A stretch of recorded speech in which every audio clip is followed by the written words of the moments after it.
9, 12.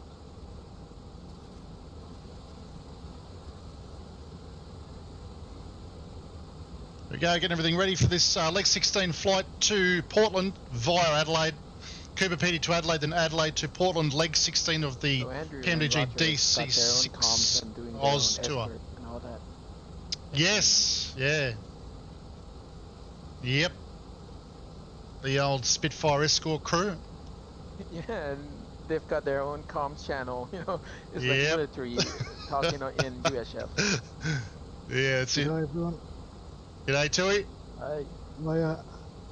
Good, mate. See how far we get today.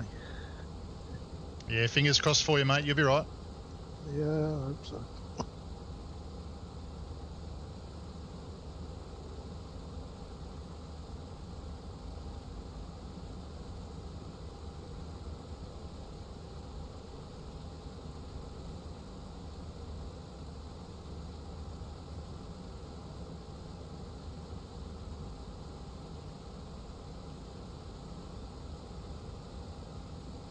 You're from.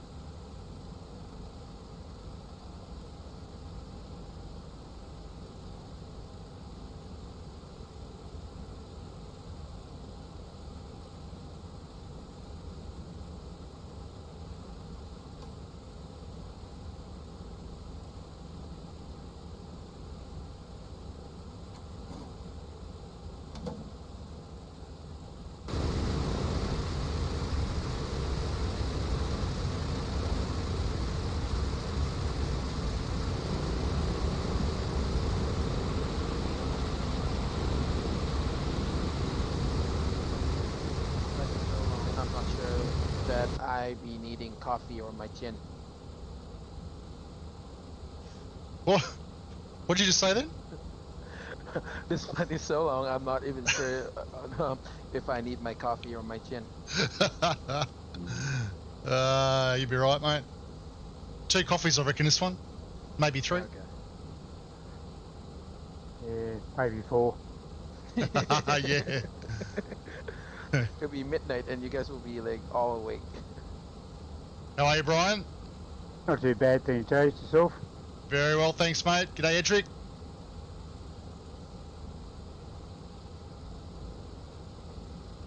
Oops, sorry. Gentlemen. Good day, Jace.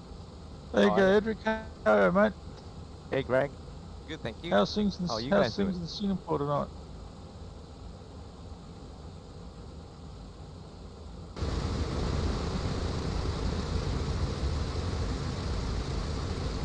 This airport has seen so many DC6s. We're going at 9 o'clock tonight, aren't we? So we've got to get started. Yeah, 15 minutes to go. Yep. We'll probably get some people turn up at 9:30. Start selecting bus bumps. Yeah, well, it's been 9 o'clock Saturdays for some time now. Plane entry. Generators and inverters. Checked and on. Emergency lights. Armed. Could I get a radio check, please? Bye. Removed. Perfect, Thank mate. you. Evening, fellas. Yeah. G'day, Ken. Again. Okay. Okay, time to assume the start position, is it? That's absolutely, mate. Absolutely. The front row's all yours, right in front of Neo.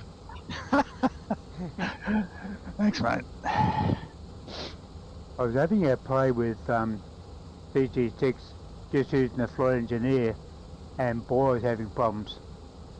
Feathering and all sorts of things, so I don't know. I suspect you guys are doing the same. Have a talk with Horace.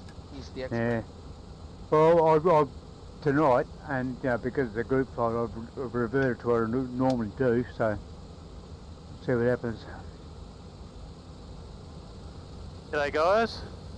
G'day, G'day, mate. Paul. Hey. Hi. Evening, Paul.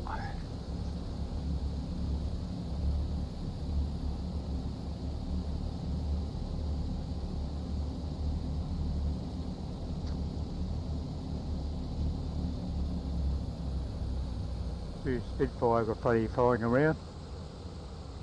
Yes. Yeah, yep, having a bit of fun.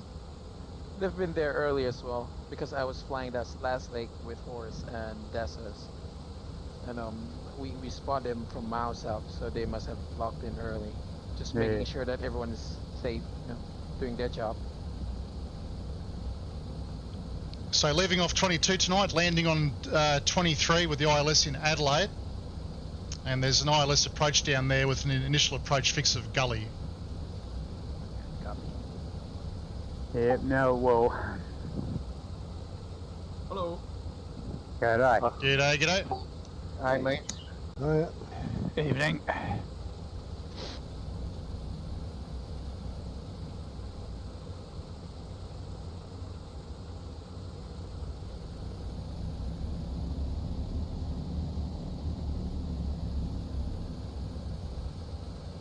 What is going to be the flight level?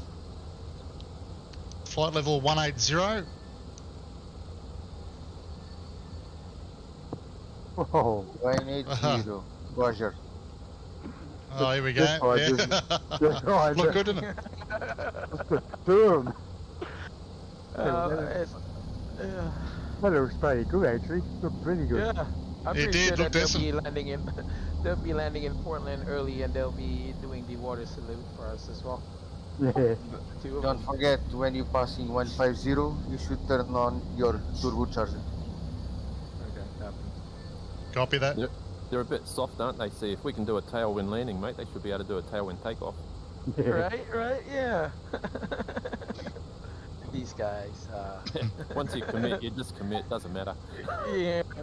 And even worse, you were doing that approach in the route without any instrument. Yeah. Do you guys use a virtual flight online transmitter with little left hand? No. Actually, I don't think I've ever taken off properly on this headfire. Guys, do you use virtual flight online transmitter to the little left map or not? Yep, we use it. Yep, I'm using mine, yeah. Yeah, I'll use it. I'll just switch mine on now. Yeah, I don't see anyone. I don't see anyone else but me. There's a bunch. Let's see, that, well, I'm not too sure what that is. You talking about Little Nabap or the Familiar? Yeah, Little left map. I've got 4 there, plus myself, 5 in total. Yeah. Just loading it. Look at all this row of I'll be DC6s. Mixture and cowl flaps. Reach unlocked. Set. Transponder. Head off in about 10 minutes, Ken. Yep. On. Activating Shift P now. Lights. That's the way.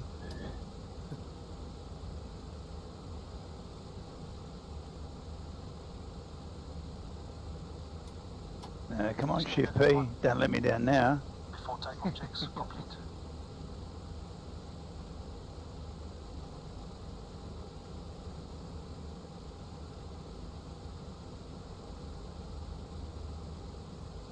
Actually, I haven't looked at the checklist, but how many degrees of flaps should you have down for takeoff?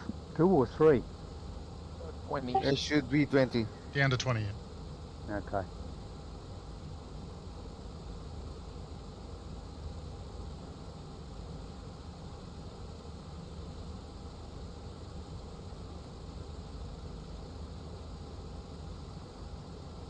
Oh yeah, and we could confirm cruising at 18,000 feet. You'll be clear of that cloud layers up top. Oh, never mind. It's not here. I'm going to say, what cloud layer? Yeah, so I started having a look around.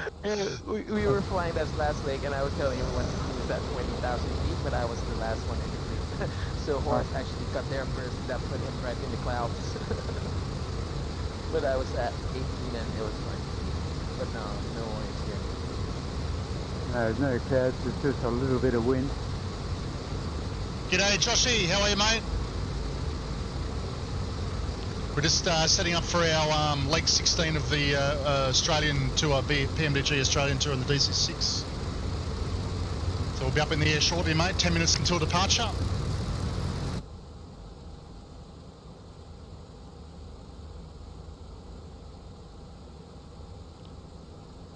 How you going, Ziggy? Yeah, He's cross country there, mate. Where you going, Ziggy? Yeah, he's loving it. Look at that. He's playing SnowRunner. Trying to get everything organised there, and I'm going out everywhere. No hiding behind the trees, mate. We can see you. Yeah, do a right hand turn, mate.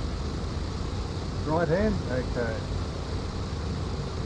The Spitfire looks small. They're not small actually, but they look small compared to this. Yeah. 1, 2, 3, 4, 5, 6, 7, 8, 9.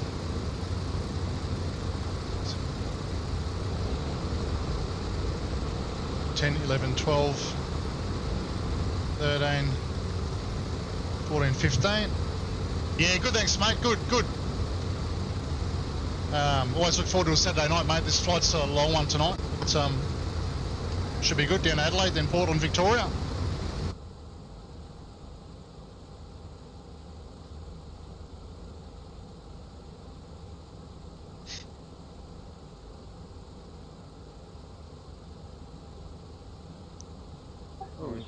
We have a full house today.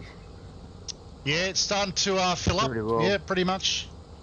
We've got Horace unable to fly today, Jason, Jim, and a couple of others, but pretty good turnout. Very good.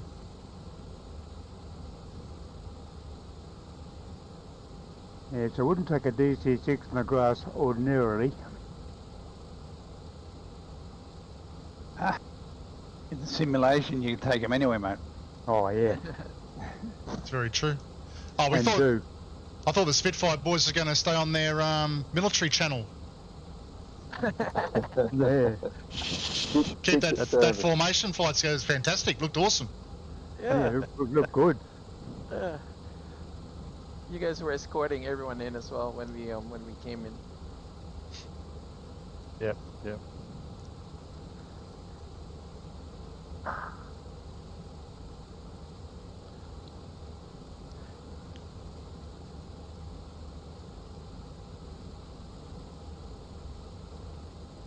You want to see 1, 2, 3, 4, 5, 6, 7, 8, 9. 1, 2, 3, 4, 5, 6, 7, 8, 9, 10, 11, 12, 13, 14, 15, 16, 17. 15 sixes. Good to see everyone showed up in the server as a DC6 too, which is good. Yeah, I did an interesting thing last night. I removed all my Saturday content and whatnot, and re-downloaded the whole kit and caboodle overnight, just to get rid of any gremlins that I might have got into the situation somewhere. Nice one. Ken, I think we can probably get this show on the road, mate. I think everyone's in that's going to be in, so have a good flight. Roger, Dodge. Roger. Activating wet takeoff now. All right, here we go.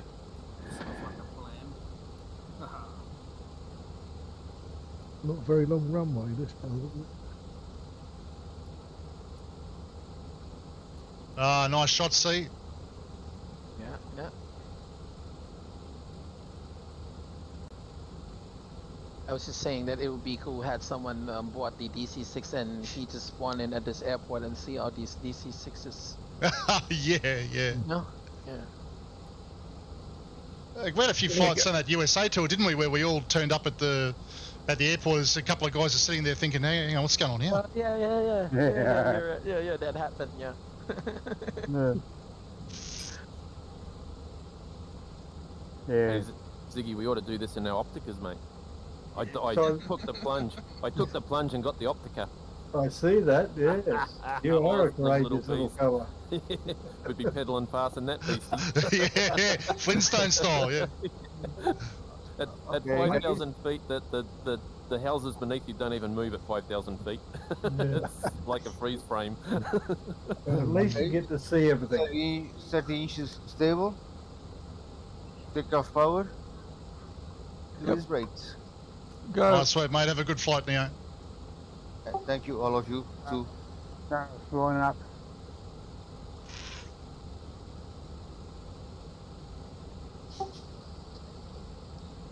Keep them rolling. I haven't got full power yet. Alright.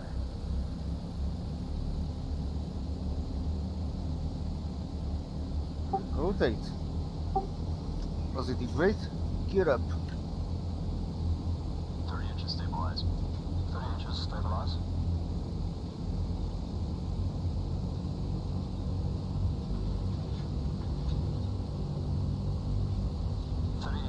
Stabilized. Cowl flaps.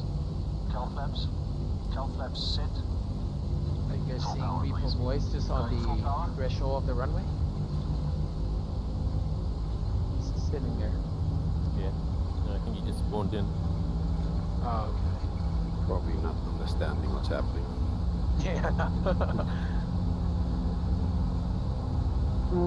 Gear up. Full power set. And flaps up. Buzzer gear up. Gear Keep coming up.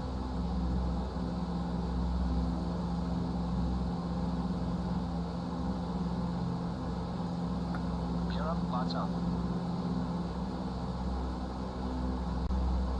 Oh, I'm in behind C. I thought I recognised that rear end. Flaps up. Flaps going up. Funny what you can see. Probably the smell. I wasn't sure who it was because I was too close to see the name tag before. Yeah, probably the smell, So- not the looks of it.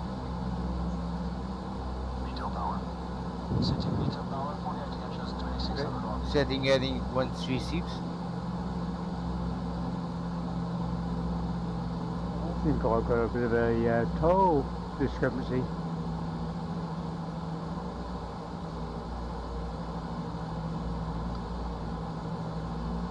Meter power set. Line power. It's going to make the left-hand turn now to Just gonna start my rolling. back. intercept the course to the south. Yeah, don't slow down because I'm already on my way. Oh, okay. Setting Yeah, full punch power it, C. now. Come on, mate. Alrighty.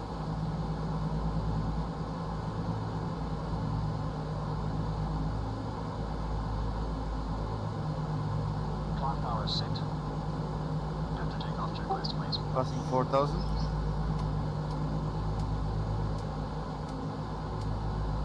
After takeoff checks complete.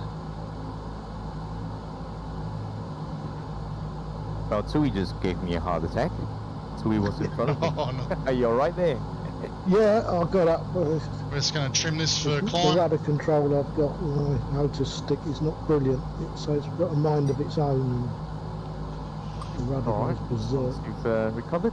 Perfect. The Yeah, radio's over to GPS, and we can activate the gyro pilot now. new controller, but this is absolute crap.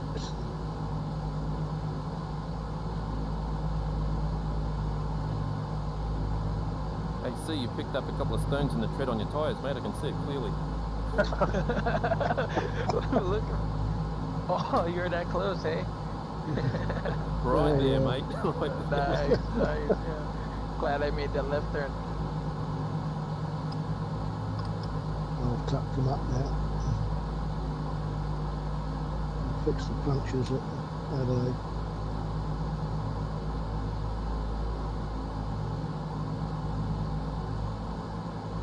Wondered why I weren't moving. I got the sim on freeze. Just a little problem here with the autopilot. Let's just flick that off. Reset everything. Guess who's got no engines? Oh no. Oh no. What's course is that? I don't know what. I, rather than reinstalling it completely after downloading everything, I just used the install that I already had, carted it across. It doesn't like it, so. Oh well, I will spawn in the air near you guys. Okay, I'll have to reload it.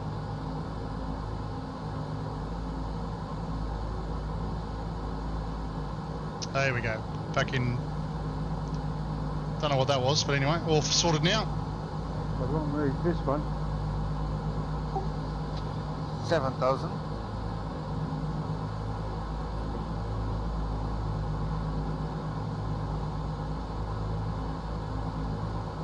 Okay, Bloody hell. all looking pretty good. That's a dirty move, see? Yeah. I I tried engaging my autopilot. Gave me a heart attack.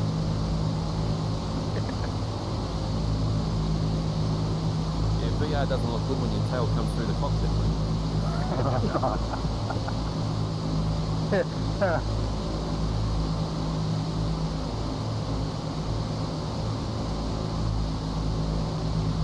But level 180, correct?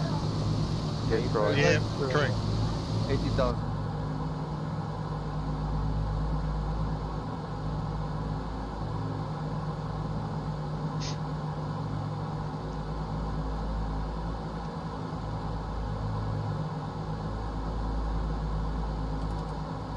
I see you are up to. You just want to check out my rear end. Okay, you ready That's for this? not right. Why does it bounce Engaging wrong? my autopilot. Okay, let's see how it goes. Oh, it's doing it again. There's no way I'm flying this whole lake without any gyro pilot. Oh, what's happening? Have a look at what your active leg is, because if you loaded up your flight plan without realising it might have put an approach in for the destination, which will be screwing up when you try to go to autopilot. You might have to activate this leg. Yeah. This is the thing is that I didn't even engage localizer. That was me pulling the clutch. And that was it. Like, so I was in gyro pilot. Oh, okay, so just pulling the clutch, yeah. Right. That's weird. It's alright. It's alright. What sort of crosswind have you got? Yeah, I'm having a look over at the that little thing. Ah, that aileron trim is all the way to the right, and I don't even know why. Yeah, that'll do it. Yeah, that little yellow bar thingy behind the Yeah, that'll look. burn knob. Yeah, it's costly. We took off in a nice tight bunch today. I can actually physically see 7 planes. Yeah, around so can I. Very close, man. It's the best. Normally you don't even see, you just see the name tags. Maybe a dot of light if you're lucky.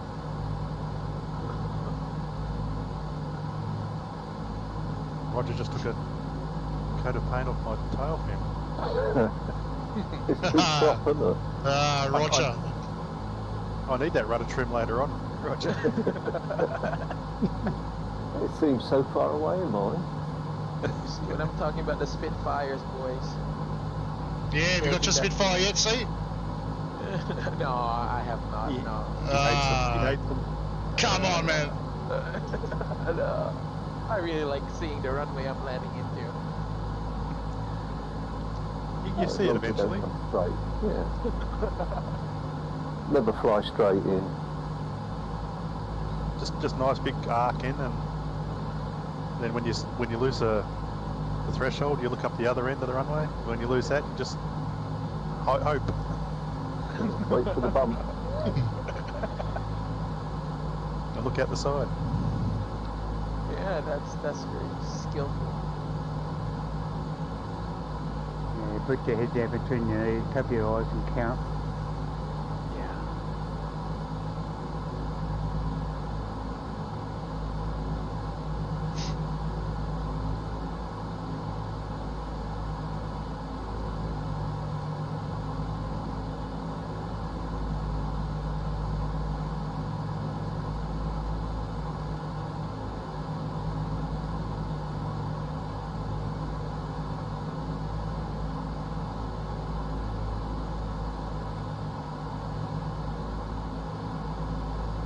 Paul, are you in VR today, Paul? Yeah. Just by your 9 o'clock. Oh, okay.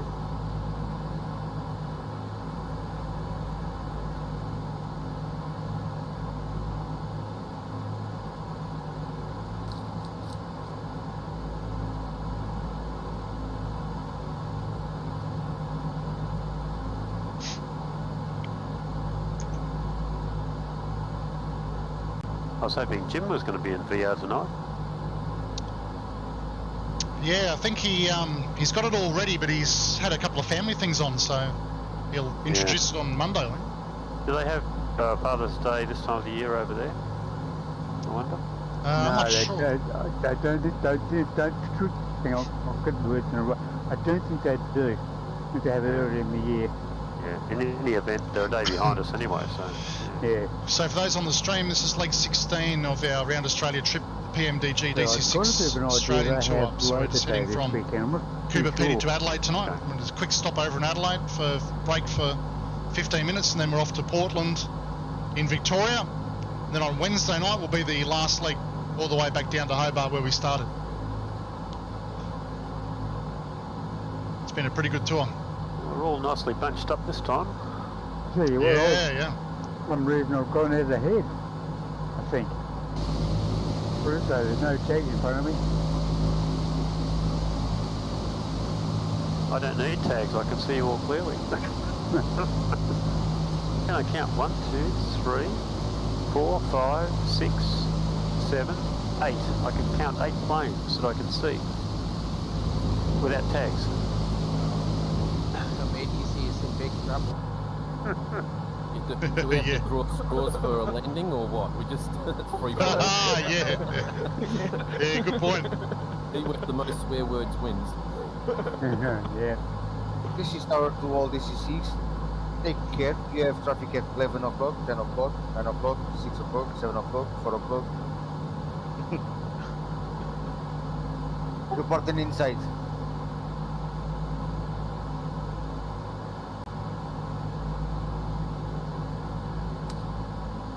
Good down there.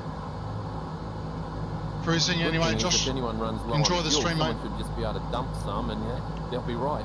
With a bit of Yeah, it's air. well through fuel. Yeah. Once we get to we're 180, ordinary. we'll set up the approach early. Guys, reaching 50,000. Don't forget to set all good charges. Nearly So lost Horace the other was bit of actually rudder. dumping fuels earlier today as well. Always, like every day. Why doesn't he just take it out at the start? Yeah, I don't know. I know. Bloody withering out and bloody To be fair, I was asking him on the procedures on the auxiliary fuel, so he was showing me, so he had to add extra fuel. Pause it a second. The controller's gone mad. Yeah, having too much fuel is one thing. Having not enough fuel is something else again.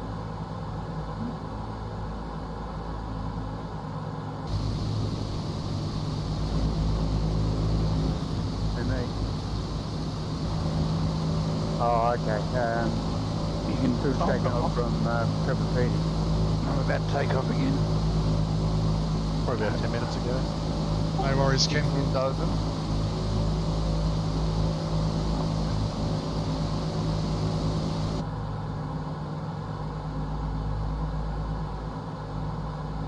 Controller rudder was flipping all over the place. We've had troubles lately to it. It's this rotten Thrustmaster 16,000 thingy. I've had to drill holes in it so I can pump in neat alcohol isopropyl onto the pots, keep it working. It just, the rudder goes, all the Z-axis is just go haywire. I don't know what it is. As soon as I get hold of them, one of those velocity ones, no room for pedals or anything. What time did you guys take off? 10 minutes ago. No. Sim time, sorry. 7 a.m. 7 a.m. Oh, sorry. 3 3 wasn't it? Yeah. 3. 3 p.m. Sorry. Yeah. 3 p.m. I thought we had in for a dusk landing or something more close to it anyway. Take advantage of the lights of Adelaide. Okay. Attempt 2. Action. Slows down a little bit. Yeah, whenever mine plays up, it always does the same thing. The oil starts leaking like a sieve, and I thought I'll outsmart it this time. I'll just keep topping it up. And it's like, sorry. Did it work? You Okay. can't do that. They're not going to let you do it, so. Leving on.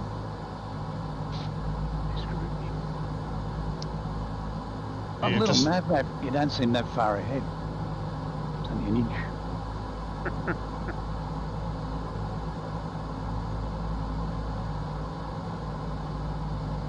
Set cruise power, please. Setting cruise power.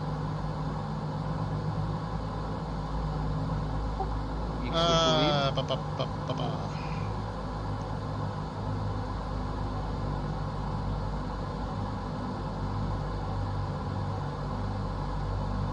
Well, that was 331. disappointing. I was sure if I put the gyro onto localizer, I was going to fly through somebody, but I missed everybody.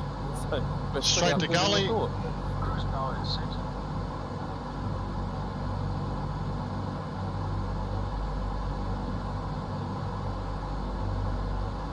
What do you guys, just tell me what you guys set your autopilot to when you want to just track? You set it to heading or localizer? You just want to go straight ahead. I've tried both. I'm setting to heading. Heading, yeah, it doesn't work very well on heading on mine. Mine is working.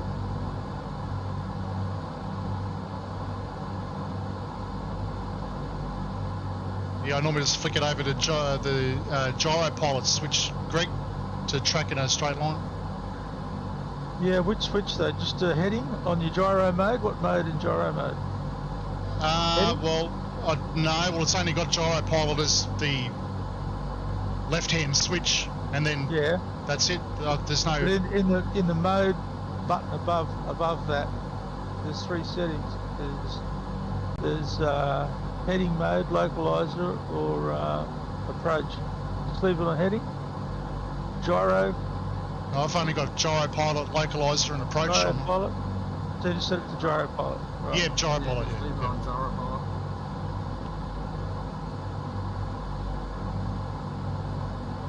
You are not flying in a DME frequency, so you should set gyro pilot.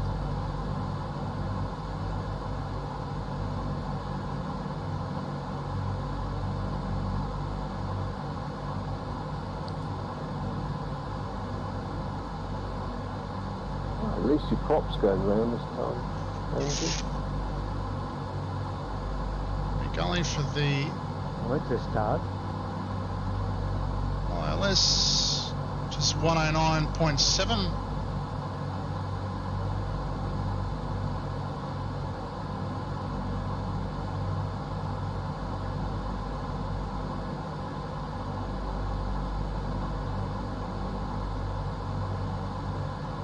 Adelaide is so the ILS frequency for 23 in Adelaide is 109.70 and the VOR at Adelaide is 116.40. And what is the ILS frequency? 109.70. Okay, thank you, mate.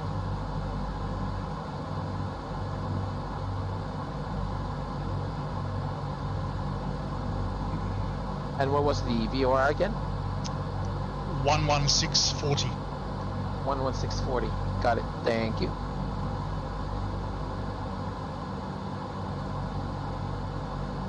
Click that over to nav2. 360 nautical miles away, and I still couldn't engage my gyro pilot. I'm not having any problems at all. Yeah, that's good. Keep it that way. Oh, looks good, Roger. It's slow fly. Thank you for that, mate. Yep. Thought about putting the wheels down and trying to land, but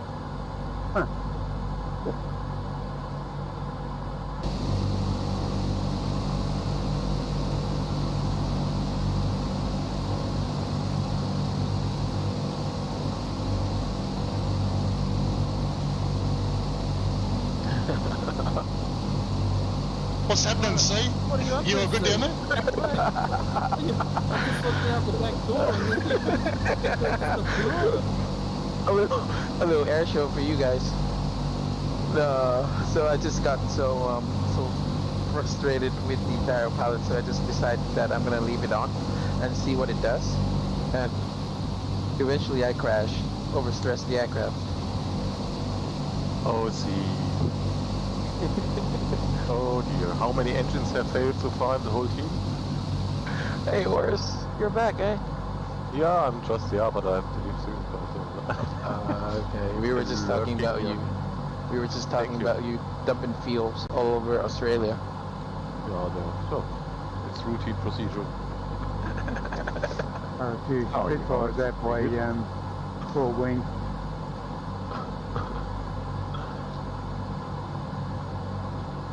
I can't see you, right? I should be on your starboard side. Yeah, about 3 o'clock. I've actually slowed down a bit.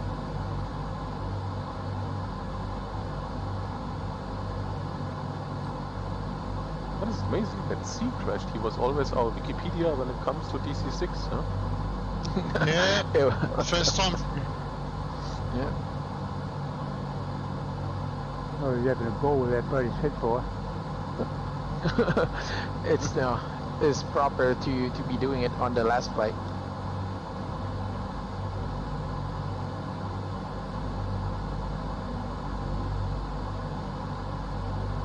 Alrighty, I think it's time for coffee.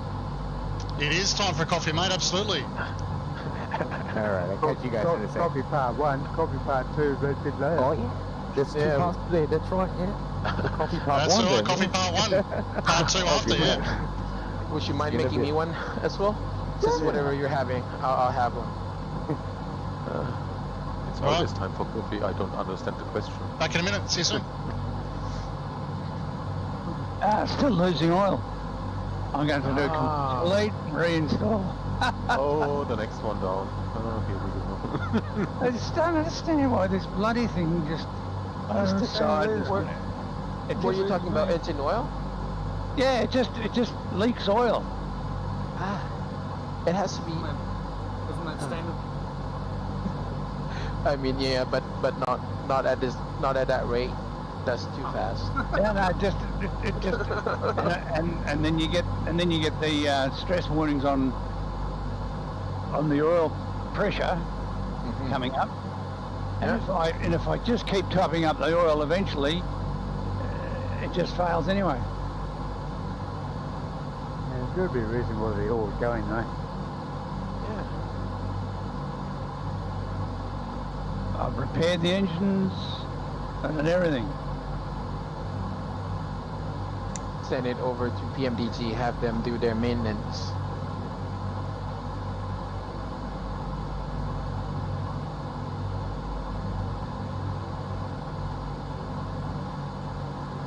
It's mainly engine 2.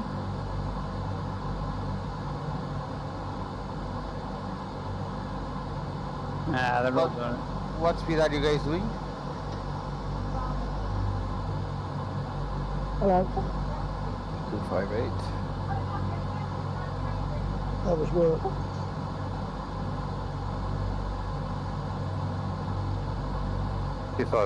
me. Engine 1's gone out. Okay. Come out. I don't understand it. Why? Yeah. It's not the first time either. I used to get this all the time. And I don't know whether it's some sort of protection system if you don't reinstall it completely new. I have to re-download from the website. Yeah, might as well go right from scratch. Just don't muck around. Just get the whole, yeah. That's the only time it works. You seem to have a lot of trouble with it. Yeah. Yeah, and I mean, just about every time, Monday and Saturday and Wednesday. Got to be something else, but I can't scratch my head to think of what it is.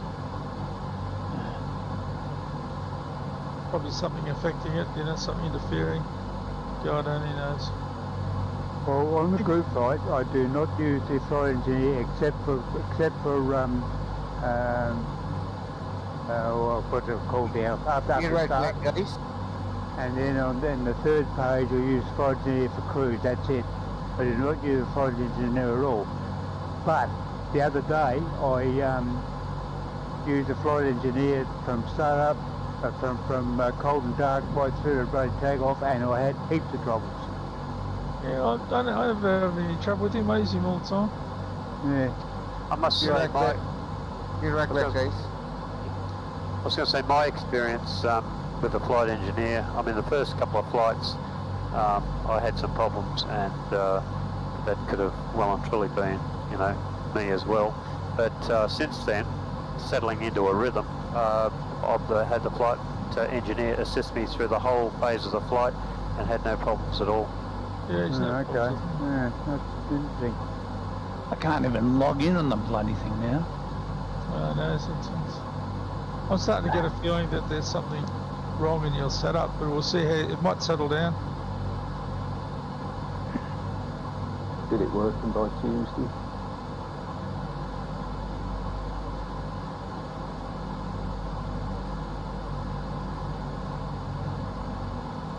Somewhere there is a failure. I think the PMDG6 bypasses a lot of the MSFS stuff, but there is a failure type thing, and it's pretty long. So I don't know, maybe you got something set there. Why is the website not even allowing me to log in? Is it saying anything? Like wrong credentials or anything? No. I'm at the PMG website, right? it's I can buy, add to cart, but I can't log in. I'll add it to cart.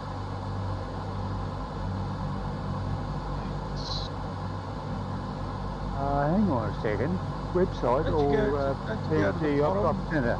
My account or something. It doesn't have anything for my account. I think right down the bottom, from memory on the web page, right down the bottom, in the little print underneath, I think it might say my account or my orders or something. Yeah, but hang on, have you got the PMG Op Centre? My It's on the web page, it's just the Op Centre. Oh, yeah. If I download through the Op Centre, it doesn't work. I see. I just downloaded the update through the Op Centre then, and it just did not work. Now I've got to go download product, send authorization course, send authorization code, grab the authorization code, verify it, go So in. I'm on the PMBG website. Could you scroll down at the bottom where it says my account? Yep, I've got that. Yep, I've got that now. Click on that, and does it gives you the option to sign in? It already was once memorized. No, I'm in there now. Okay, so once you're in there, do you see in the middle where it says order ID? It's the only one that you can click that has a link to it. That's right. Yeah, click on that order ID, and then that should be a download product in the Yeah, before if you do it that way, before you download it, I reckon you ought to just unload it via the Windows Program and Features menu. Yeah, no, I've already done that, but I'll uninstall it again. Because I'm going to reinstall it. Yeah, I can tear my hair out. Can you? That are such a bad run. Yeah. Maybe go into your before you install it, go into your community folder and just make sure that you delete everything related to PMPG. Yeah, I did that too. Okay. Oh, you did everything. I've done everything. I'm getting good at this because I've reinstalled this thing about 100 times. I mean, I shouldn't laugh, but yeah. That's all right. This is. If you're not prepared to put up with this, then don't fly past. But you've had an unfair share of your burdens, you know. Yeah. Oh, I got 19 on, that's good. You know, you've had a 19, worse run than most 17 DC6s and 2 Spitfires. So that's, Yeah, I mean, we do. good too. I don't. Went through or four that couldn't make it tonight. Thing and I'll. Yeah, sure. I admire your courage. Yeah, it's good. I've been tearing my hair out more. Although I think I've beaten my black screens, which I've been fighting for a month. I've now gone 6 hours without a black screen. That's hopeful. That's fine. Yeah, well, I'm Anyone knows? Anyone knows what the Sorry, Brian, go ahead. I was going to say I was starting to run more the machine with the door open and the heater off. Won't be too long before it bloody shuts down to overheat, I don't think. I bought from China a copper heat sink, which I stuck on the outside of my card with some heat transfer, what do you call it? Sort of a film you buy, like a tape, heat transfer tape, and I stuck 2 fans on it, and that pulled my temperature down quite a bit. Okay. Okay, yeah. Yeah, well, it's a HAF case, and it should have plenty of fans, but I'm not sure if they're working.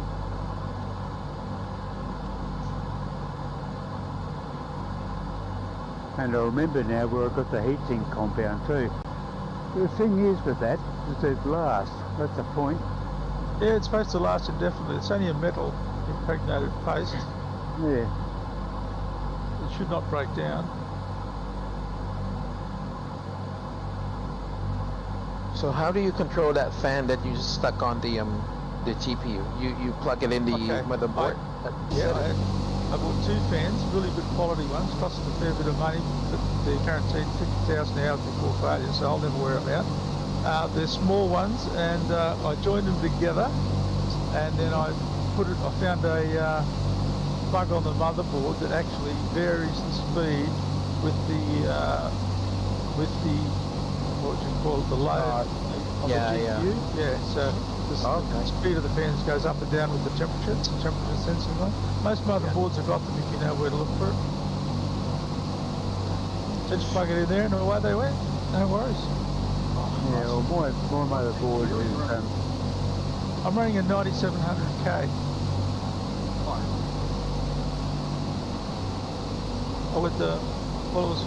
It's a good processor, but there's better around now. Yeah, it's better around. I'm not particularly worried with the processor, but the graphics card I got is definitely low end. And I got approval the other day for buying a 1090, would you believe? But straight after that, got talking about the air conditioner. Yeah, I know, there's always cost, mate. It takes a fortune to run a house these days. Bloody hell. Well, it wasn't so bad when I was working, but now that I'm retired, bloody hell. Oh, same here, you know. I'm a pensioner, mate. I only got a pension, a little bit of savings, and that's it.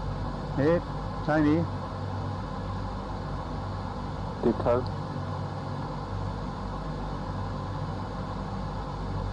Well, that's the thing, there was no such thing as superannuation until later in life, put it that way.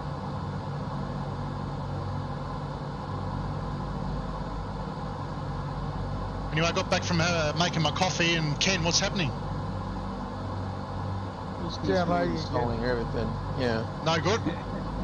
No. I'm just. It's saying I've got repairable textures.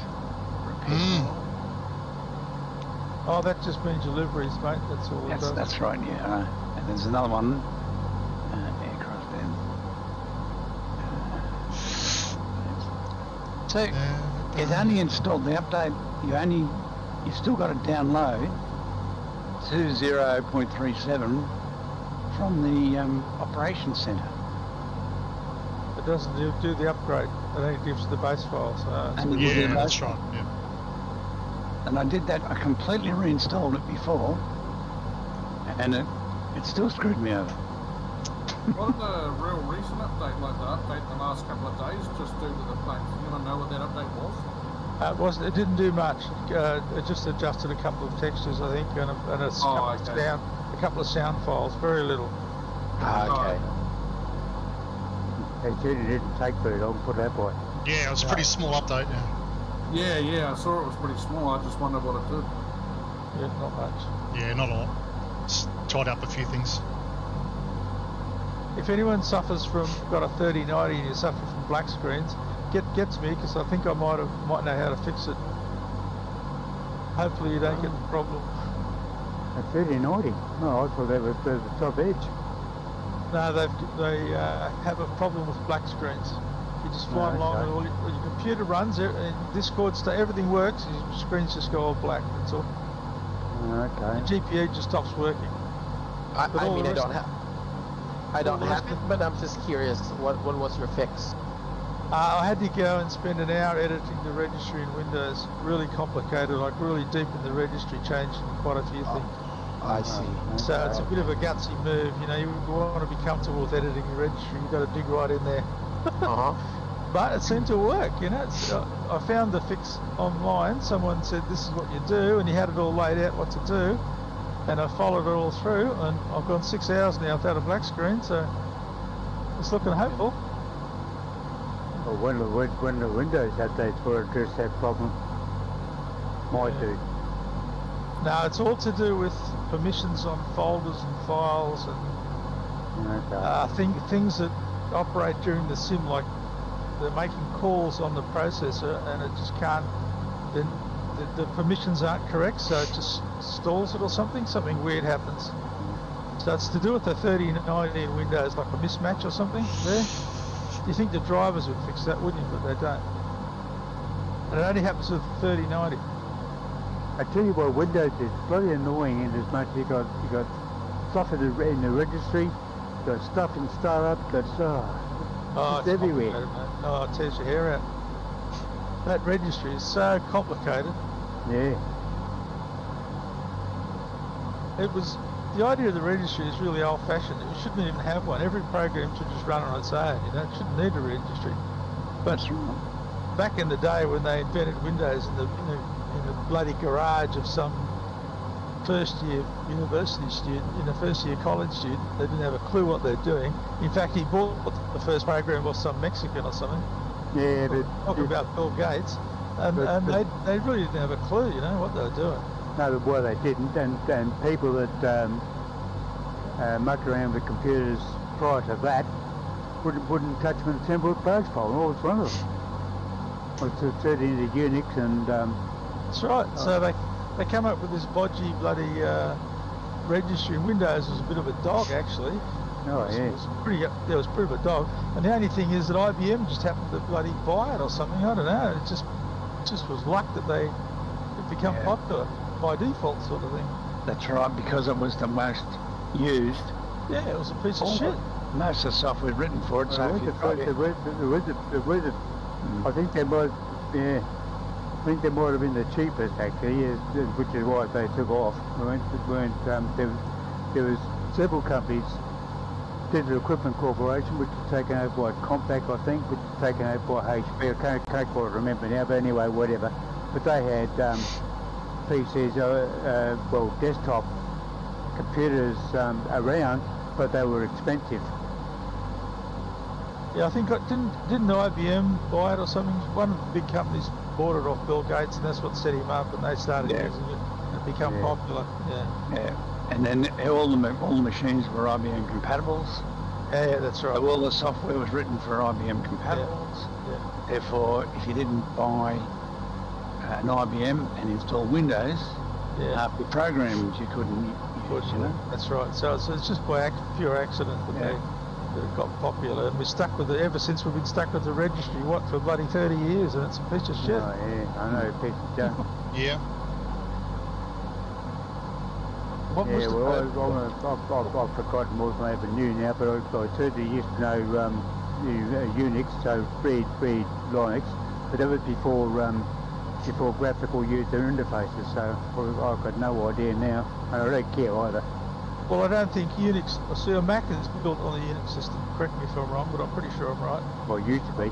Yeah, well, it's modified a bit, still basically, and then the Macs don't have a registry, they just operate.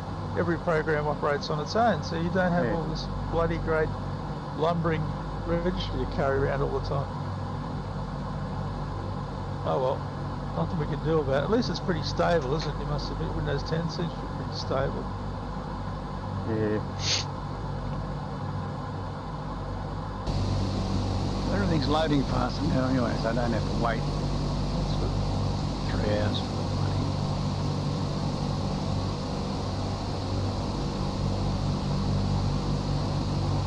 Tell you what, there's water in these lakes too, but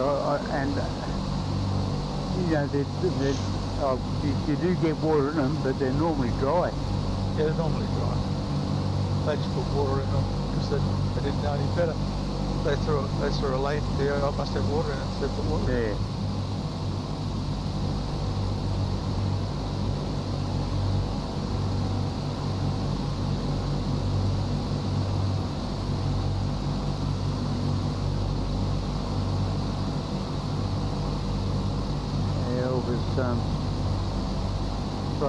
Strike up was the end of the operative word actually north of that road.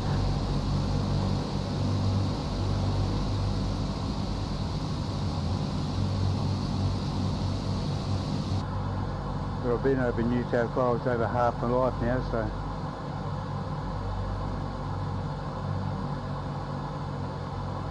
What's everyone doing on their ground speed? 250 knots. 0. 257. Bupkis. Zip. 254. 264. Nada. Yeah, 467, yeah.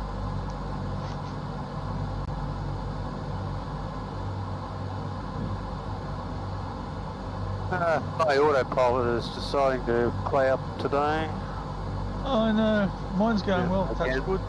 Sometimes when it starts to play up, it will not fix itself. It just stays playing up. Can you do it direct too, Paul? Oh yeah, no, it's not that. It's the localizer option just isn't tracking the course. I can use the gyro pilot. It's only a straight line anyway, so it's not a huge deal. But it's just it's annoying. I've tried intercepting it from the left and from the right, but it just not interested. Yeah. Annoying. It's okay. Things could be worse. They could be like Ken. Oh, well, yeah, that's right, yeah. Right. Now get this, I just did a brand new install, right?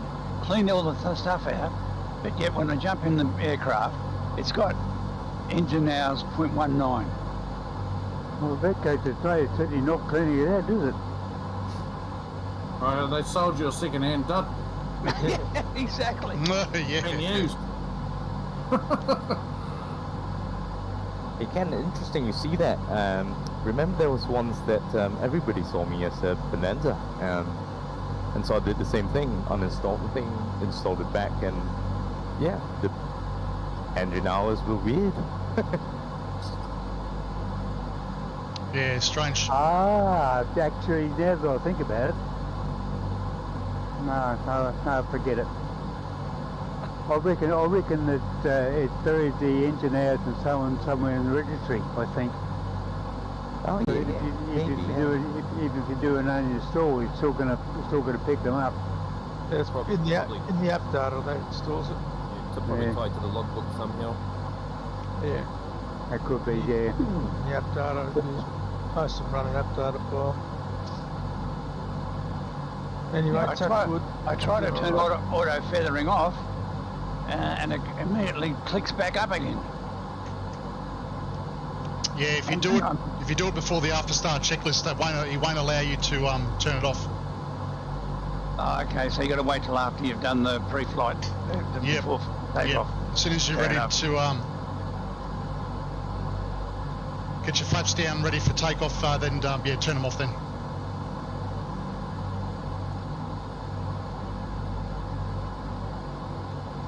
So wait till before takeoff checks are complete.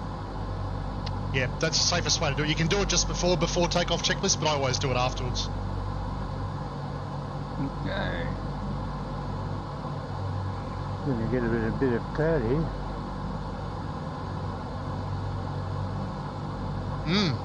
Yep, that worked. Nice one, Andrew. Is there any reason why I can't see you guys on little nav map? Like, is there a setting or something that I might not have on? If you got, well, let me, okay, but I can never remember the name of it. Transmitter. Yeah, transmitter. Virtual working. transmitter, yeah. What was that, sorry? Virtual transmitter. Got to turn that on. Oh, okay.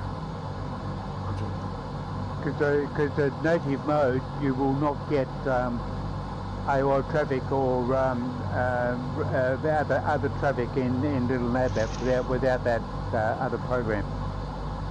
Oh, okay. So I've got to get... It does say words to the effect of getting AOI or real traffic or whatever, I can't remember, but you won't get it for MSFS. Oh, okay. Just on that whole business of, you know, other traffic and visualising it, I was watching a YouTube clip on somebody providing details about the latest updates for the G1000 NXI, and it now supports TCAS information, which is excellent. It basically gives you relative height from your plane up or down, whether you're climbing or descending, the direction that you're going in, and it's for the way this guy described it. It's for all traffic. So can't wait to check that out. Yeah, that sounds good. Was that in that latest update that just came through? Yeah, the latest one. Yeah, the one that just came through. Yeah. That sounds promising, doesn't it? Is that for the G1000? Is it? Yeah, G1000 NXI. Yeah. Oh, okay, nice. I saw the I downloaded the update, but I haven't used one yet since I downloaded it to see what it was, see what it changed. Well, I think you probably use it because yeah.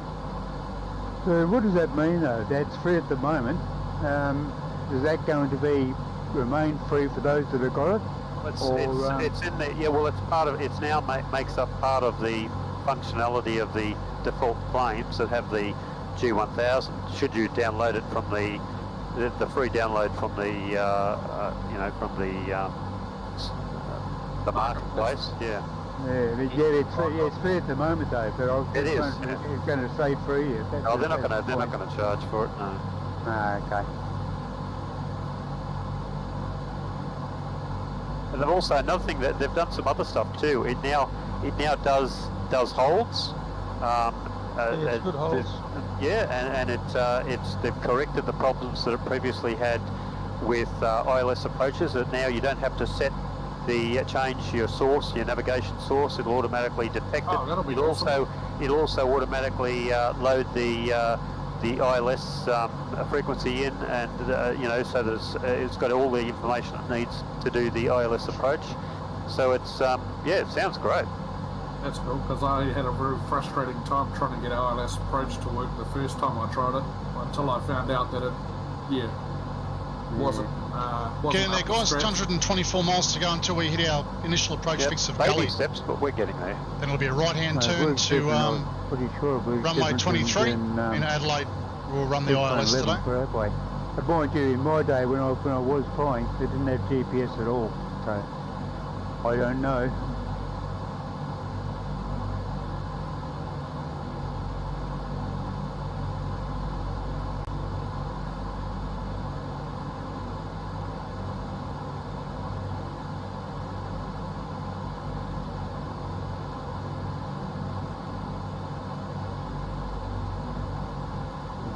It's time for coffee part 2, I think. I haven't had coffee part 1 yet, jeez. Well, not even halfway to Adelaide. Oil pressure is... Wait for it.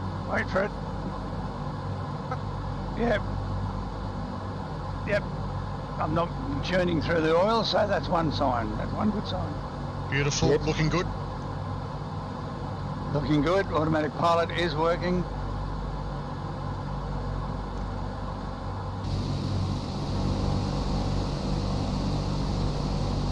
Thunderbirds a go.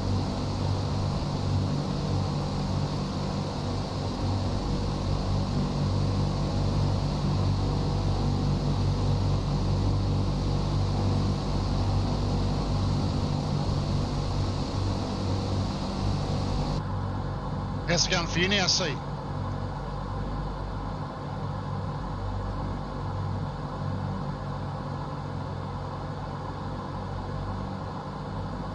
Some nice little barrel rolls there, 2 entry for the stream. You're streaming this, are you? Yeah, stream tonight. I think I've got all that working again now. It's working quite well. Well, I just set mine up last night. It's the first time I've had a crash on me. Game crash on me in ages was when I set that up. Had a full spares once I first set it up, and then I reset everything and it came right, and it was sweet as after that. Do you just use OBS? Yeah, I'm using the Streamlabs OBS. Yep. Yep.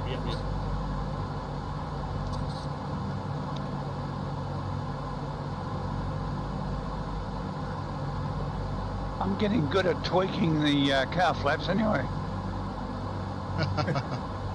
Yeah. Small steps. And I did a couple of practice flights, only about 150 nauticals, to try and improve my landings, and bloody nailed them. It was really good. Got that drag thing working good.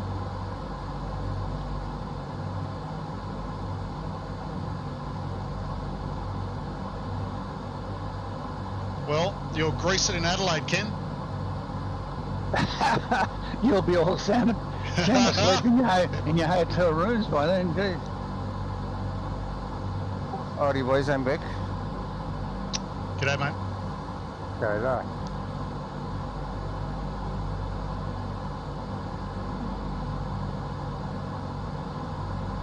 Yeah, Slinger, are you using OBS Studio or Streamlabs? No, OBS as well. Yeah, nice. Yeah, it's pretty easy. Easy to use. Yeah. I looked at both and decided that OBS looked like the more user-friendly one to start with. Yep.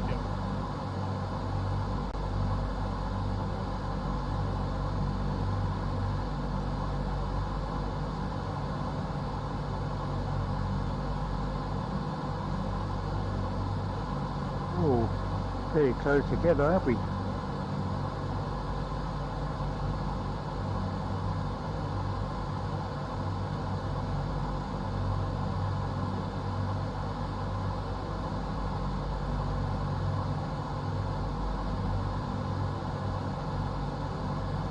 So I think we'll take 10 or 15 minute break in Adelaide if everyone's happy to do that.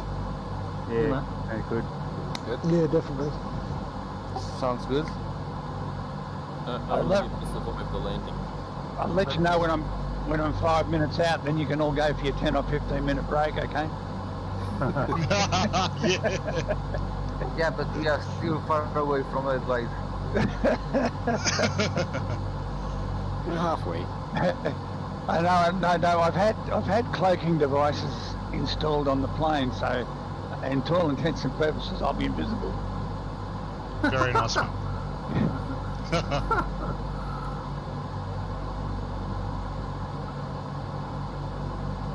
I borrowed Scotty.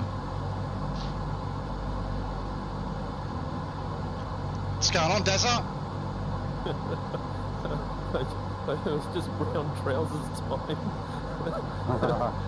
Here's a tip for anyone with VR or about to get VR. At 18,000 feet, don't go to an external camera view and then drop off for 40 winks. Because when you wake up, you're going to wake up screaming. It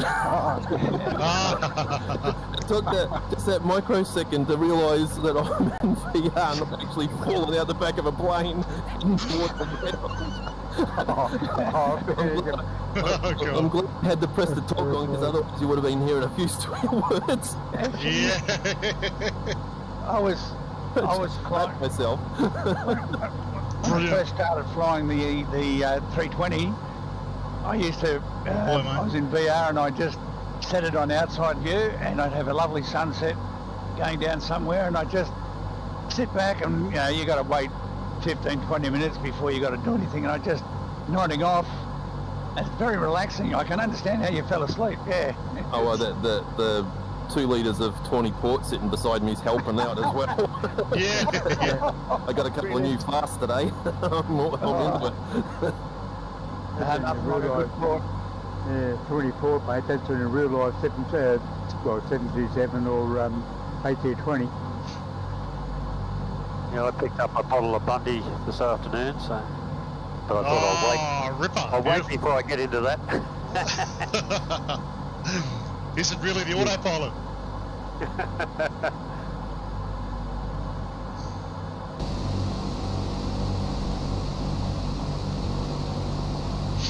Oh, yeah, on our way. How many hours to cross Australia from 194 in a plane? to go.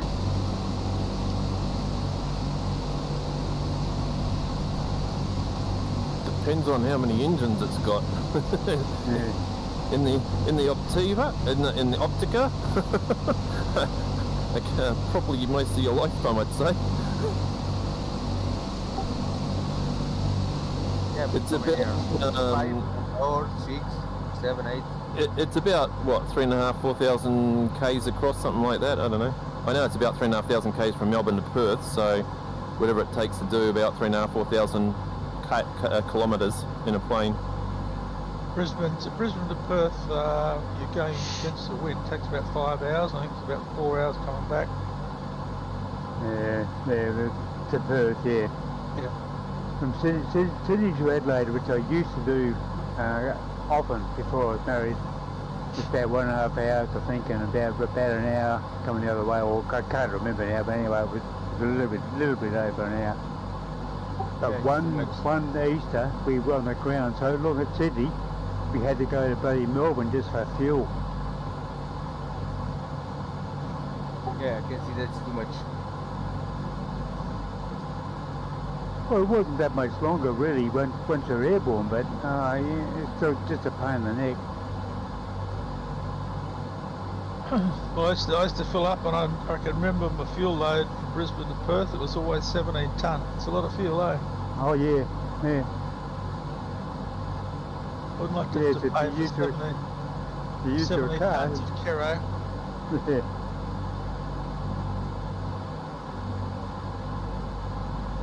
I still don't think 17 tonnes of kero can bring down the Twin Towers either. No, something's going on there.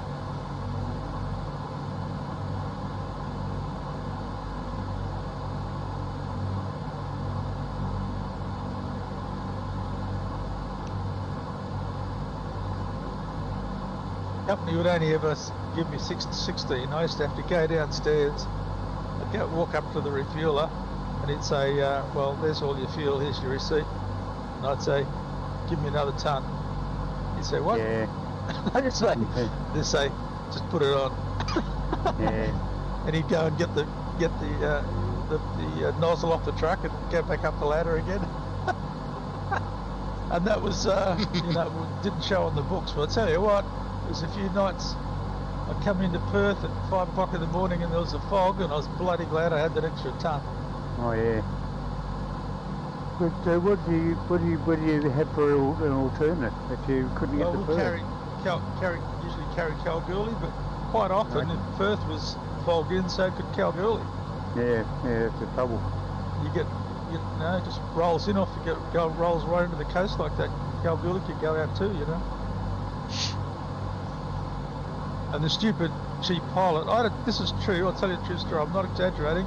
I used to complain to the cheap pilot about that because they wouldn't give us the extra fuel, you know, you don't need it.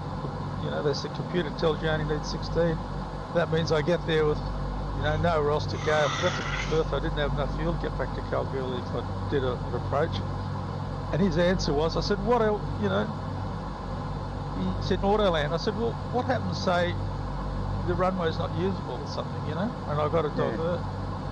And his answer was just land on the taxiway. Yeah, right. That's what he said. That was instruction. That was the chief pilot at Qantas told me to land, with a plane load of passengers, land on the taxiway, he said. Fuck me. Yeah. No way I'm landing on a bloody taxiway in the middle of the night. Well, your name's not Harrison Ford, is it? What's that? Oh yeah, he lands on taxiways, yeah. So that's why I used to sneak the extra tonne on, just so I put the fucking tonne on, you know.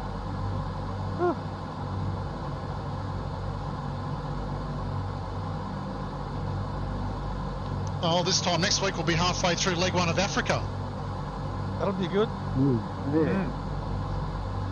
Yeah, you don't want to go down there. The natives aren't. No. They aren't real friendly. From what I hear. You look different. might get eaten in the middle of the night. Or over 18,000 feet, I don't think. If you get too low, Africa will be halfway through your leg. Come on. I'll play that. Perfect chance for Ken to throw his flight engineer off the plane, that's for sure. Yeah, well, Africa is a big place. I mean, there's parts of Africa that are very good, and there's parts of Africa that aren't.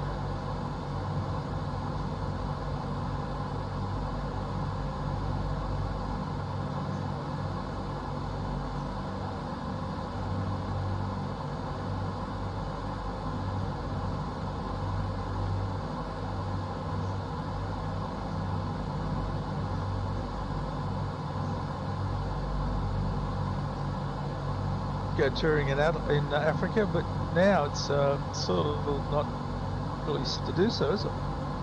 It's not really safe areas. Not anymore.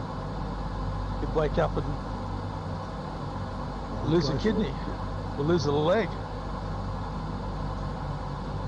South America's not much better. What's the 3 pilots there? I don't know. See in New Zealand yesterday, some guy walked into a supermarket, pulled out a knife and stabbed 6 people.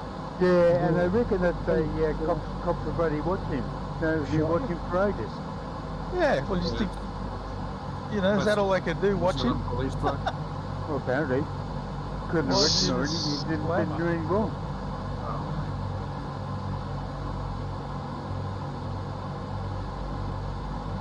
Yeah. Now, interesting thing. I've just been doing some experimenting with my GPS, and I decided to let it go where it thinks it wants to go, and it actually it sort of, you can see the course deviation lines, which put it in and zeroed it, and it's now flying parallel to the course, but the course is out to buggery. I mean, it's like I must be maybe several miles off the actual magenta line, that's on the GPS, but it's actually following parallel to it, and working as what it, obviously it thinks is the actual course that it's supposed to be flying. So yeah, it's interesting. So it is actually working, but it's quite different to the actual magenta line on the GPS device. Pretty odd. Yeah, no, I've had exactly the same thing happen when I was flying. It's on these long legs, exactly the same. And as you get closer to the destination, it'll come back onto the line again.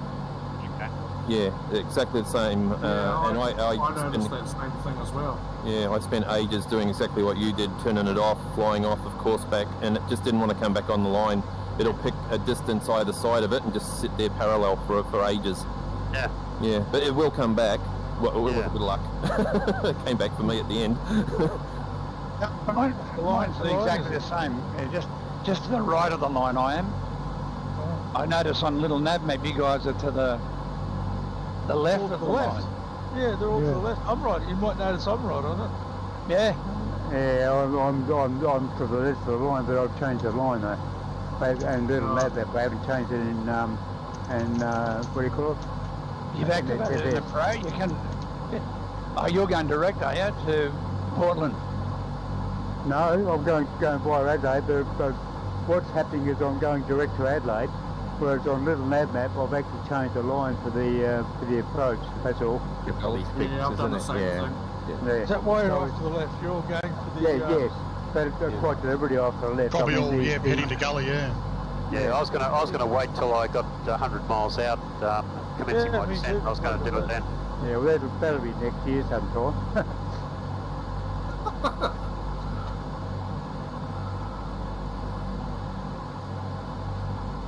I think it's to do with the curvature of the Earth. Yeah. Yeah, we sort of came to that conclusion ourselves when we spotted it. Yeah.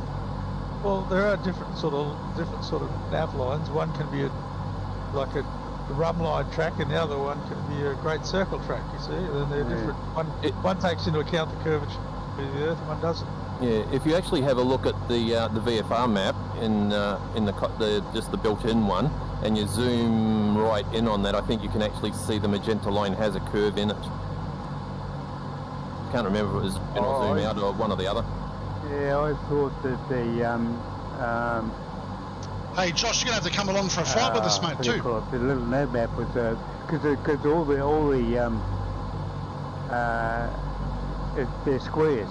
So I think I'm pretty sure they're run lines. Great circle lines. I'm not too sure actually. Never really worried about it up until now. If it annoys you, just zoom the map right out and everything's over the top of each other. 109.7 is the frequency, is that right? Yes. Yeah. And the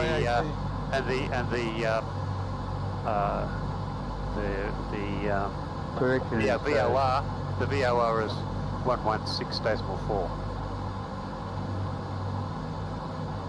Not that you really need it because you can see the distance to the next waypoint on your GPS, but that'll at least tell you how far Adelaide VOR is away.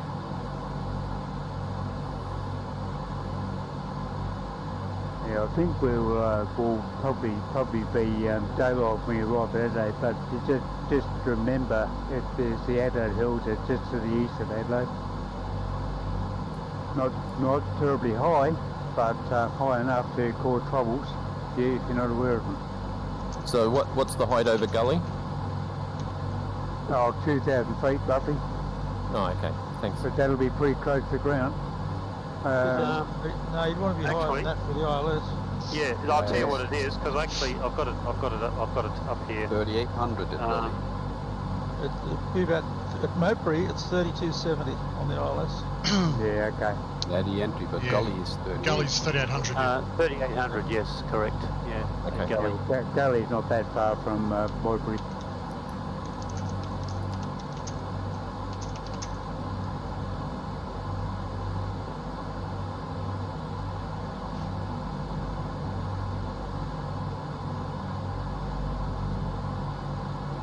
Pretty sure there's an ETP at Stonefield actually, but it's not there anymore. Sure, it's not in FSF, let's put it that way. It used to be there. Now, actually, here's an interesting thing, guys. I've got an electronic flight flag that I use when I'm flying in Australia, and that's Aus Runways. And I've set this course up in Aus Runways as well, and I'm flying right smack dead on the actual route in Aus Runways. Even if I zoom right in, I'm still smack in the correct position. So the where the plane has put me at the moment is exactly where it needs to be. Isn't that interesting? Yeah. Well, I found an interesting thing. I'm running the Garmin 750 on the side screen, and I just put a direct track to Gully, and I didn't touch the aeroplane at all, and it just turned the DC6 and lined it up perfectly for me. It didn't touch a thing. I'm still on gyro mode. Oh, well, that does make sense. Well, it did. It just did. It has no reason to do that if you're on gyro mode. No, that is very strange. Yep. Well, I can swear you it did. I'm in gyro mode. Didn't touch anything, and it just as soon as I executed the track in Garmin, the DC6 just went and locked onto it. Not perfectly. Of course it will, but I doubt very much with the DC6 in its heyday had the Garmin GPS, so that's the trouble. It's not a trouble, it works. I mean, that'd happen if they could. Mine does the same, was. Yeah, it's beautiful, isn't it? I mean, just put the Gully and the bloody thing just locked on straight away. That's right. Only because it's got GPS, so that's what I'm saying. Yeah, but here's the funny thing. The GPS it's in localizer mode, not GPS in the aircraft. I thought you said you had it on the gyro pole. No, the gyro pole is just selected to heading. It's just gyro. Yeah, but what have you got it set to? Gyropilot or localizer? Gyropilot. In the autopilot. So it can't. It shouldn't change course because the gyropilot will only do one thing, and that's fly the heading that you set up. Yeah, well, it does. It did. It does again too. Yeah. I have since switched it over to the localizer. Right. Okay. If you switch it to the localizer, I would imagine it would follow the changed course based on the fact that you're in nav mode.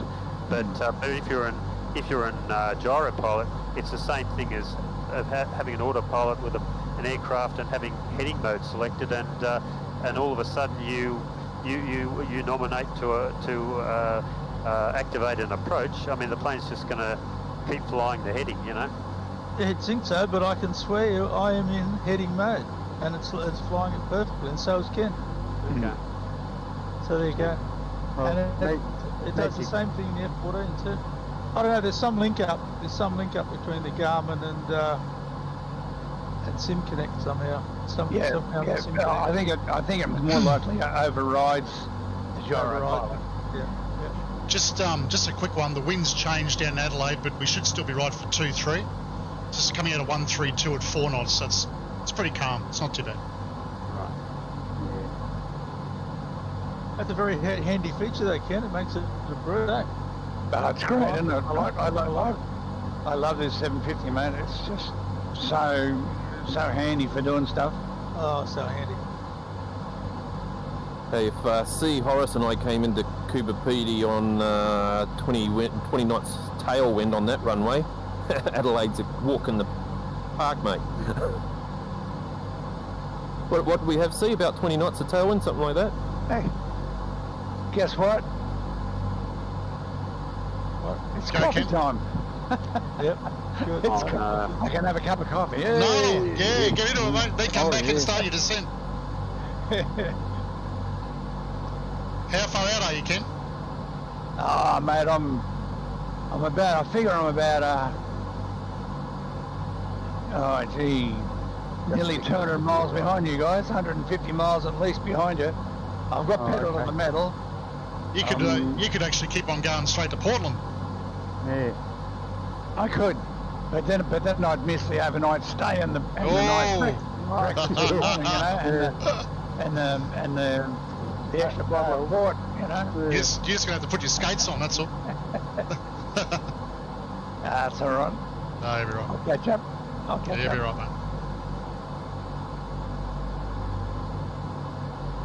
mate. I make Portland a touch. I make Adelaide a touch and go, because you guys will be gone, and then I'll I'll have to stop and reload the new flight plan. Although I could just go direct too, couldn't I? You can probably just do a direct too, yeah. Might be easier for you, but it's up to you. We might as well do a direct too because there's no waypoints. No, that's right. Yeah.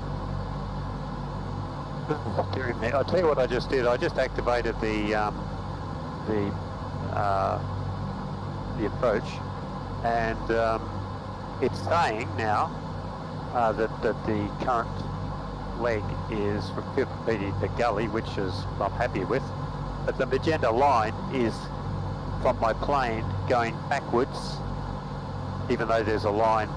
So it's almost like if I let it fly the localizer mode, what it's going to do is going to fly back to Cooper Pedy and then fly from Cooper Pedy to Gully. You with me? Yeah. Hey, I'll wave to you as you go by. Oh. So bloody stupid. God, jeez. Okay, coffee coming up. Whitewood 2, thanks, mate. Yeah, white and 1. I think I'll be flying this approach manually. Well, I'll tell you what, in X-Plane 11 I know how to stop that, and it might do the same in MSFS, don't know, I've never tried it.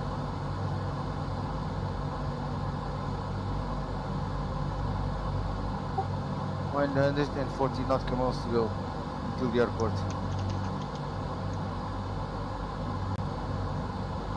I already have the ILS localizer. Yeah, 113 miles to go for me. Yeah. If you set up your ILS frequency, you already have it on your Bendix. All set up, yep.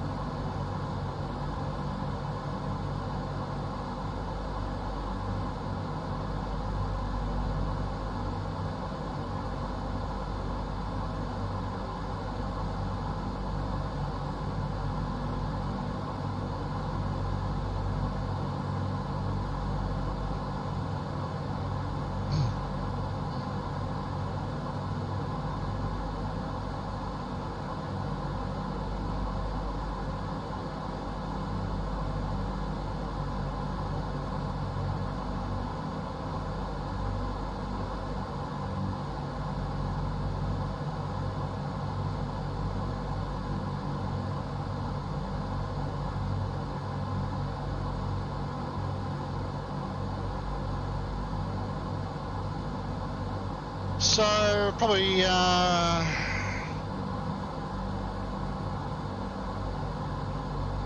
start our descent. Oh no.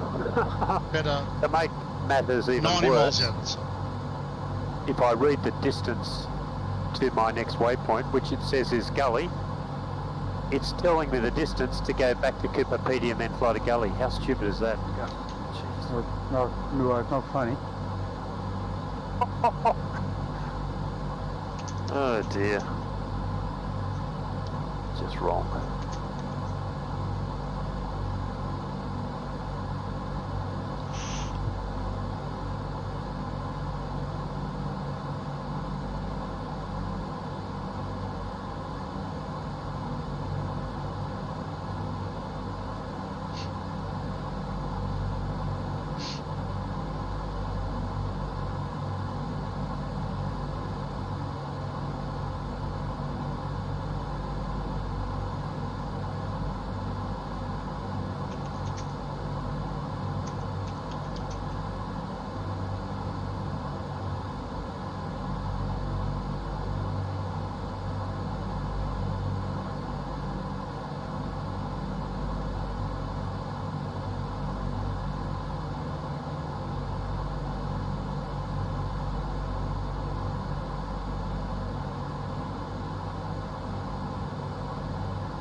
Well, I'm going to start down the hill out of 100 miles.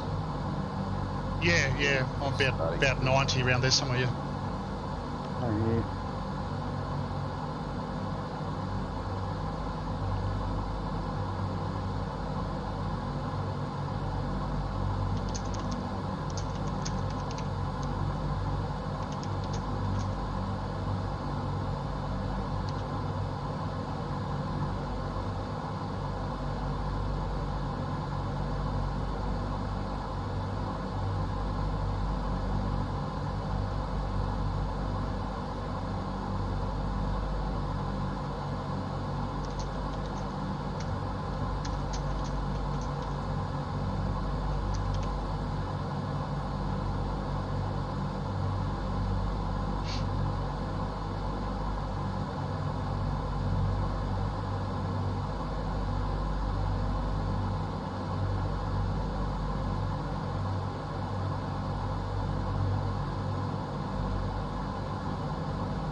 So just to confirm, Gully 3800, yeah? Yep, close enough.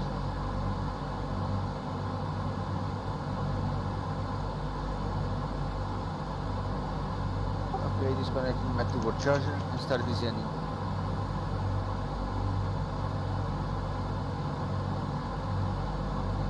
Copy that.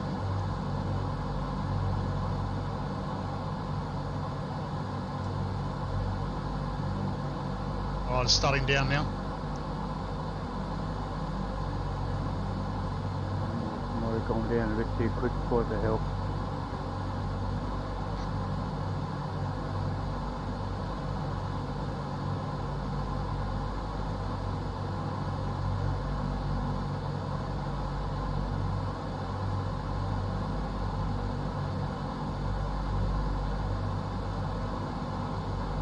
Yeah, sorry guys, I was away. How's Ken doing with the DC6? Getting there. Not too bad. Getting there. Oh, okay. He's just gone to make everyone coffee.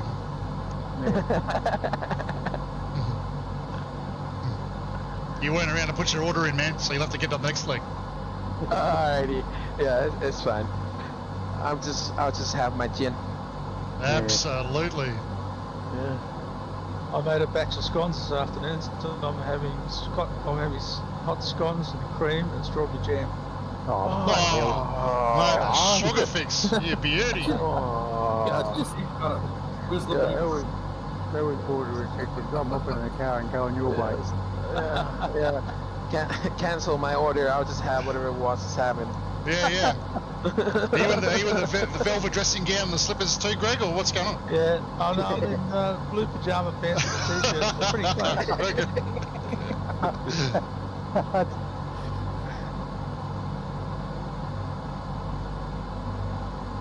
My girlfriend's never made scones in her life. She's from Thailand, so she just stood by and watched the whole event. What? Did you say she's from Thailand? Yeah, but she can't. They don't bake over there. She doesn't even own an oven. Okay. They just cook outside on fires, you know. Yeah.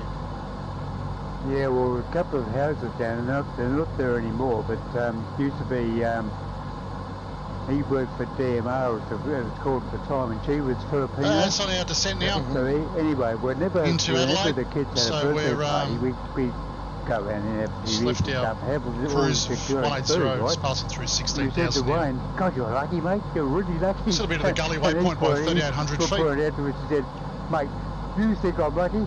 That's all I get all the time. Another 80 miles to run to the gully. Then we'll do a right-hand turn. That's right. My girlfriend has a big veggie garden. Which will be the runway heading to 2-3. 20-pound bag of rice every month, and that's what she lives on. What she grows out the back. That's all she wants to eat.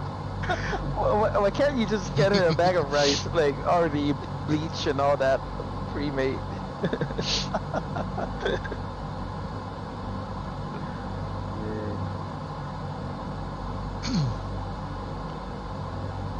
Well, being third generation Irish, I made soda bread this afternoon and it came out beautiful. Oh, nice. I don't even know what soda bread is. It sounds good. No, superb, the best. The only thing I made today was sticking the chicken fingers in the air fryer, and that was it. Oh, yes! The best! Food of champions, well done, mate. I threw some milk and sugar on Wheat Bix, does that count? Yes, that counts, mate. Absolutely. That's me. Complicated. Was hardly cooking. I mean, I heated up the coffee in the bloody microwave oven. I was cooking, mate. I was cooking. Air fryers are the best thing ever invented. Yeah, really. I've been thinking about getting one. They're superb. Good, Yeah, brilliant. Yeah. Roast, anything you want in it, beautiful. Yeah. And everything takes half the time. It's good. Yeah. It's just unfortunate. Like the only thing that I find that my air fryer couldn't cook properly is the fries, like French fries. Yeah. No, they does bloody brilliant fries in the air fryer. Yeah, mine came out really good. Mine does. Yeah, so do mine. Oh, that's good. That's good. Do you put the frozen fries in there, or how do you cook them? I wouldn't have a clue. I think you just cut them up and put them in bloody detail for a while and then put them in the air fryer. Chop up the spuds, put a bit of vegetable oil on, season them, in they go, beautiful. You guys are. You guys are doing the homemade. It's a little bit of oil, but it's nothing like the deep fat fryer. No, not like that. No. Just a little bit over the top. Yeah. It's got to be vegetable oil though, because it burns hotter. Superb. I see. You wouldn't know we're a bunch of bloody aviated geeks, would you? We're talking. We're at Ramsey's kitchen at the moment.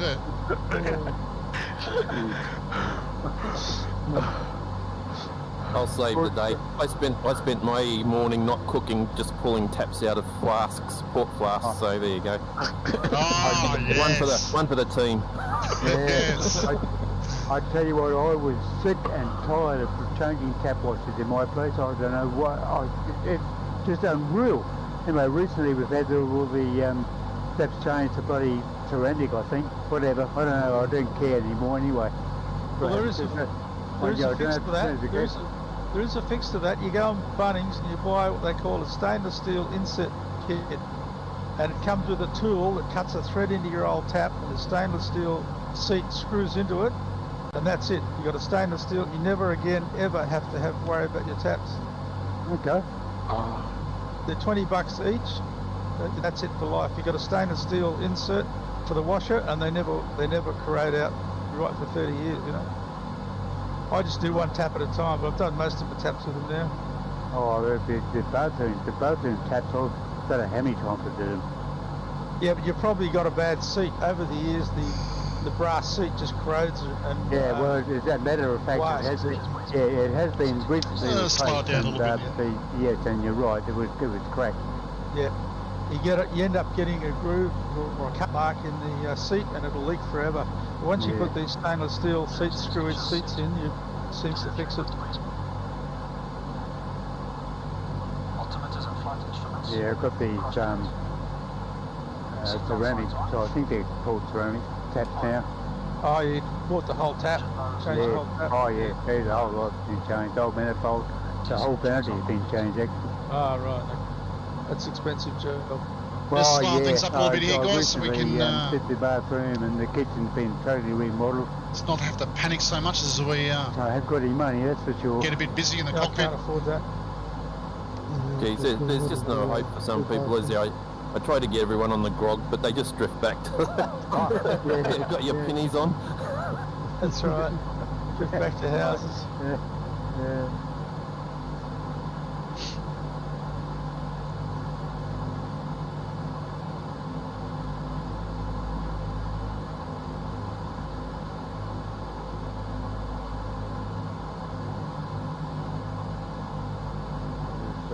Descending too fast, I think. I'm descending 1,000 per minute. Yeah, same here.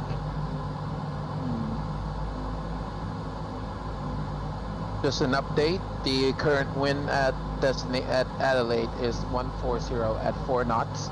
CAF OK, and altimeter 1027. Thank you. Thank you, mate. Yep. In other words, VT. Yeah.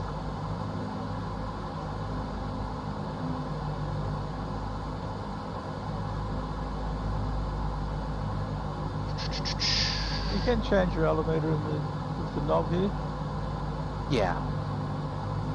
1027, you say? Yep. See if that works out. Mine's actually already on it. 1027. Oh, mine wasn't. Did you just tap B, Paul? No, I just happened to have a close look at it, and it's on exactly 1027. Yeah. I guess you have the best flight engineer. I'm going to have to bloody put up the temperature because I've got 30.37 into the mercury. So. Just get everything set up tomorrow then. Fuel booster pumps.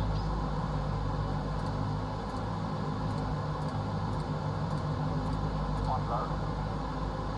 Fuel tank selectors. Mains on, crossfeed off. Hydraulic bypass valve. Down. It's passed through 9,000 here. We're looking for 3,800.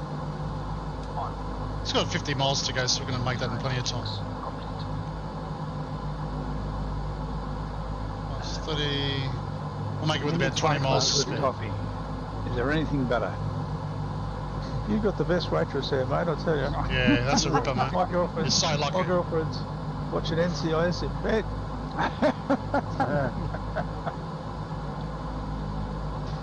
It's half past midnight in New Zealand, so mine's asleep.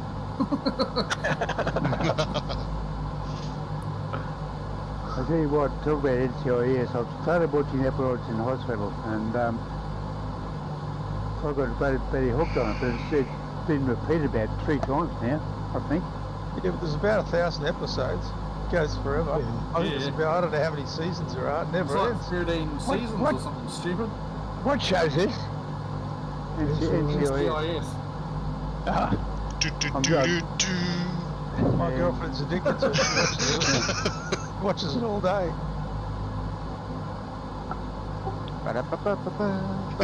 Forward.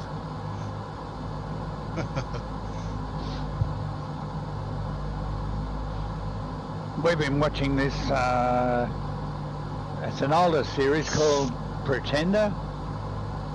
Yeah, I think you mentioned it. Yeah.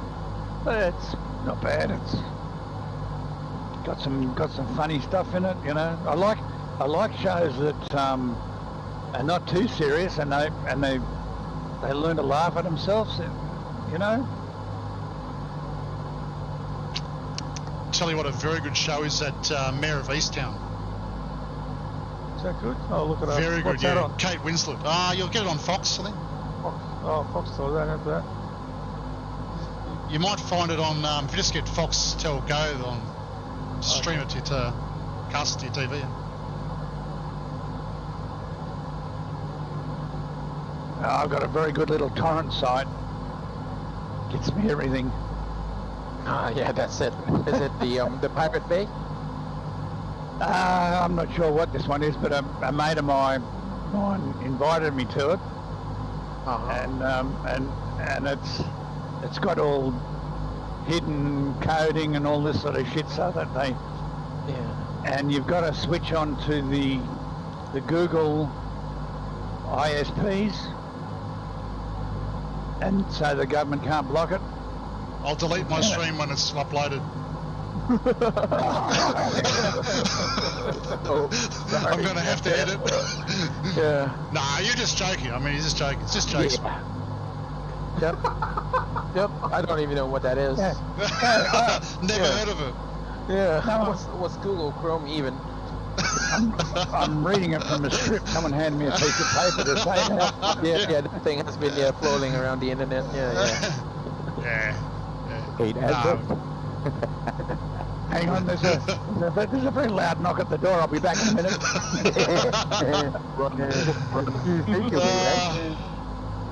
That's brilliant.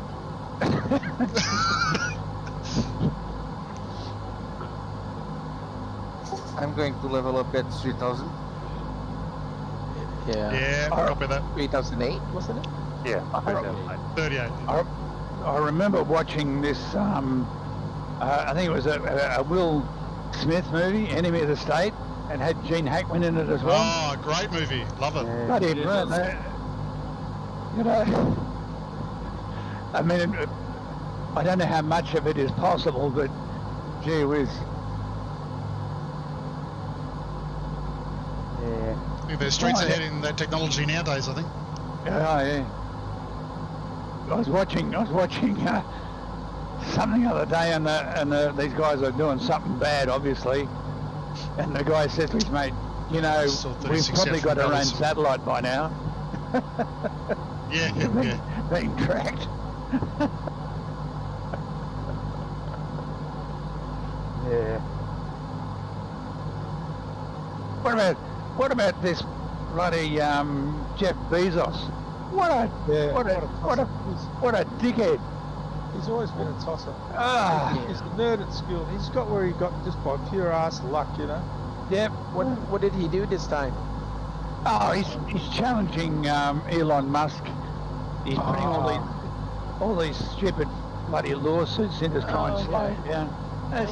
His Blue Origin didn't even. It only went up and down, right? It didn't really do anything. No, he hasn't even reached orbit. Yeah. You know? And yet he wants the contract, whereas Elon Musk is already supplying the space station. He's launched how many bloody satellites? A fair bit here. Starlink. I mean, when they go and have a piss, they even time the by the stopwatch how long they take. You know, it's just. Are you serious? Crap. It's just it's true. They're only allowed so many toilet breaks in a day, and they can only have a piss for so long. You know, everything's. What? That's the way he treats them. Yeah, and they've got to sign a non-disclosure agreement, so when they walk out the door, they're never allowed to speak about what happened. And that's how he treats them. They're like dogs.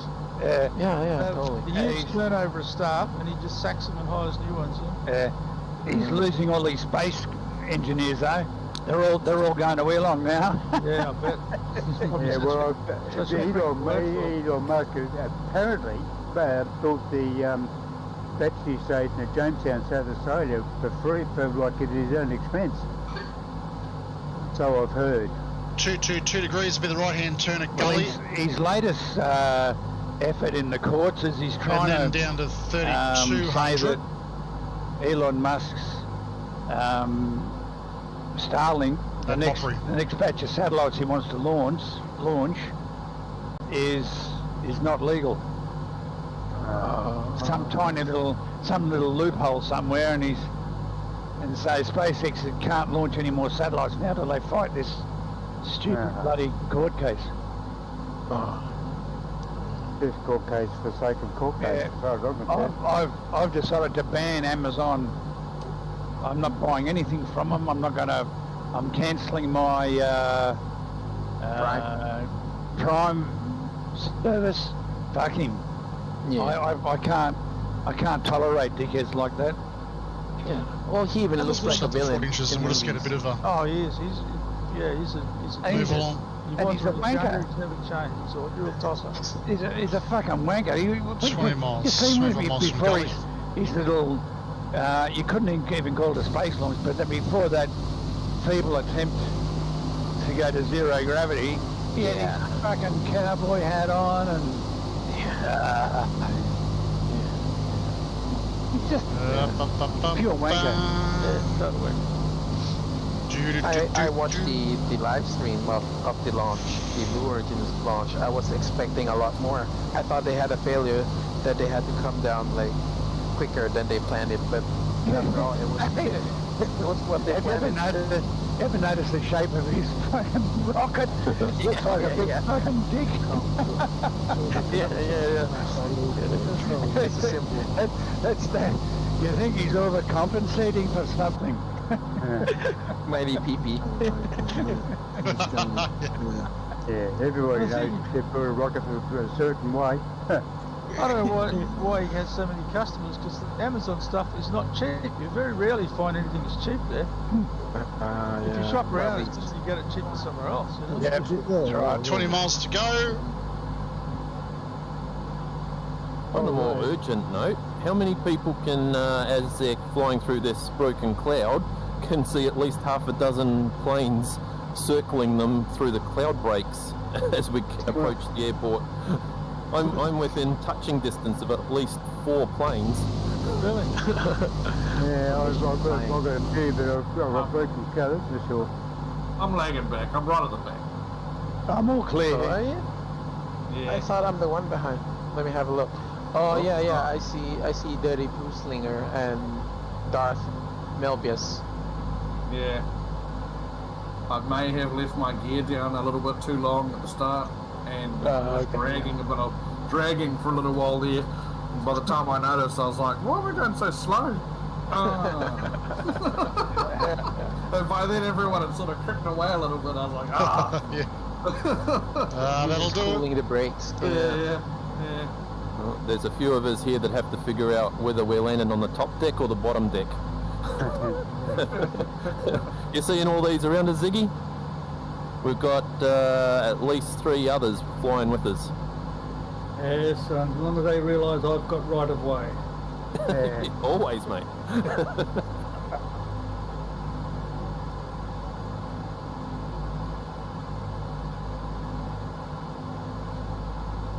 Let's start to pull this back a bit. Speaking of dickheads, you seen the latest stunts by, and apologies to any Trump supporters, but no apologies to Trump supporters, sorry.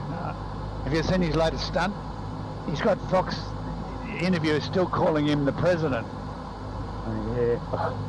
Fox is in his Previous presidents actually are referred to as Mr. President. Yeah, very true. I think, all ex-president are just called presidents, right? Yes. They never get called that's right. ex. Yeah. Well, he's got the money. Most of the senators haven't. So. Yeah. Well, on a lighter note, any one of you guys heard news about PMDG's 737? I'm just curious. I heard that it's on track for beta testing in a few weeks and still before Christmas. Oh, right. okay. The latest I heard. Okay, yeah. Such a waste. I dropped a few hints at them about doing a DC3, but they said Got possibly out a in the marker future, signal but coming up, but it's probably for parafield not out there. Not in the near plans. I think is that the ultimate flying machine we're in now. It's for team flights. It's just it generates a lot of fun, you know. Drama, chaos. Definitely drama. Chaos, angst, fun. Didn't you used to fly the DC3? Yeah, sure. Got a couple thousand hours. It would be really nice if it comes up and we could have you. Oh, sure. Yeah, well, DC3 is imminent. The Twin Otter is imminent. The 737. Who'd you say was from the 77? PMDG, was it? Yeah. PMDG are doing it, yeah. Yeah. Okay. Could be better than Bredov one, that's for sure. I mean, I saw a screenshot. I'm not sure on which channel of the cockpit of the 737. You know, like I know that like maybe about a year ago they launched the exterior photo of the 737. Yep. But now this time is the inside. Yeah, it looks to be on track for time. Aeroplane That's have been doing a DC3 that's very close to release. Yeah, I'm waiting for that one. That's going to be fantastic. Yeah, it's quite good. What happened to their Spitfire? I don't know. It's got very quiet. They had this real great looking Spitfire. 6 miles to go. So we'll just get ready to drop down to 3,200. Yeah, I can't work out that. Yeah, we're flying iron to drop the Spitfire out, so maybe they're waiting for all the flying iron ones to fall out of the sky. I don't know. it could be. Mine nearly did. I feel about 100 feet from the end of the run. And also can't wait for a Mustang either, but I haven't seen one yet. Well, I think Milva's got a really good Mustang in P3D, so it should come across. Oh yes, in P3D, but nothing in MSFS. No, but it's, you know, if they've got it, they might bring it across. That's true. It's more and more slowly starting to pop up, for EMS. Yeah. By the end of the year we'll have AB aircraft, yeah. There's a lot of freeware. Some of it's quite good. Going to make an attempt at a jump to VR. Good luck. Yeah. Have you got your wheels down yet, Ziggy? No. Still looking for the runway. Yeah, well, just be careful when you do. Don't look back. Okay. Setting my gyroscope for approach. Yeah. Yep, copy that, man. And Greg and I just making right turns now to liner.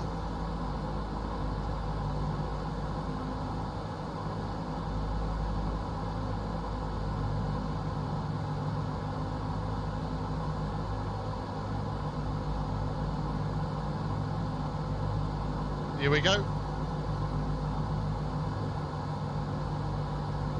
Might we use the ILS, I suppose.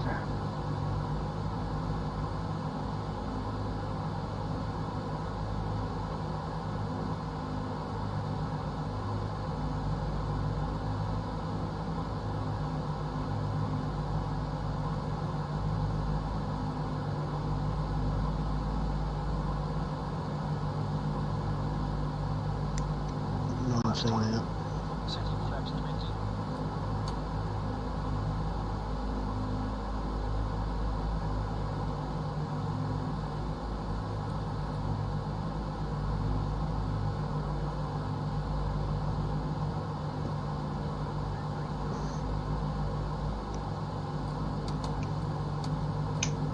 Where you heading, Neo? I don't know what the fuck my autopilot is doing. It's going the wrong way, mate. Yeah, I just hit the approach and he's turning around. What the fuck? Yeah, sometimes that happens.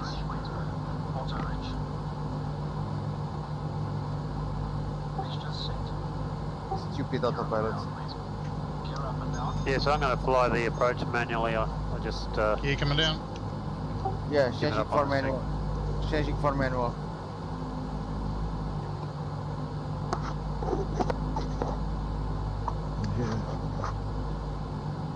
Jump to VR success. Okay, just on long final now. All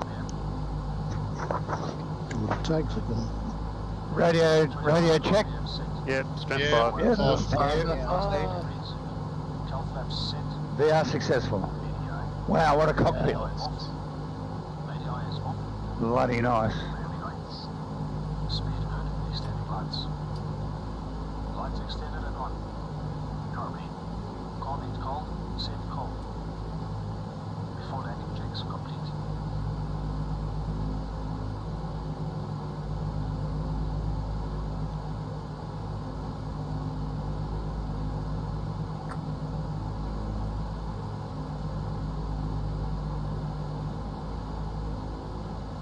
Oh, what's going on These here? guys coming out of the gully, obviously. Nice view of the city straight ahead too on the approach. Beautiful, beautiful. If you got the upgrade, you got the free upgrade. Yeah, got the upgrade. Go past Adelaide Oval in a minute. Yeah, the North Adelaide and Adelaide itself. Yeah, beautiful. Adelaide and Melbourne are quite good actually, but they're squares. Yeah. Yeah, Adelaide's surrounded by parks. Yeah. I spent many nights that high up there, I can tell you.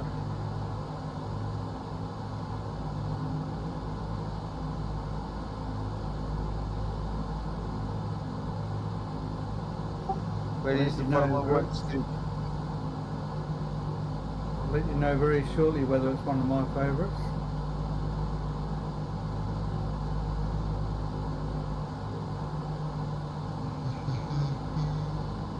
Lots are coming up.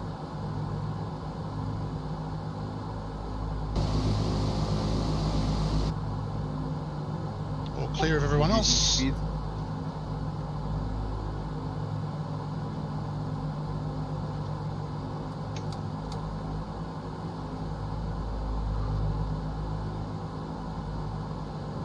Center 40. Got on this cockpit. Okay, so the gear's down 3 grand and the flaps are at 40. We'll go full flaps. Maybe another mile. Following the localizer in, we'll disconnect that with about 500 feet to go.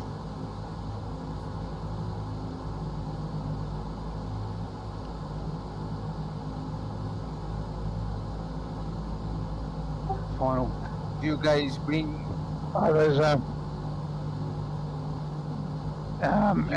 VR flight sim guy did a review on the Vario system. Did anyone see it? Yes. No, bloody, he was blown away. He was speechless. Did you guys bring your swimming streetwear so you can take a dive on the water? It's a headset that's got eye tracking, like perfect sweet spot, automatic IPD adjustment.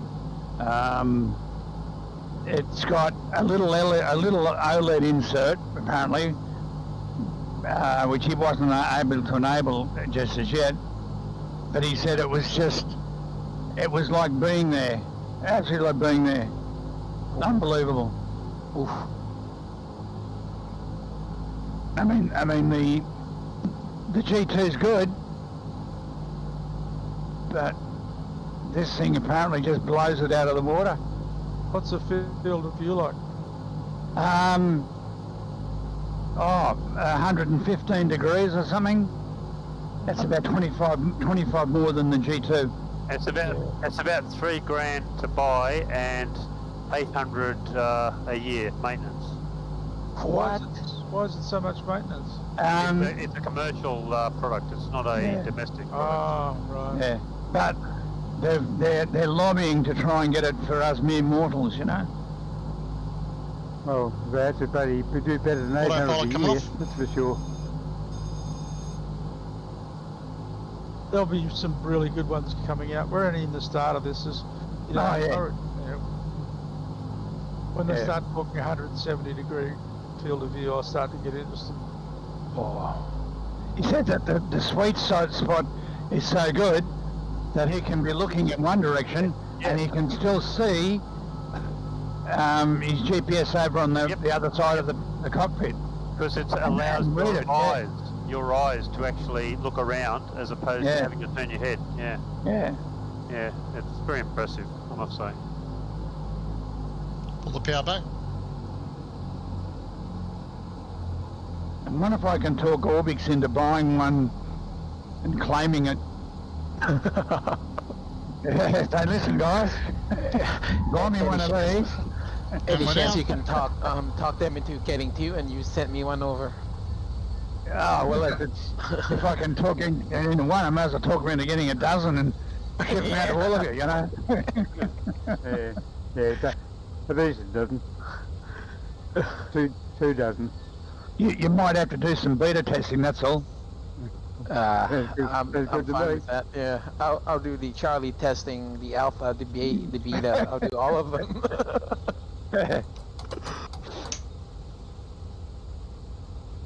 And we're down. Oh, you shot pretty quick, Jason. Save me getting out of VR. What altitude should I be at for Gully, by the way? 3,800. 38. Yep. 3.8, did you say? Yes. Yep. Yeah. Thank you. After landing checks complete.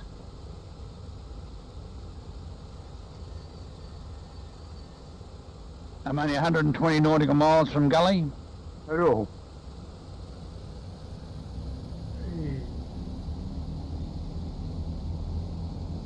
Be descending soon. Still got the pedal to the metal. 278 knots ground speed. Quick.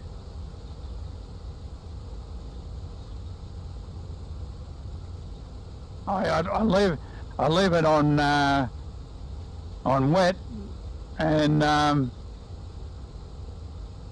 then close the turn the cow flaps, close them a little bit to keep the engine warm, and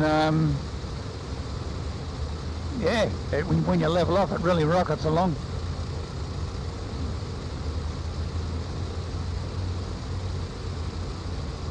Looking for a taxiway.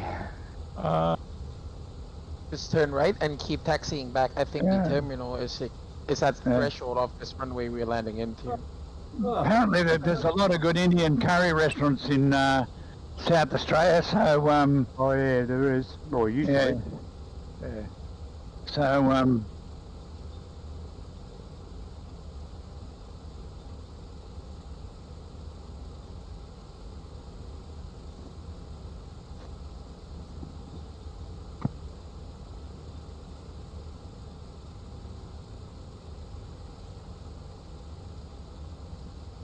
something just happened with my volume then.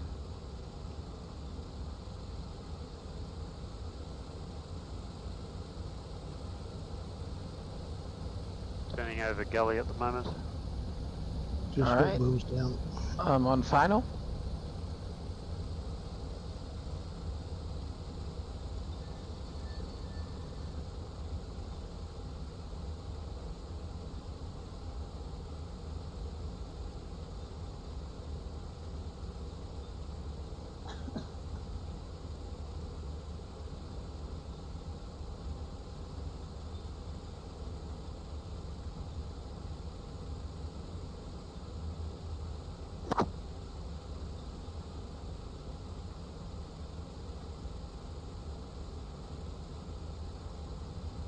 Okay, yeah, game, boys and girls. I'm on final. With that dark maybe.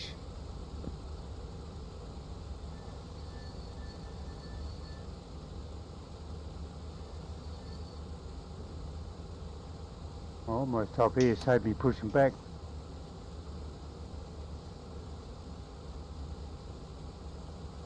Parking brake is set. Cut entrance.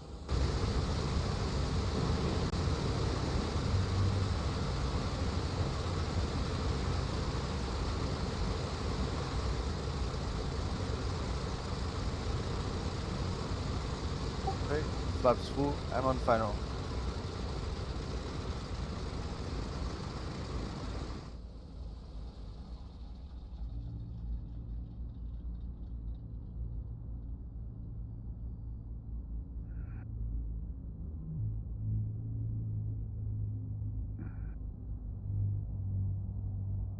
Oh. Captain Arstinus, please clear the runway.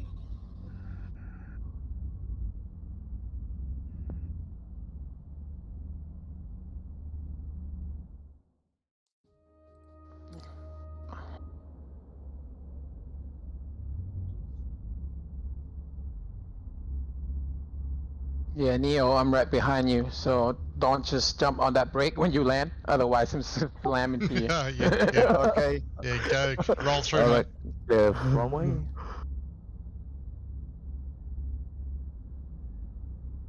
Yeah. She's pretty close behind you, I tell you.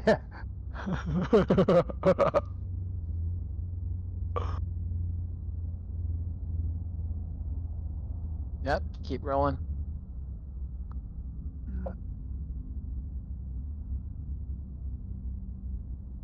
Oh Jesus. Oh, okay. Yeah, sorry about that, man. Alright, we're good, Neo. Thanks for that. Got Paul, the slinger, and Darth coming in. Once they've landed, we'll take 15, eh? Alright, I'm clear of the active. Thank you for letting me pass. Lovely. Yes. Yeah. Yes. No worries at all. I don't know whether it's the lighting, but I can't even see the runway. I'm unapproached. I know it's the lighting is just it's like Weird. it's all really overcooked, you know. Oh yeah. Right. Yeah. Well, I do have the Adelaide scenery, but even so, the runway's stuck out. Yeah, I've got my my crosshairs all nicely centered, so that side of it's fine. But yeah, just not happy with the view out the window. All right, guys, just going to take a little break here. We'll be back soon for the next leg to Portland. See you soon. Ah, here comes the Spitfire boys. Yep. Here they come.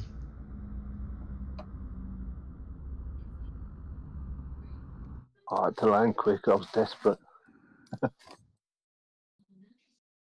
Oh, nice one, Andrew. I think I'll reboot my computer when I in the break just to freshen everything up. Yeah, I've had a few flights today, so maybe maybe the sim is giving me some grief.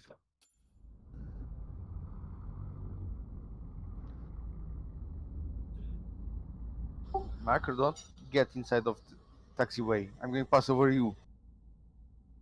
I'm going to smash you. But you're only in a little buzz box, according to me.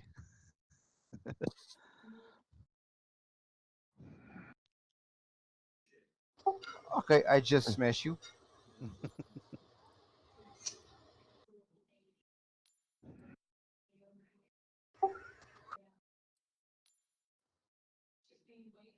This is a bit of a luxury here, Jace, mate. We all got our own bloody walkways. We got heaps of room for everyone. How good is it? You're slipping up, mate. You're making life real easy. I don't know what Portland's going to have in store for us. We'll make the most of it. What's happening? Portland? Yeah. You'd probably have more luck landing in my boy's backyard than on the airstrip. She's not a big one.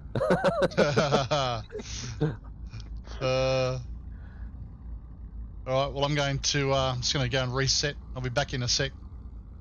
Yeah, I'll be back in a bit. Well, how long are we going to be? About 10 minutes?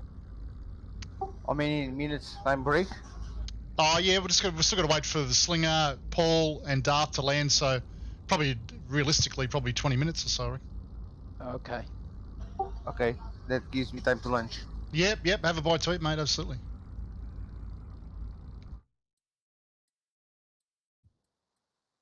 Alrighty, so 20 past the hour then, thereabouts. Yeah, about a quarter past or 20 past. Yeah. 20 past. Alright, sure. See you guys in a bit. See you soon, mate. See ya.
Those of you watching the stream, we're back in just a few minutes. We've just completed the first half of the leg down to Portland, Victoria. So we'll just have a 15-minute break here in Adelaide, refresh, fuel up, and then we'll be on our way again.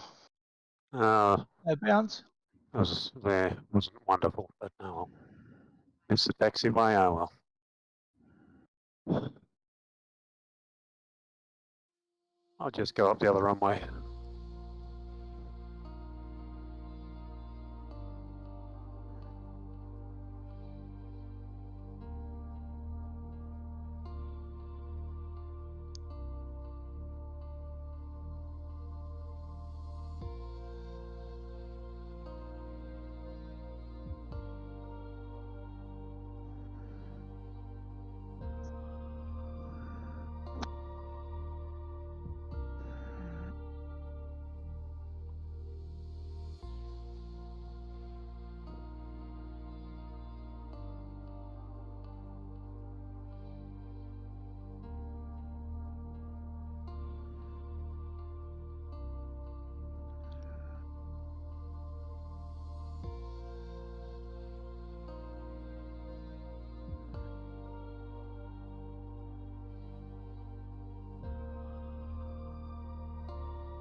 Oh, I've never seen this many planes at Adelaide in the sim. No.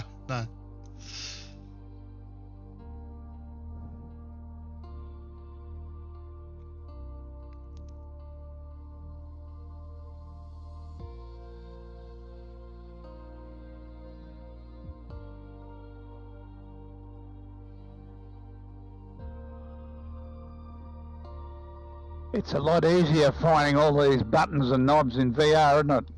Yes, definitely. Yep, I like VR for that reason.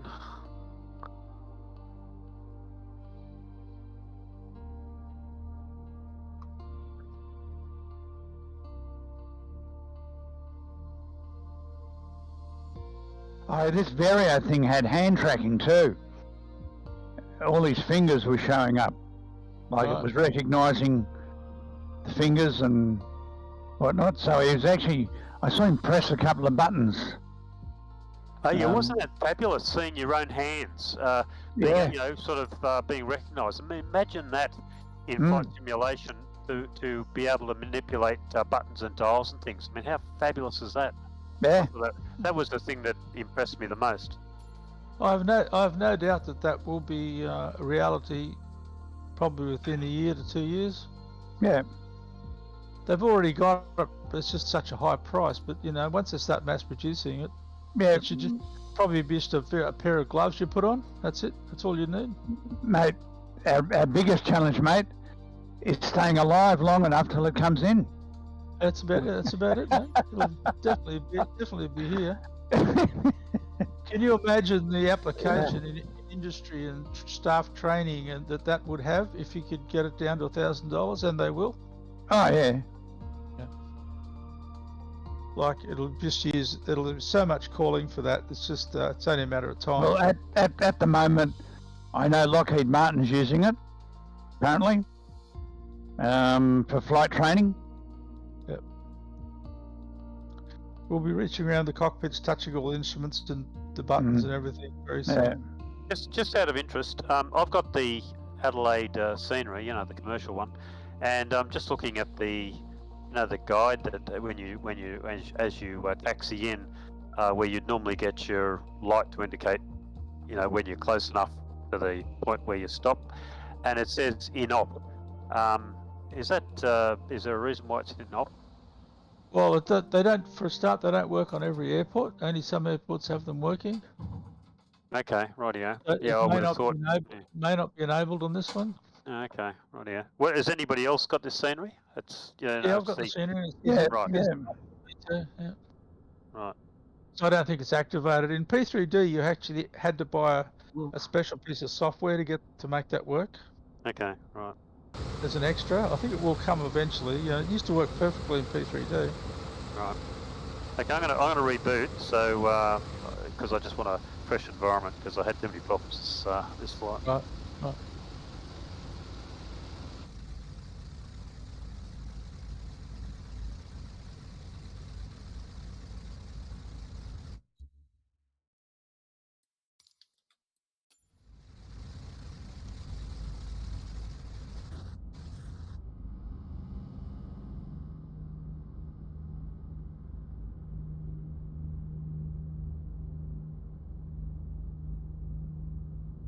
I don't think the jetways are even active here. I just try to operate them, they don't move.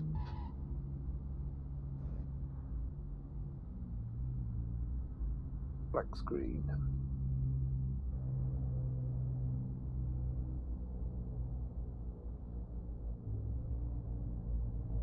What was that galley height again? 3,038. Nice landing, Slinger. Yep.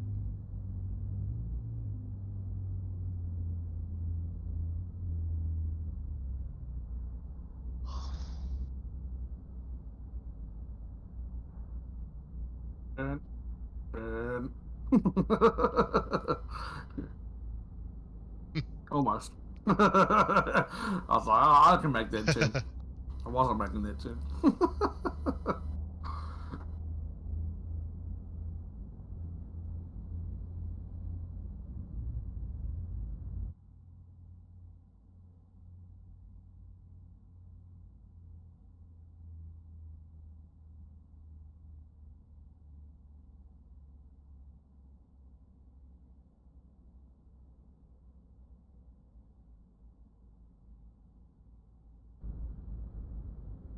They've done a magnificent job of modelling this aeroplane, haven't they? I go around the outside of it and it's just totally impressed with it.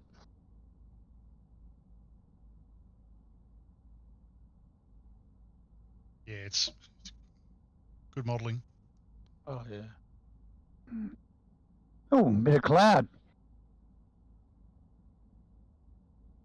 Cockpit briefly.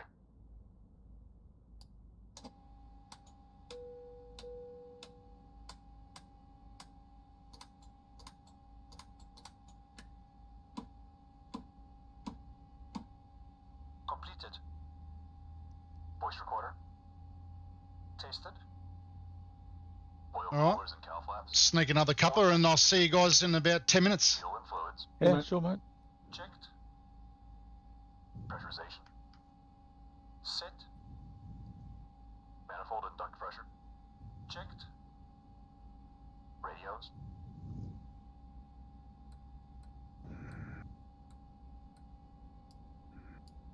Checked.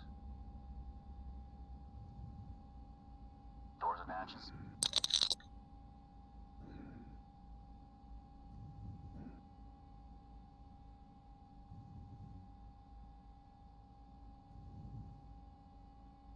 Closed. Door warning lights.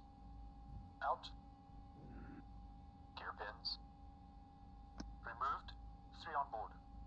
Belts and pedals.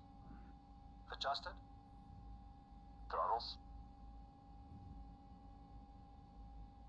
Set to idle. Propellers. Yeah, I'll be back in a sec. Forward and 3.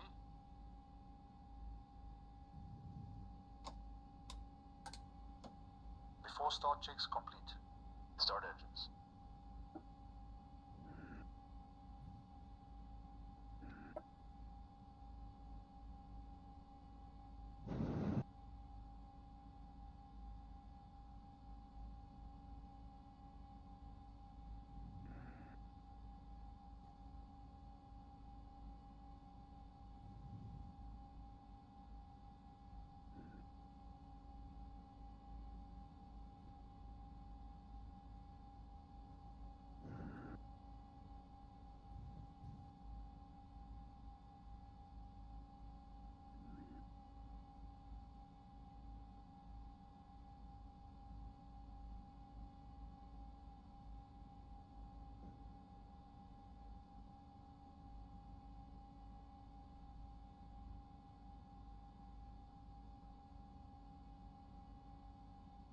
I'm back. Can anyone hear me? Yeah, we got you, Brian. Thanks, Pat.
Oh, coffee good. Coffee very good.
Portland, 240 miles, about an hour flight down to Portland, down to the coast.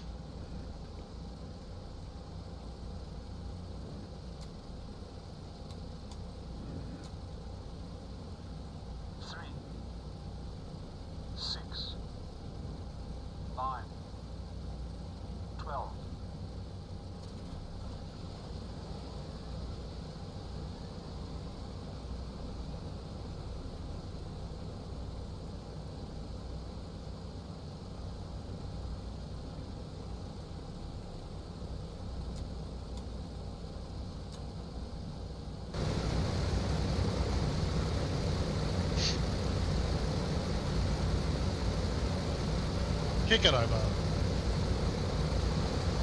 Well, that was great. I just got as far as spawning at the parking area, and my sim crashed the desktop. Oh no.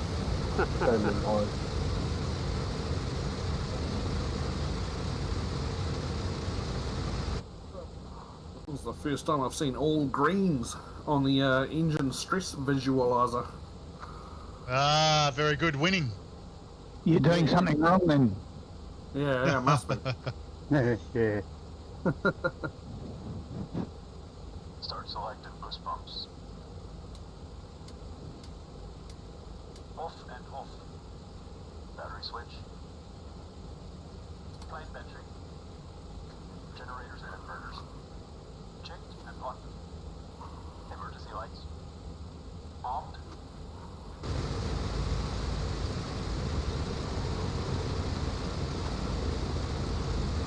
How many died?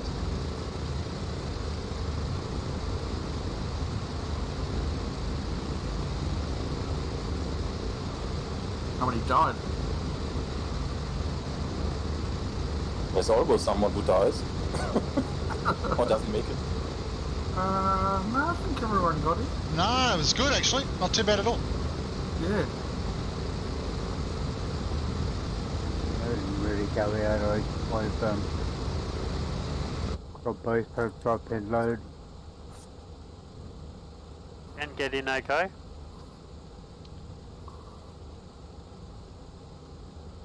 Yeah, not sure about Ken. There's a fair way out. Ken, how are you going? Yeah, I've still got. I'm at my gully altitude, 17 miles from gully now. Ready to switch, getting close to switching over to in vicinity. Slow down a bit more. I'm doing about 200 and about 160, about 180 odd knots at the moment. I'll slow that down a little bit as I come into gully, and then slow it down for Morpre and drop down to I think it's 3,270 for the intercept of the ILS. You still happy to do that touch and go, or do you want to do a full stop and have a break? I'm going to do a full stop, but you guys, if you feel like taking off, mate, just go for it. I'll catch up. I don't believe in cruise. No wonder your engines are stuffed. Oh. Oh, we'll leave here in 7 minutes, but 20 past 11 p.m. Yeah. Okay. I'll probably be landing just after you guys take off. But that's not bad. I've made up. I was 200 nautical miles behind when I started. Absolutely, no, you've done well. Yeah, not too badly at all. Lucky it was downhill the whole way. Yeah. Yeah, well, that's a good thing, see.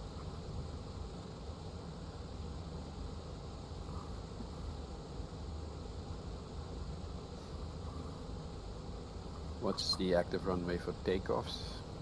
12, 12 probably. Yeah, we're with the gonna. wind. What's their wind speed? I mean, we could probably do 23. Take the longer runway. Yeah. Well, wind speed's according to this only like 5 knots. I think. Yeah, that's all I got. I think we'll Yeah. go off 2-3. Saves a bit of petrol. Yeah.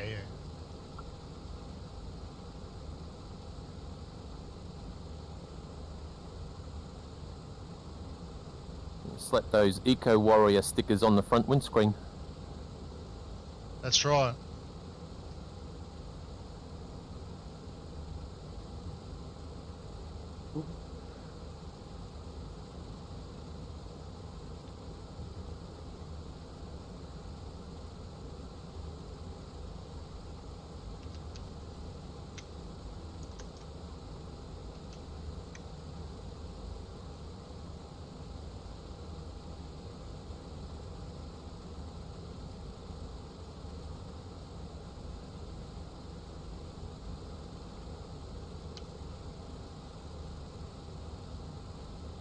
I should take the jetpack and a tow rope out and drag Taz in. No need, mate. I'm almost there. Nearly almost at gully now.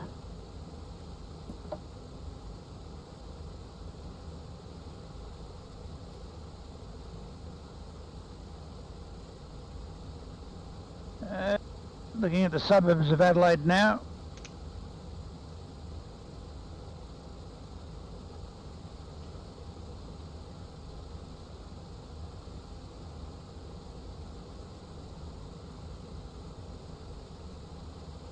How long's that Portland runway? That looks pretty short. Oh, it's not too bad. Ah, yeah, that's right, yeah. 5,300 foot. Yeah, yeah, it is. Yeah.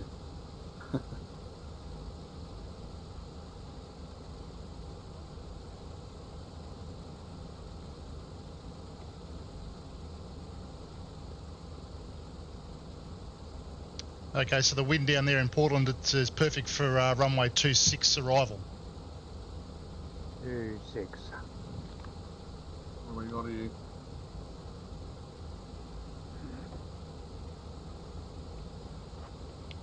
Yeah, but 280 at 5 knots and clear.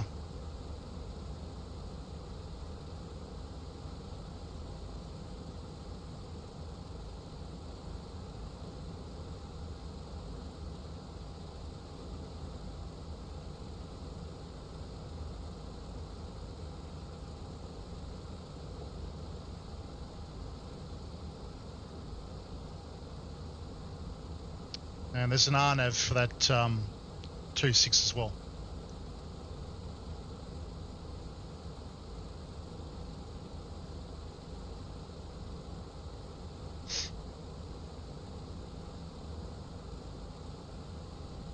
Boost pumps. Boost pumps on low. Fuel selector and crossfeed. Main tanks and crossfeed off. Autopilot and carb heat. Flaps down to 20, and let's just have a look at this RNAV. Hydraulic system. Down, forward, pressure and quantity checked. Okay. Flaps 20.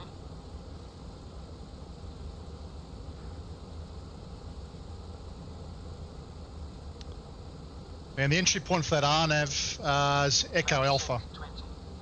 Windows and turbine.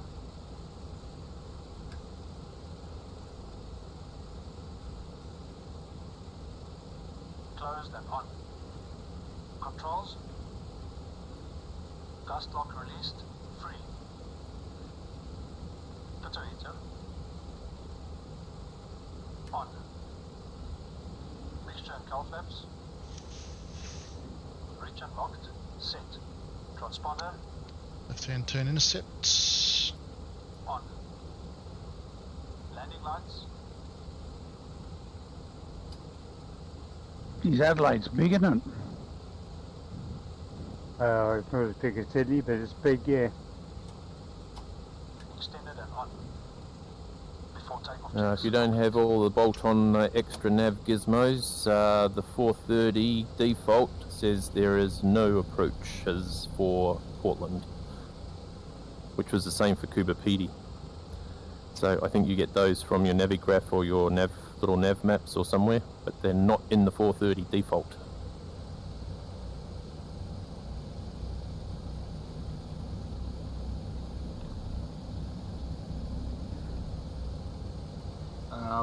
I normally just fly with a gyro on the DC6, so I don't bother entering it into the GPS.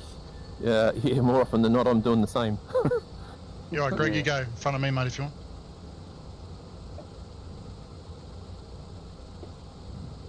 You go ahead. I'll follow you. I just parked off to the side here. Two is already lined up, ready to go. Yeah, I'm ready. Give way to the aircraft on final, please. Yep, I'm waiting.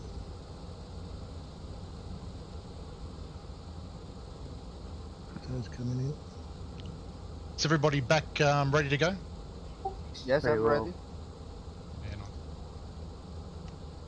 Wait for Taz. Yeah.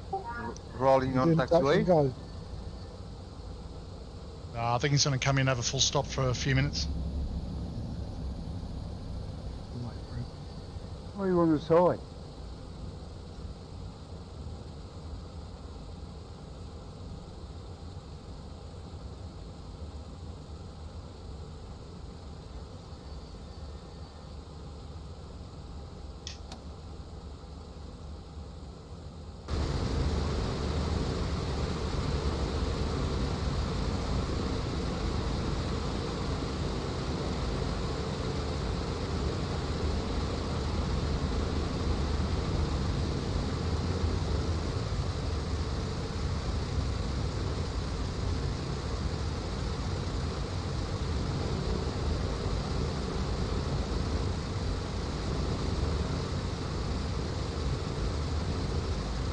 Might need to move, Wacky. You've got Taz coming in.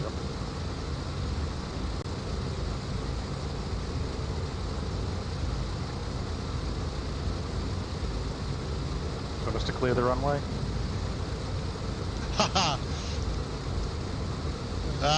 He got out just in the nick of time. You're assuming I'm going to land on the runway? That's the safest place to be. If you want to get hit, don't be on the runway. If you want to stay safe, just wait on the runway, because you know I always miss it.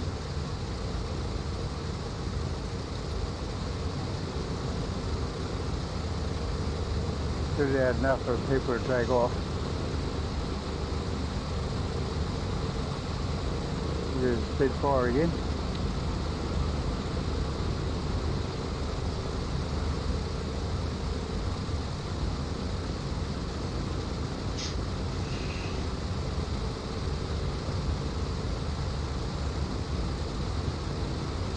What are you flying on this leg, C?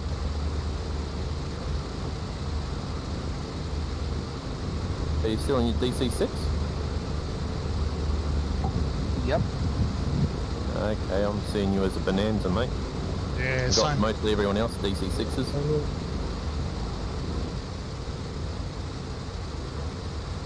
I'm actually. Is he the one going onto the runway now? No, he's that's... over next you to see my Dirty screen? Swinger. Okay, because I can see him. I see the person going on the runway now as a Uplow Airways, but everybody else is a answered. Yeah, everyone else is answered. Going up the same for me. If you see my stream, you see that I'm on a DC6. If you watch my screen, send it a DC6.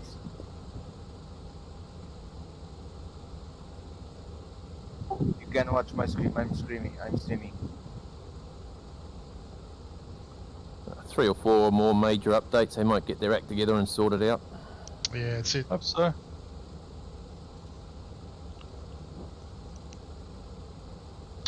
Okay, short finals, guys. See you later. Oh, look at the Spitfire again. Fly by there. Oh, Roger. That was awesome. Wow.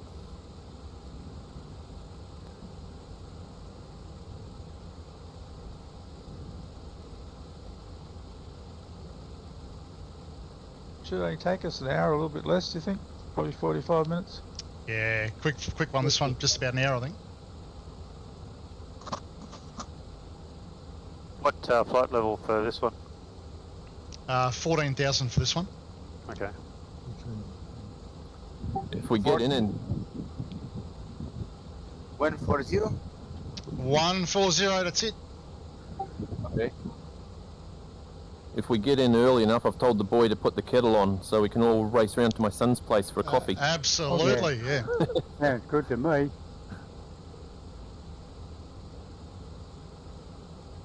Ah, Spitfire, thank you. Yeah. That's a nice welcome. They're buzzing, yeah. Yeah, very nice, thank you.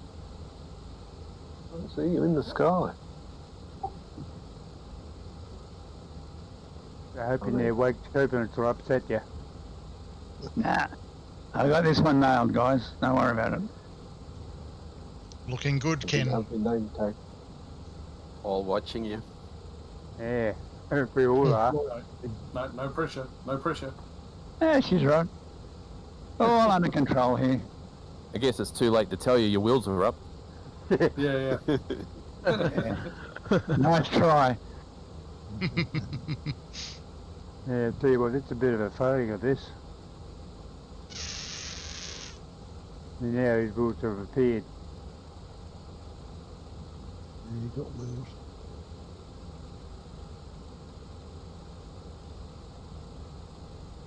Yeah, I see that.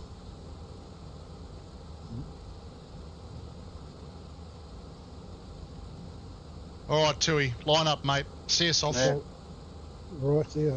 Yeah. Alrighty, looks like I'm the last one in here. Ah, Edric. Distracted. Ah. I'm just building up out.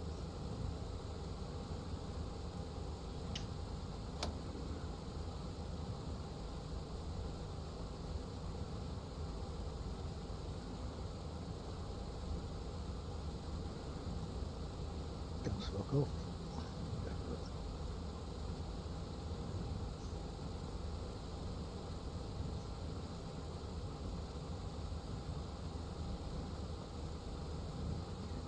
Have a good flight, Tui. Cheers. I'll try my best. Yep, hope it all hangs together for you, mate.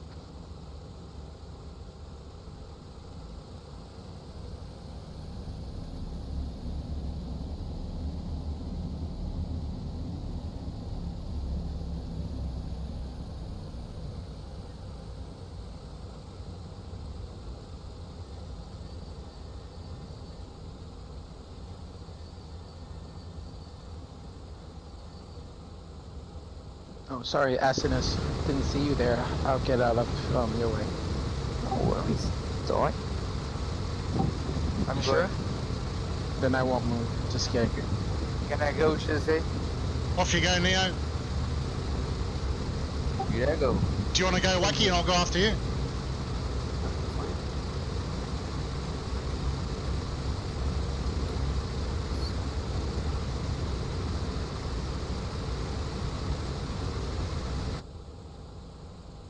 Dirty, you can go ahead and go. I'm just gonna wait for you.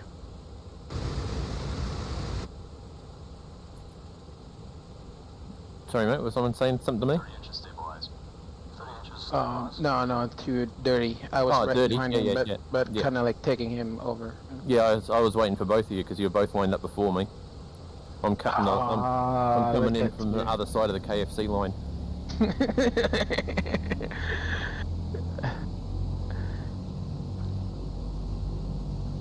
Go dead forwards again. stabilized.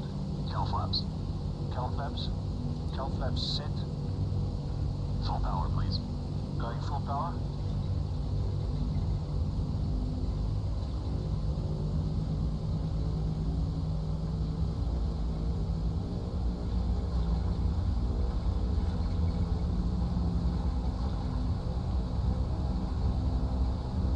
Full power set.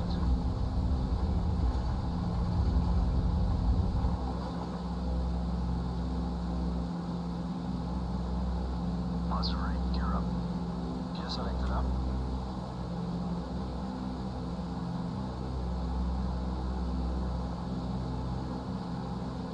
Gear up, lights out.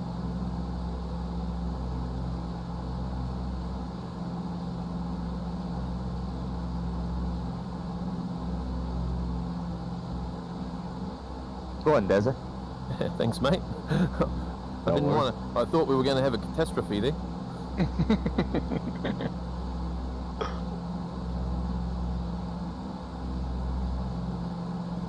Alright, I'm gonna get on the runway and just start my rolling right away. Yeah, you go. After you, Edric. It's alright, Greg. I'm still setting up my mic. Go for it.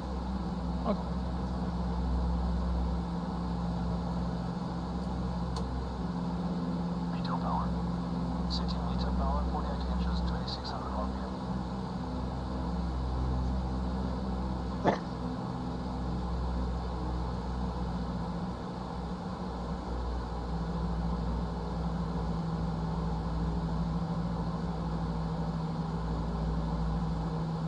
Meter power set.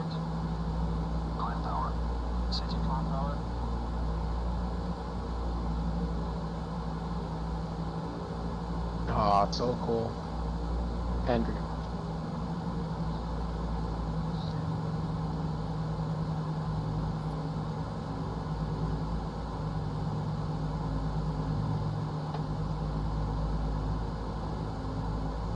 Climb power set. Enter takeoff checklist, please.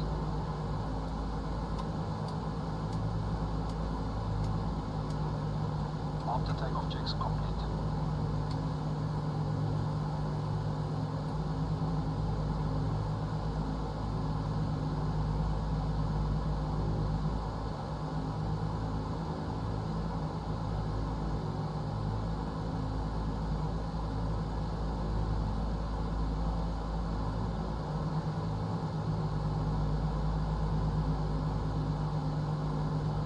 Where are we heading to? Portland. Portland.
Just a reminder too, it's Echo Alpha's the best fix for that RNAV.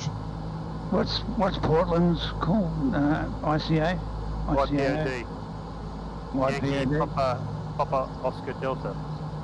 YPOD, thank you. So you were saying you were doing that Echo Alpha transition? Echo Charlie.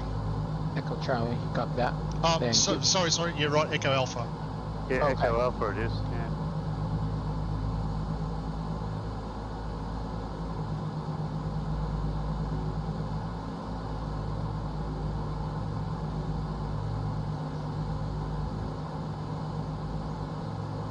Okay. Nice flying weather. Oh, and apologies too, it's 7 a.m. if you want to set your in-sim time to 7 a.m. Okay, thank you. Do you know of a way of slowing down the slider response? What was that, Brian? Does anyone know of any way of slowing down the slider response? So, for example, setting up 7 a.m., I move it at just a fraction. Nah. Yeah. It's a pain in the ass. Thanks, Pushy, for following, mate. Yeah. It would be handy if it worked off your scroll wheel, so you could just move it a little bit at a time. At the moment, I've got the chat's happening on the YouTube channel, but Okay, so you know what I mean then. Okay. I can't access, for some reason, I can't access the Twitch chat. But thanks for following, mate. Enjoy the flight. Just on our way into Portland, part 2 of this 16th leg of the PMDG DC6 Australian tour. The autopilot is working flawlessly this time.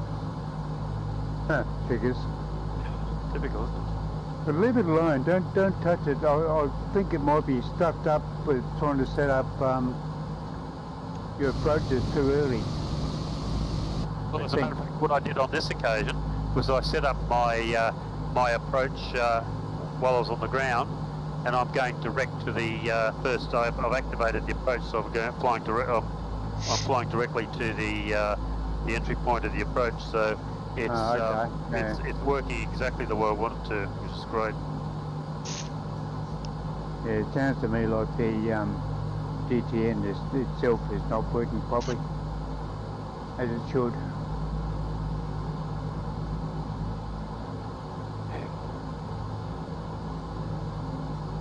hopefully I'll finish this run on a good note. Doesn't have any approaches listed in the thing, so well. Barnett 23, I think. Yeah, it's not there. It's not listed on my thing. No, it's not. If you've only got the default, you haven't got all the fancy nav stuff that everyone else has got, you won't have it. Yeah, no. If you haven't got Navigraph and little nav map, you won't have it. Yeah, it's so surprising because with each sim update, that gives you the new ERIC as well. And like, from my personal experience, when there's a new ERIC, there's not a whole lot that changes. So there's already 2 airports that's happened today already, right? Yeah, Cuba PD and Portland. Yeah. And I must say, in the early days before I hooked in Navigraph, because I've had a Navigraph subscription for years, but I hadn't bothered to hook it into this. It was only in beta anyway, and I wasn't interested in testing it at the time. But in the early days, I was disappointed that so many airports didn't have any of the procedures for flying into them or flying out of them. So once I hooked Navigraph in, that all changed. Certainly, it suggests it's the better way to go, because I don't know what it is with this Airbus these Airbus cycles, but it just doesn't seem to have them all. I don't know whether they've got some sort of a light version of the cycles, and it just doesn't have the detail that Airbus use. But gotta wonder. Yeah.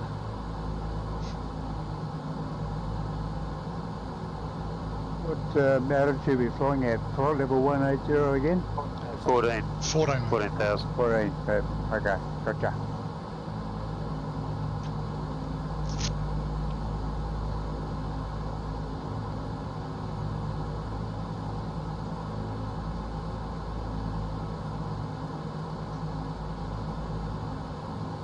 Look at Ziggy Boy go, blasting through the skies there, mate.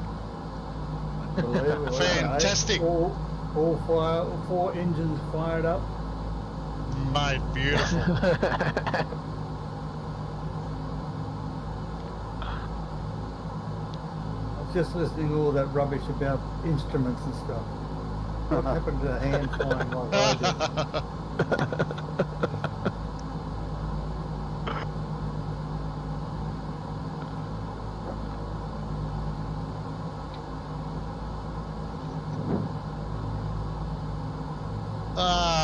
Forgot to fix the fuel, so let's take a little bit out. We don't need that much. This mesh Forgot all looks a about bit sus, doesn't it? I'm flying past a piece where there's clearly, there's detail up to this point, and then from there on it's all very wishy-washy. 14, we'll settle on that. Okay. That'll happen a bit quick. We have liftoff. Well, that was a quick turnaround, Ken. Yep, all I had to do is punch in the flight plan and taxi to back to the start and go. Everything's working like a charm. Yeah, I suppose it was an easy flight plan, wasn't it? Yeah. Starting point, destination. Done. Yeah, that's it. Done.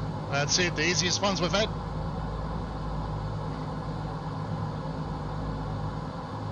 I told you we should have gone the other way while he wasn't watching.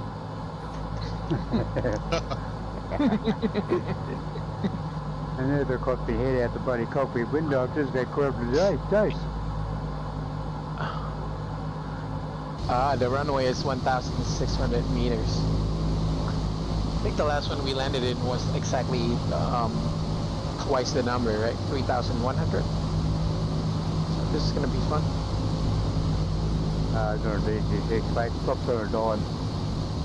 Yeah. You fly with Jace, mate, you soon learn to land on dirt strips out in the middle of nowhere. Yes. So 2,000 is our target altitude. for the procedure that we're doing the RNAV for those that are doing it. Beautiful. Thanks, mate. Thank you.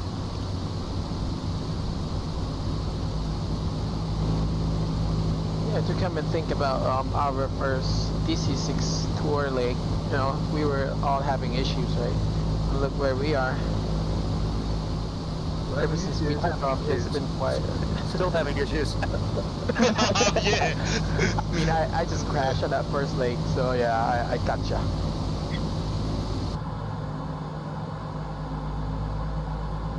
As a matter of interest, how many actually started off with the DC6 on the first leg? Yep. Almost all of us. Yeah. I actually flew the citation because I was sort of I wasn't I wasn't sure whether I was even going to bother to use the DC6 even though I had it. But then after the flight I flew it by myself just to cover that leg, you know. But from there on I've been in the DC6. But I didn't. Yeah, remember that.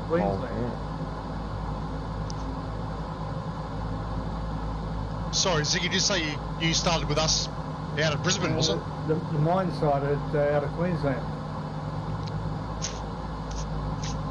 Yeah, I remember that. Yeah. Oh, yeah, MacArthur River. That's right, yes. That was my first leg. Very good. But I didn't have a DC6 then. I had, I forget what it was, but it ran all the way with no engine failures, no nothing. It was perfect. It wasn't until I got the DC6 I started having problems. Join the gang. Yeah. That's it. Actually, I must admit, when I hear your story, I think, God, I'm lucky.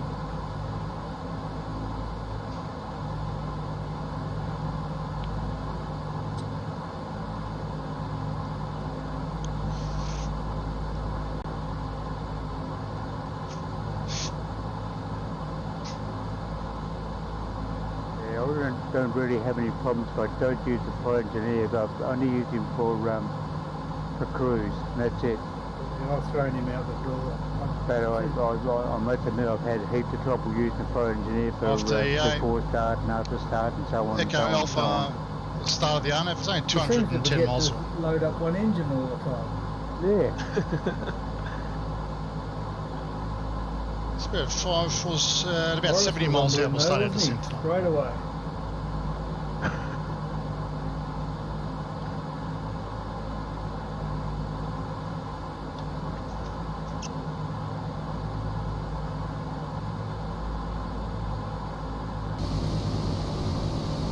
What are you guys cruising at? 14,000. 14. 14. Roger that. 14 at 253. I'm still catching up. I've just changed to cruise mode. So I'm only doing 219 at the moment, but it'll improve by GSC. What's the 232 in flight engineer cruise mode? Just curious, anyone knows the reason? Anyone knows the reason why they're saying that with radial engines you shouldn't play around with the power often?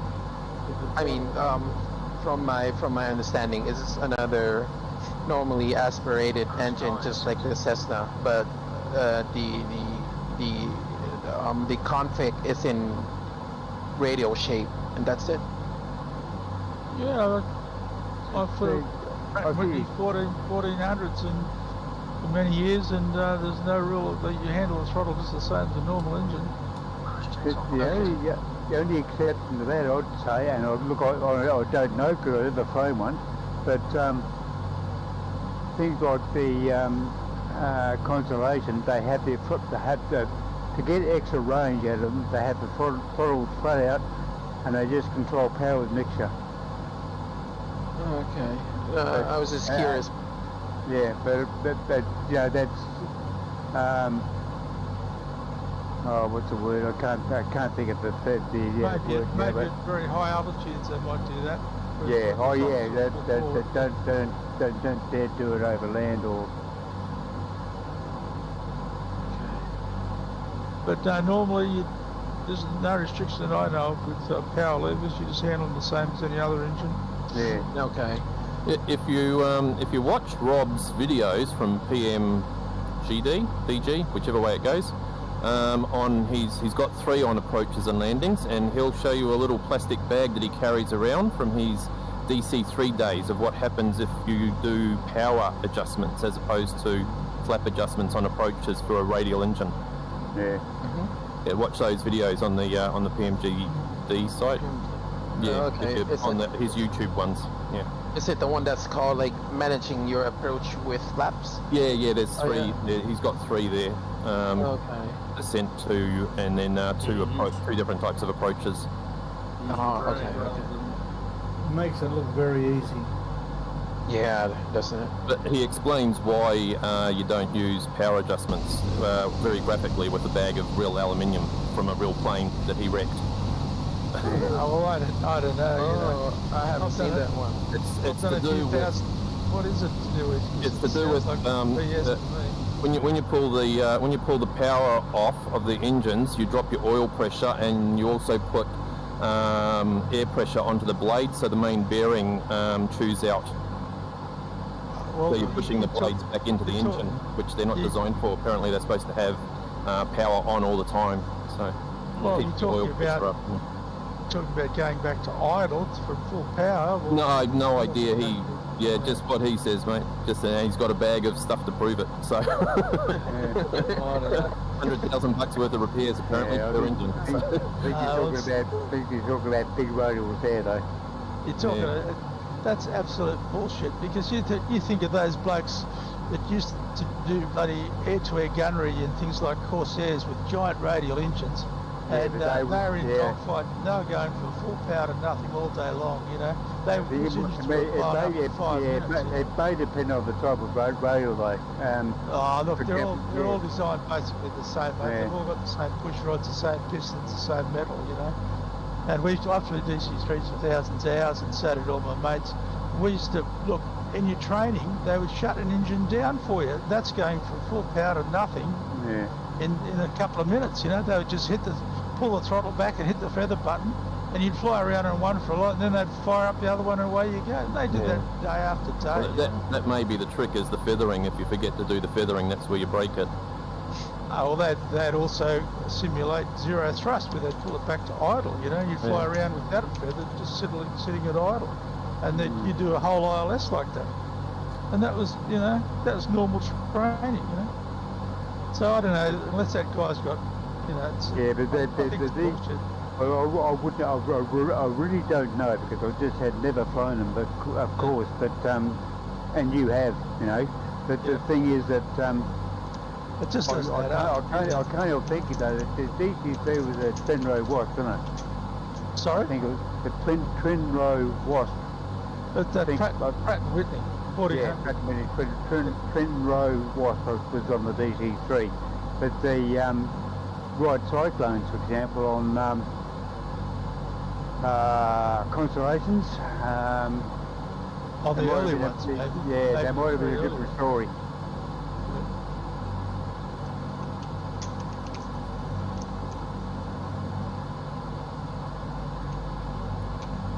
This coastline that we're looking at now, is that actually how it is? Like pretty bloody well, That's pretty bloody close. Yeah. You got to remember, this is satellite photography. It's not going to be far off. Yeah. And I've flown down here, and this is exactly how it is when I fly into Adelaide. All that water line inside from the coast is exactly like that. Yeah. It's all salt water. I was thinking there might have been a reef along there, and like you were saying before, they would just fill the gaps up with water, but that's actually how it is, eh? Yeah, it's all sand. It's just all sand, yeah. Where we're flying at the moment is 90 Mile Beach or something like that. It's called, I think. 90 Mile Beach, something like that. Time for another beach run. Yeah, that was good. Well, that's where Herb Edley used to train years and years ago.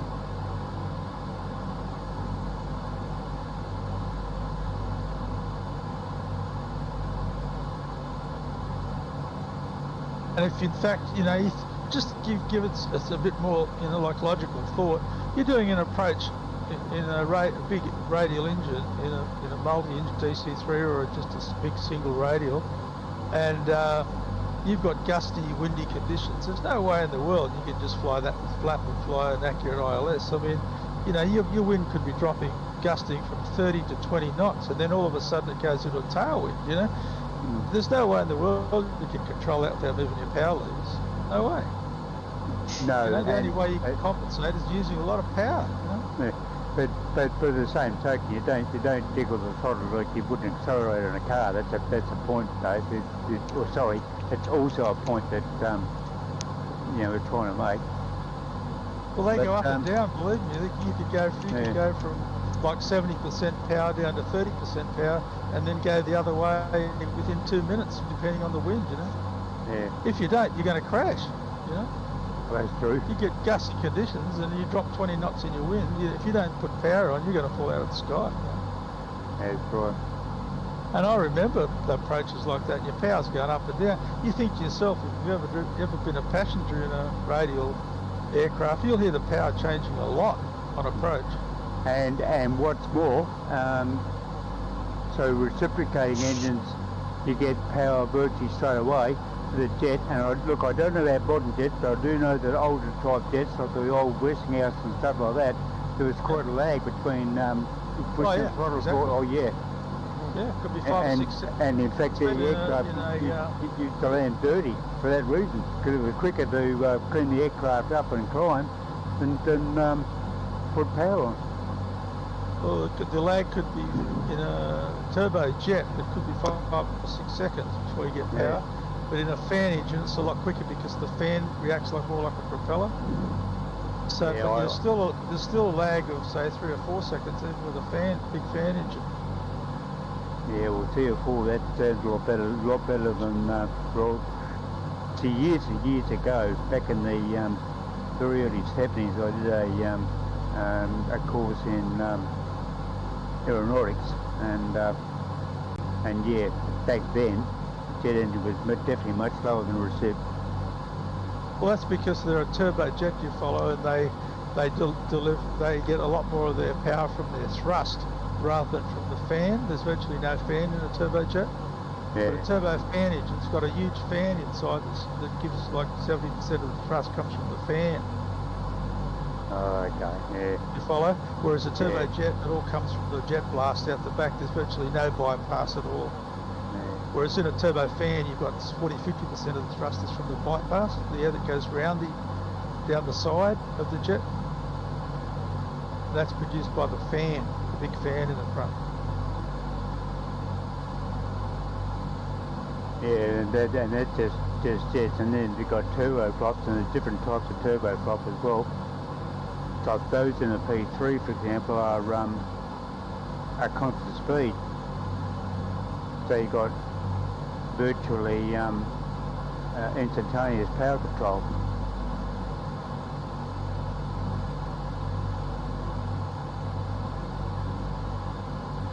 Where turbojets, some of them are free, what they call a free turbine, and some of them are shaft turbine. It's everything together. Yeah. The PT6 is a free turbine. That's all to do with the design, Yeah. What was the approach again on Portland? Echo Alpha, was it? I'm going Echo Alpha. Yep.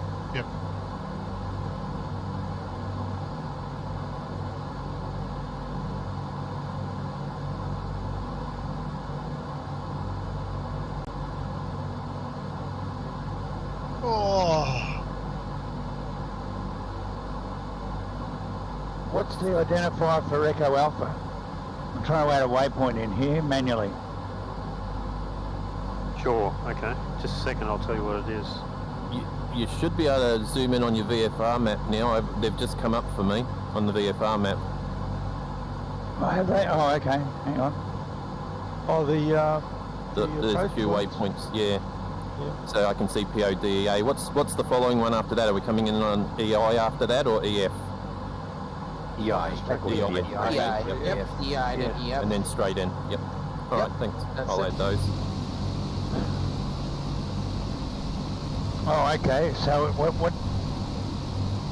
which one are you using? PODEF, are you? So PODEA is how is the closest intercept from our course. Then it goes PODEI, and that's in line with the runway. Now how do I add that in? I just click on it, or you'd probably have to type it in, I imagine, but that depends whether your nav data will recognise that as something it understands. Yeah. Waypoint. Yeah, it should do. I can, if you want to hear me drone on for a couple of minutes, I can talk you through it as I'm doing it. I'll just try typing in PODEI.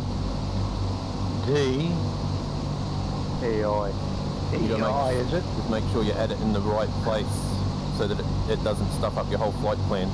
It says waypoint identifier. Is that find? Yeah, that's the box you use. Yeah, and then just type in PODEI after PODEA, of course.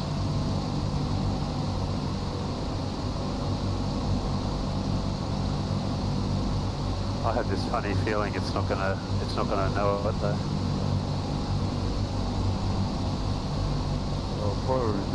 Normally, if it comes up on the VFR map, it should be able to find it. Yeah, just as a GPS waypoint, not as part of a star or anything like that, though. You didn't find it, Ken? Well, I've got waypoint identifier. I'll just hit enter and see what happens. Sure. There you go. It's in there. Oh, good job.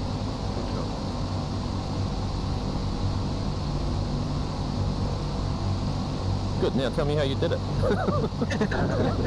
I just went in and typed it in, and then there was some buttons, some knobs, and John.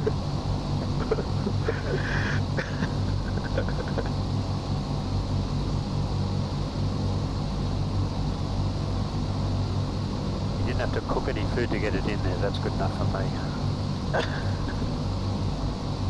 Start coming down about 500 feet a minute, right?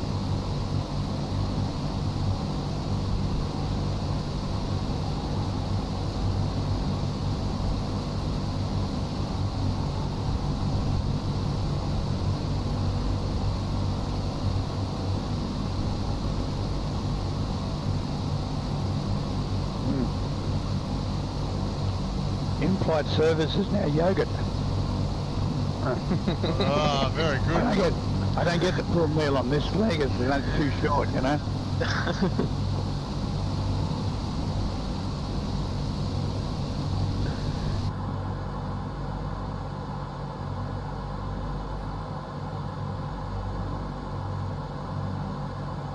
She keeps bumping me in the leg with that bloody trolley, though, I tell you.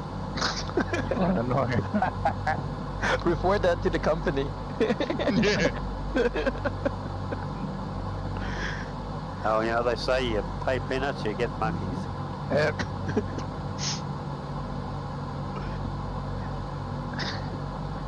So next Wednesday is the Africa DC6 flight. Nah, Wednesday's the final leg of the Aus trip. Back to Hobart. Oh.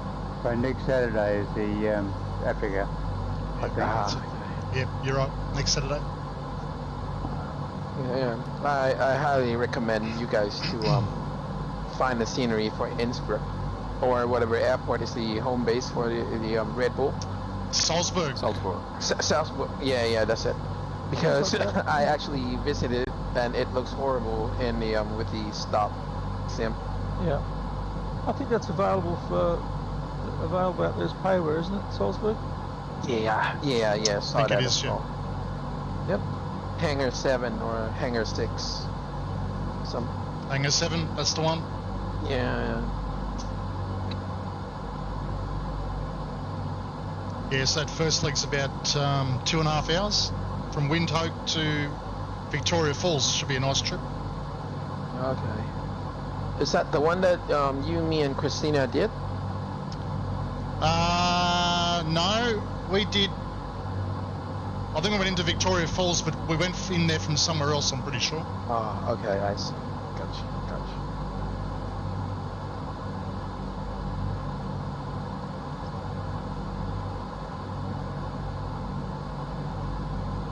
See the Spitties doing their job. 41.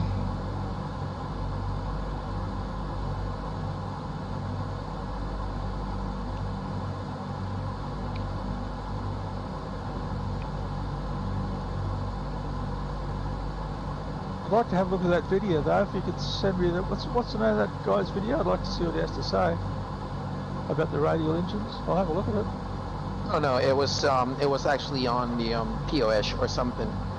It's just like, you know, everyone just keeps telling me to not play around with the thing, the power. If you Greg, if you go into YouTube and type in PMDG DC6 tutorials, right, you'll see them all listed there. Yeah. And yeah, you'll find the landing tutorials there. There's probably 3 of them, I think. So the PMG devices don't use the power levers. Never heard of anything so crazy. I mean, what do you think power levers are for? I mean, Jesus, think they'd make a plane that you couldn't touch the power levers? I don't think so.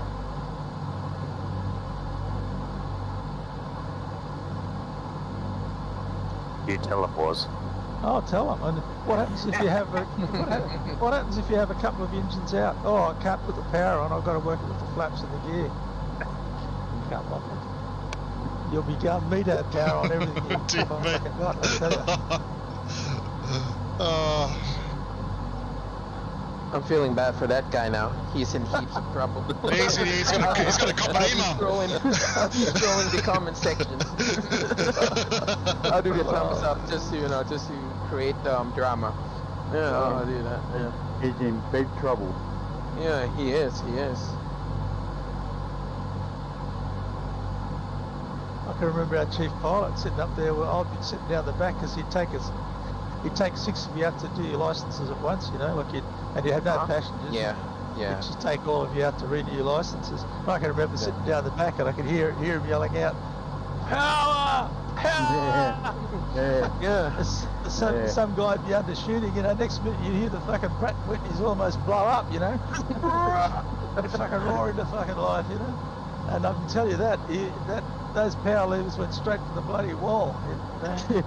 And those engines never even batted an eyelid, you know. We'd fly for the next 12 months on them, you know.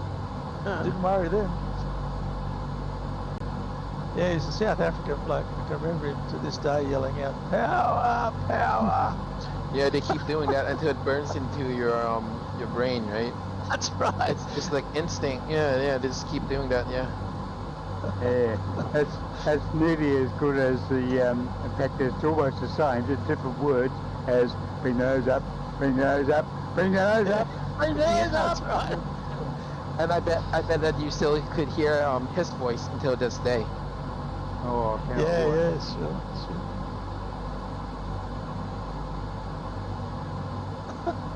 We hit the ground so hard.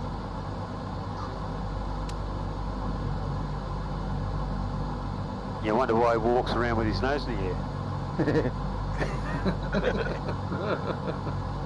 No, he was looking up at the aircraft.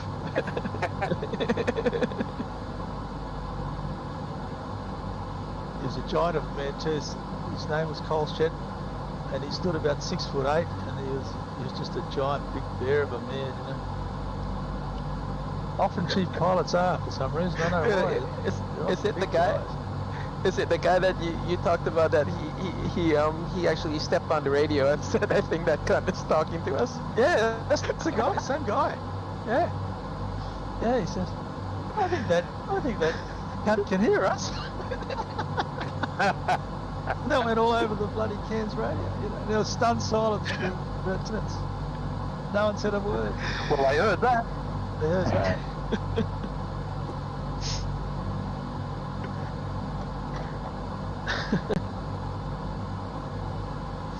But everyone had a great respect for that man, and He was well known around the drinking holes and the bars at the airport, and even the controllers knew him well. So because he was such a giant of a personality, nobody even questioned what he said. You know, there wasn't a word said after that. The radios were just all silent. Yeah, so. Yeah, I spent 9 years in the Air Force as it's a red tech actually, but I heard stories of certain people when they were much younger. Yep, right. Yeah, stories stay around, don't they, in the Air Force? Everybody has a story about everybody.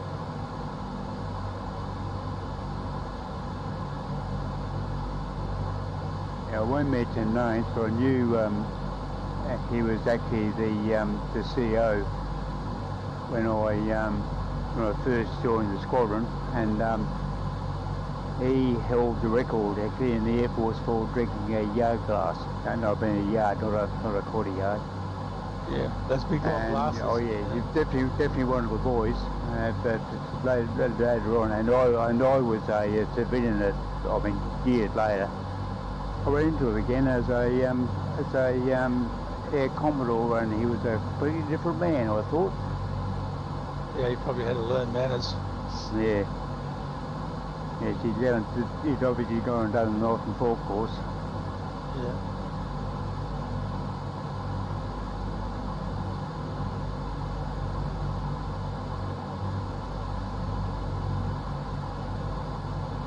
I don't know if you can remember, go back a few years now, the New South Wales Commissioner of Fire Brigade was one, can't think of his name. Damn it, I'll forget it. I can't think of his name.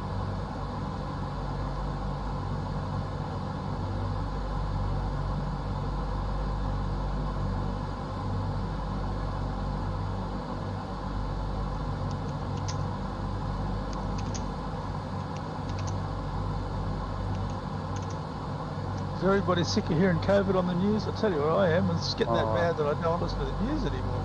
God, they talk about it. And I'm sick of seeing syringes. Every time they talk about it, they show needles going in half. So I must have seen 10,000 of those things. Yeah, well, whenever they have because it's pretty bad in New South Wales, and whenever they have a shot of someone in ICU on the ventilator, it's the same person. Yeah. Has been for the last bloody month. Is it? Oh, yeah. God, just, and then they show you, I'm just so sick of seeing needles going to halves. Well, we're going to have it forever. Yeah, just learn to live with it, get over it. Yeah, talking about COVID, I'm so sick of it. My airline is about to go bankrupt just because of COVID. We couldn't fly at all. Yeah. Well, I think in Melbourne they got the right idea. They locked everything down, bang, they've got a few cases, and they're trying to bring up the vaccination rate. In New South Wales, they let it go, and it's just totally out of control now. So they might just, literal restrictions and get everyone vaccinated as soon as they can. Simple as that. Which is what I think they're doing anyway. I thought the vaccination rate in Victoria was way down compared to New South Wales. Oh yeah, but they've really shoved New South Wales. That's well ahead though. It's because of the hospitalisations. But it doesn't take long. I remember that it wasn't that long ago when we were having numbers that Victoria are currently experiencing, and it just gets away. You sort of think it's not going to happen, and it just gets away. So I mean, everybody should just get vaccinated and be done with it. I think it spreads too fast. That's right. I think they're going to start. The thing is, the city can't control it. Yeah, they just lock down certain areas, and because the police caught on one day anyway that I took notice of it. The police caught 600, and this is only caught 600 people, but doing the wrong thing. So yeah, that's right, and that's why. That's how it spread so damn quick. I remember Melbourne had those ridiculous bloody demonstrations, as well as Sydney and some of the other states. So Sydney people just do what they want to do. Crazy. And fair enough, I don't blame people getting angry. I don't blame them at all. Yeah, but don't blame the rest of society. yeah, I know, but still, if it's going to make matters worse, then Oh yeah.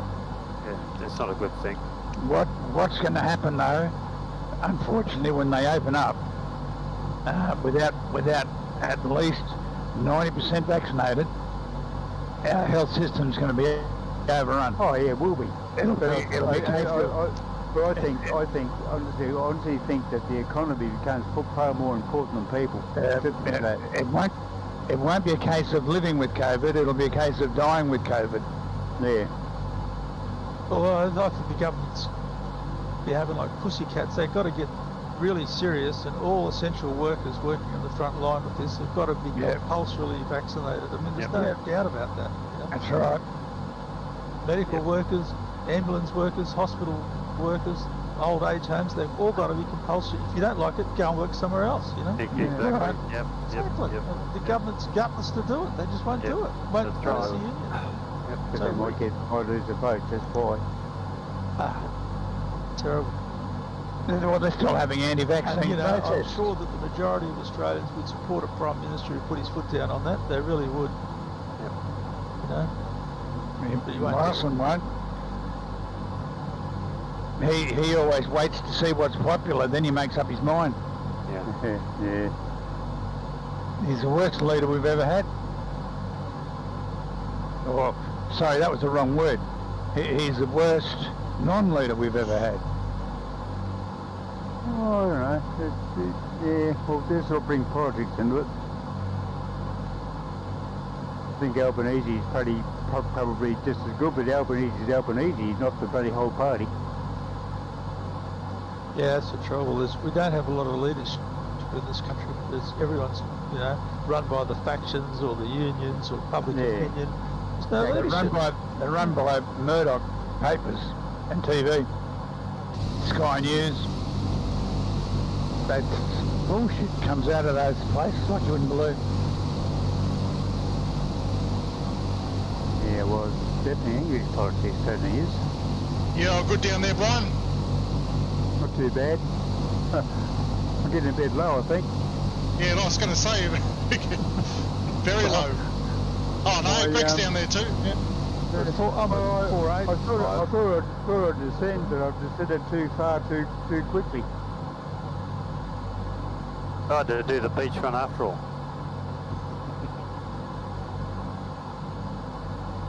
I'm still up at 14. Yeah, so am I.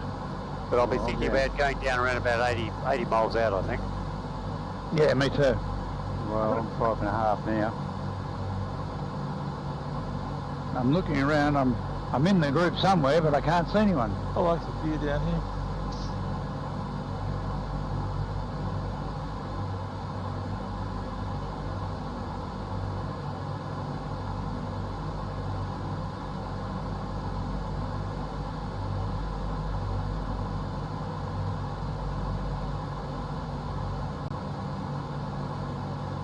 Paul, when you set your VR up, did you go into the flight sim executable and reset those compatibility things like the? No. I've heard different people say different things about that, so I decided I wouldn't touch it. Okay. And you've got HAGs off? Yeah, HAGs is off. Game mode is off. Yeah. I've got that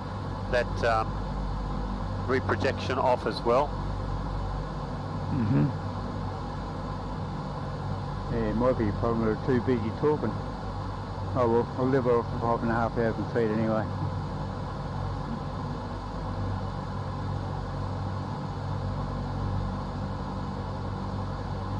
'86, I might start thinking about starting the process to get down. Takes them a while to get themselves organised.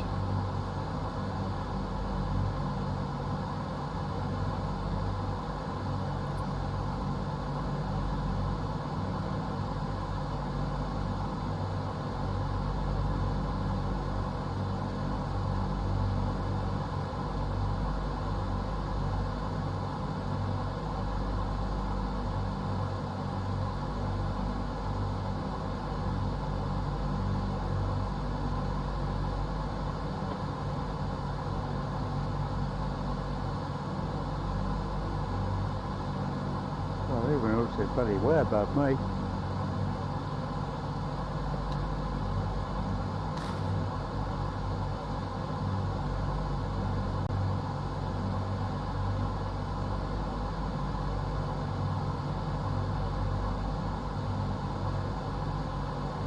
I'm down with you, mate. Don't worry, I'll keep you company. Thank you.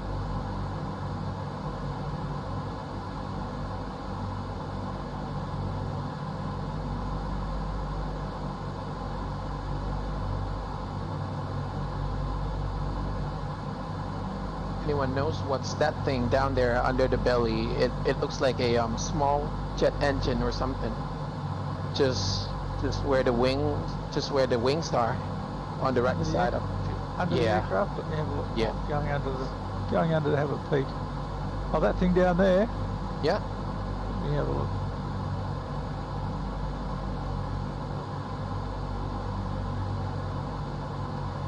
That is probably to do with the cabin air circulation. It's probably the main inflow for the cabin. Oh, okay. But I know it's pressurised, so that could have something to do with cooling of something or other. Could be a giant oil cooler, for instance. I don't know. Yeah. I'll look into it. It's definitely something to do with radiator of some description or an air scoop. Where do you think baby DC6s come from? Yeah, it could be.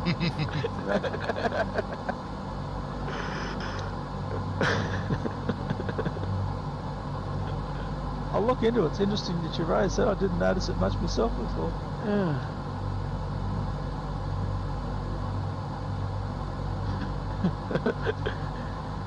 Just plain sex. DC6 ding dong.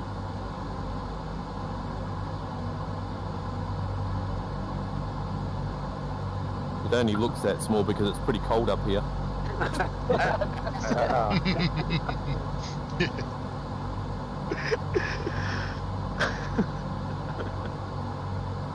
Where's Christina when you need her? Would be a totally different Keep you guys in line. Yeah, it would be. So there we go, descending down into Portland. Final part of this trip tonight. That's it, Roger. We're keeping our pretty girls away from these guys. You guys are the cool peeps, the cool pilots, getting all the ladies. We don't have enough duct tape for you guys.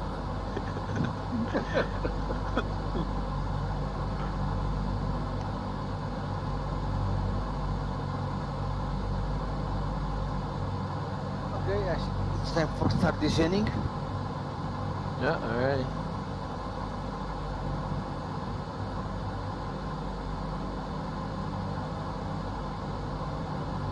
There you go. I just found an answer. It is the cabin heater rare air intake.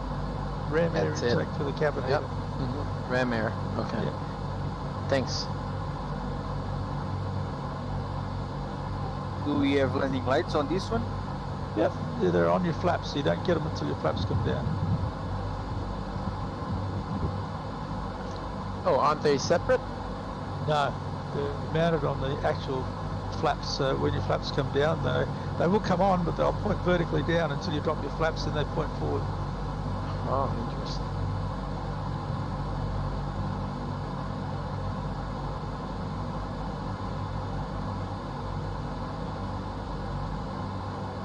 So if you forget to put the flaps down, not only do you come in too fast, but you can't see you're actually doing it.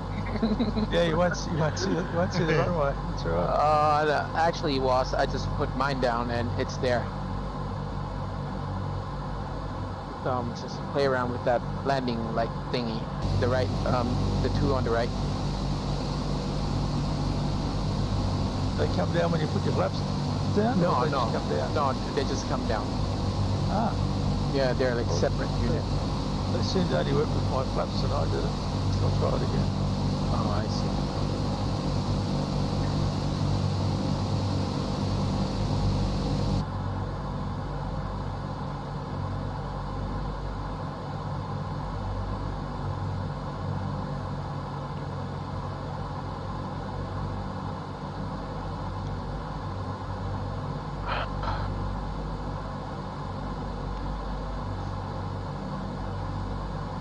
Almost. Will yours come out in the air? Can you put them on in the air when you're cruising? Well, the Mount POS Gambier? doesn't want you to. Like, it wants you to be at maybe flap speed, 170 something. But just Yeah, for 'cause mine might come out. just for research purposes, I just put it down. And they come out. Well, see, I select mine and they don't. Yeah. come out. Okay, I'll do a screen cap. That's all right. No bother.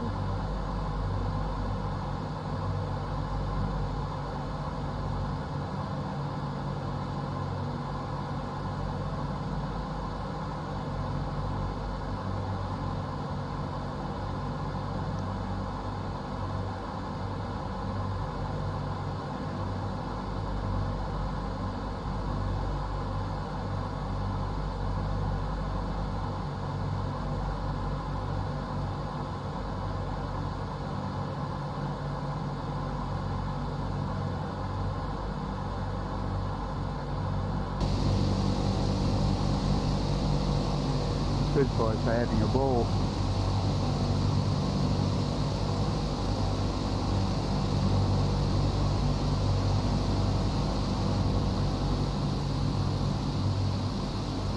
You might find in that ram air cabin heater they might vent the oil from your engines through that and then through a radiator, run the air through it to heat it up. I'm not sure how yeah. Yeah, it has to be. Yeah. Otherwise, it's just be useless energy, right? It's just waste. That's right. Yeah. It's about running out of fuel.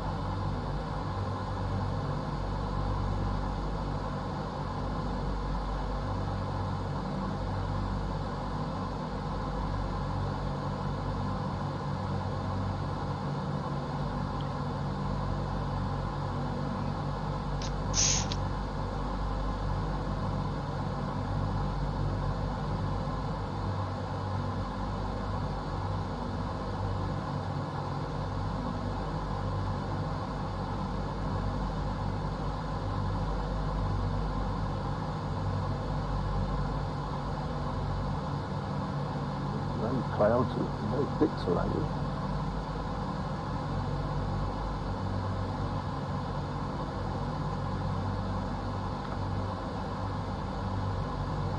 What's the altitude for 2000. 2000, is it? Yep. That was brilliant. It is straight away. Awesome, Paul. Great minds think alike. What do you reckon? 1950 by Garmin says.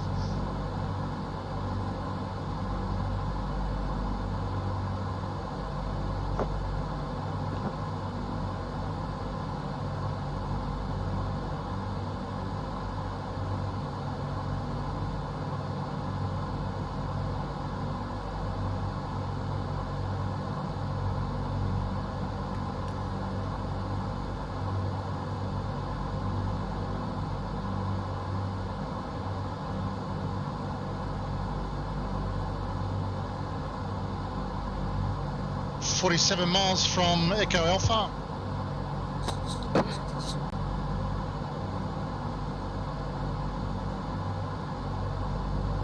Whitney's didn't have big radial engines don't have a big service life, they range from around the 1500 hour mark, and at 1500 hours the engine's taken out and sent back to the factory. What a flight. That's it. Is that because of the engine cooling? It's just wear and tear, they just, I wouldn't say cooling necessarily, they just wear out, they... I was going to say it's because of all those pilots pulling the power off, but I didn't want to start a ship fight. Yeah. Well, it might be, but that was that's the legislated time. It's not pilot, Not watching that YouTube tutorial. Look at them. Rob Ray does have a lot to answer for, man. Yeah. Like if you got 1500 hours, that was the life. That's what they come out of the factory. You couldn't fly them any more or any less. That was it. The stamp. That was it. You fly them 15, you send them back. And some of them didn't make 1500 hours. There was, of course, rough handling and good handling. You don't pull power off and do cold descents. That blows cylinder heads like crazy. If you're high, then take your power off do a high-speed descent with no power. It's the worst thing you can do to any engine. Any engine, yeah.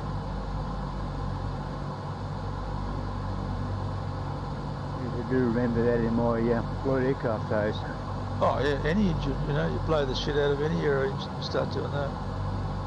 Those cylinder heads just get so cold they just crack to blazes, you know.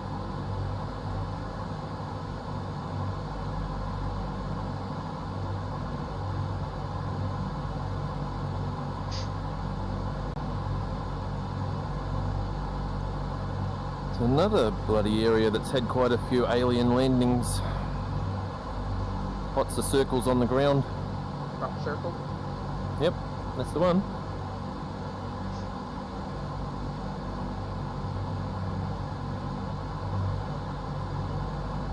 Yeah, they're all brown, so if they're irrigation circles, they've got to turn them on. Well, they do harvest the crops sometimes, you know. They don't stay there forever.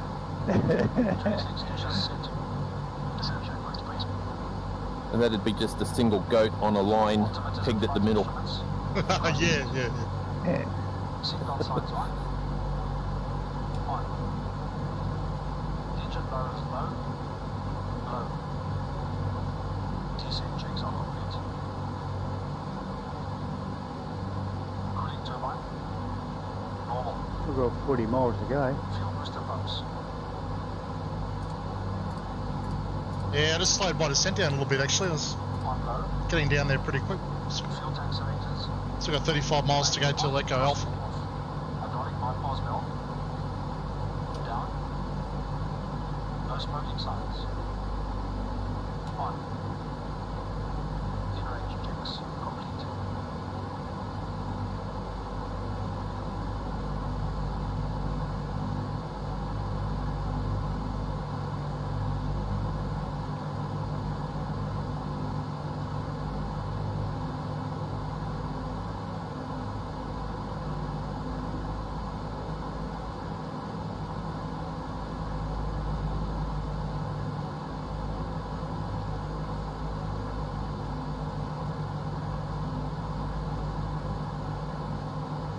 Nice photo, C. Very nice, mate. Oh, that one I just wanted sent over to us. Just the landing light. Oh yeah, thanks. Where is it? What's it? It's in the PC screenshot. Okay, thanks. Maybe the reason that do you fly with the AFE? Yeah. Oh, okay. Maybe that's part of his procedure. That he puts down the flap and the landing lights. Yeah, perhaps. But I was on the ground and I turned them on. This one made me think. I turned them on and all I got was two little spots on the runway right under the wing. That's it. As soon as I put the flaps down, they went forward. Did you try that one night? Oh, okay. You know what happened with that is that when you extend and retract the light, PMDT actually modeled that in. So you kind of have to wait. So maybe like you put down the landing lights and you put down the flaps as well. So you thought that came with the flaps. What warm? Maybe. Yeah, you gotta give it maybe like 5 seconds or so before it fully extends. Maybe. Yeah, probably be the same here.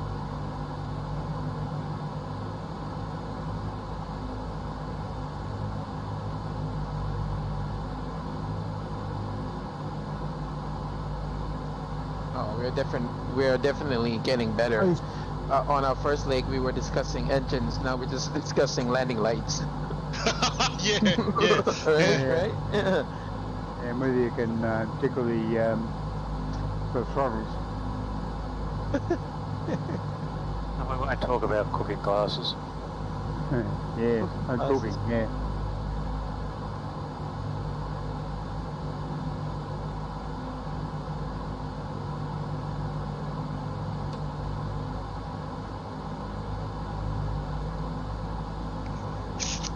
It's coming through 2,500.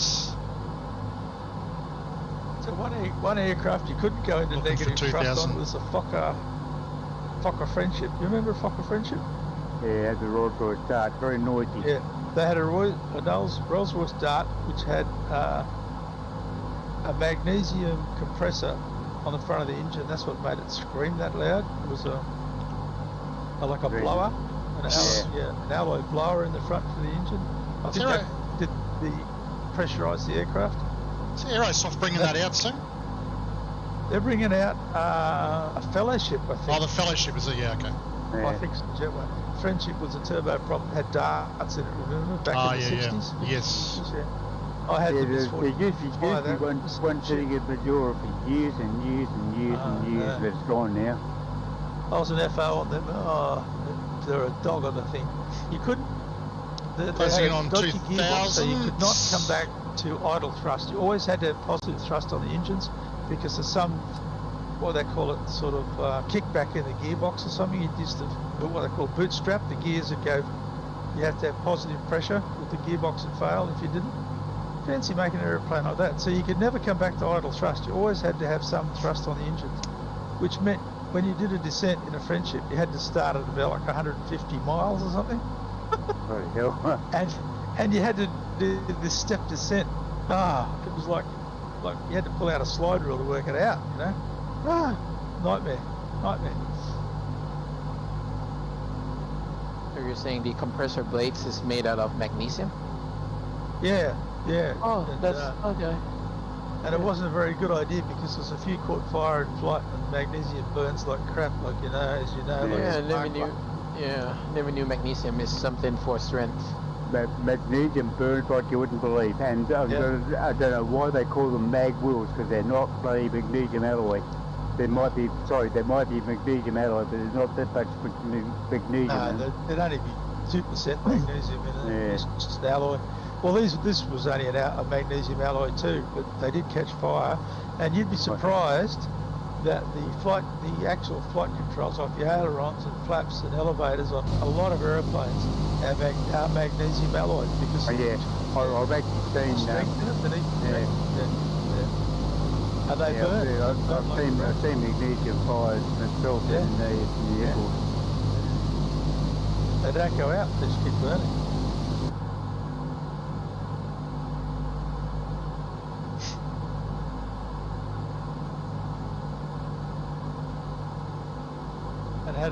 The Friendship had a very complicated propeller setup. You know, if you didn't do everything exactly right, it's quite possible to land.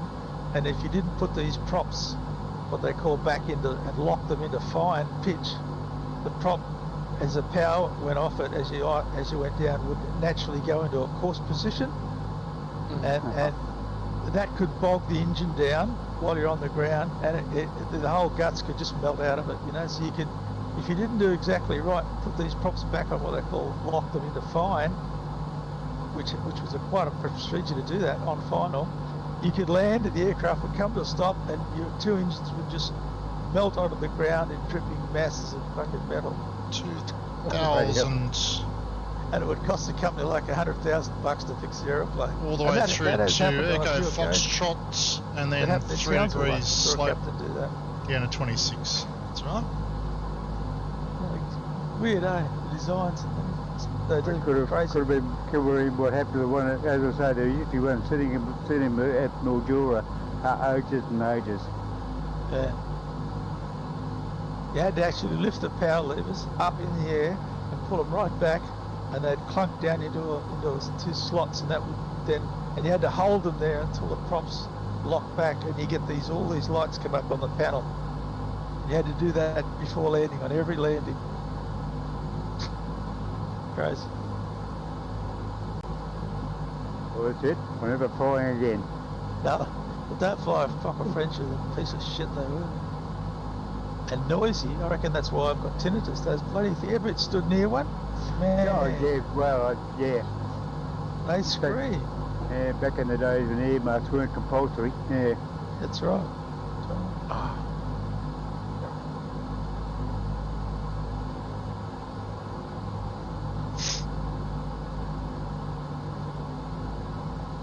Yes, HS748 was the same. Same engines. Yeah. The offending thing that made that noise was called a roots blower. ROOTS, roots blower. And that's what pressurised the cabin. and that's what made all the noise.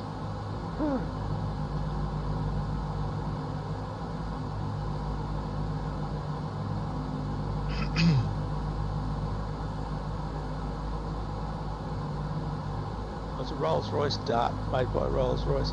And do you remember the old cars? Like you might remember there used to have Ritz parts in the old Humbers and things. 5 miles to go until we do this right into. Truck. We've got 5 miles until the turn to Fon. Yeah, God, you wouldn't touch one now, would you?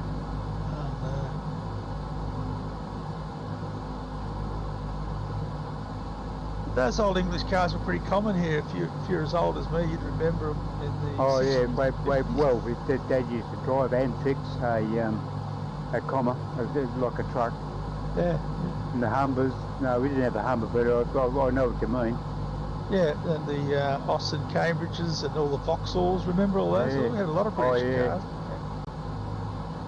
Yeah, with the oil leaks. Yeah. I upset someone.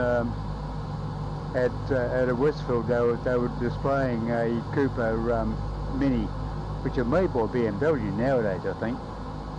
And all of a sudden, I said to the lady, I said, this isn't a bloody proper Mini, it has got all legs. Oh, geez, she didn't think that was funny at all.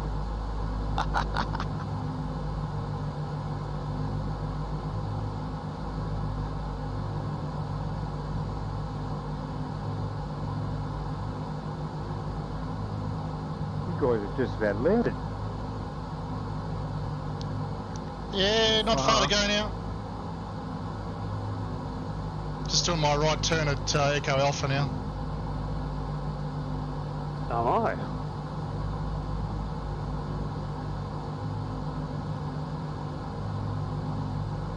Got you inside.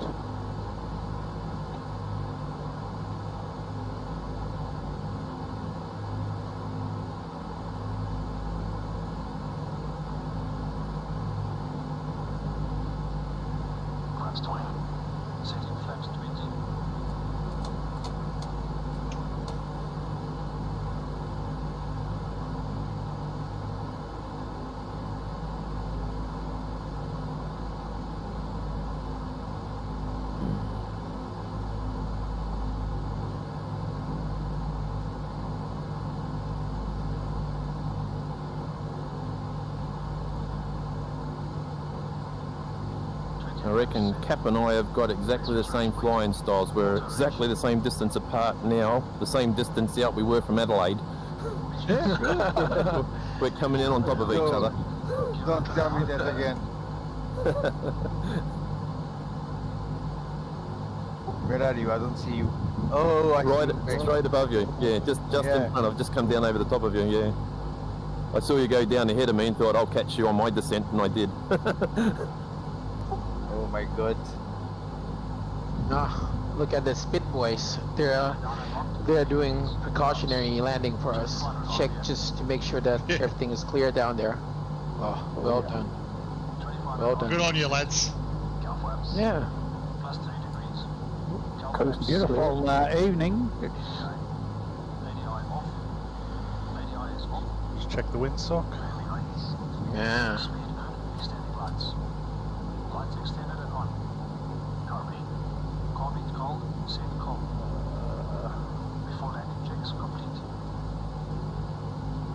Yep, definitely 26. Okay, just turning to final now. Alright,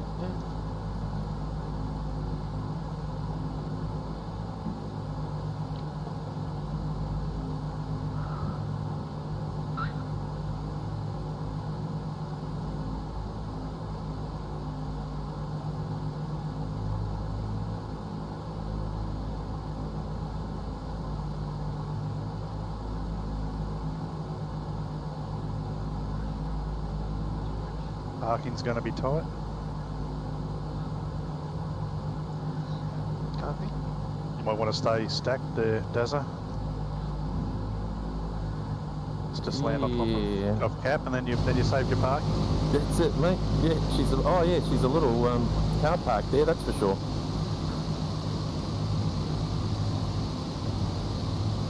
We can all just we land on the beach and work our way around the beach to the east there. That's where all the seal colony is, so we can just go for a tiki tour. Sorry, the other east, west. Someone should have corrected me on that. I wasn't even looking at the chart. I was just taking your word for it.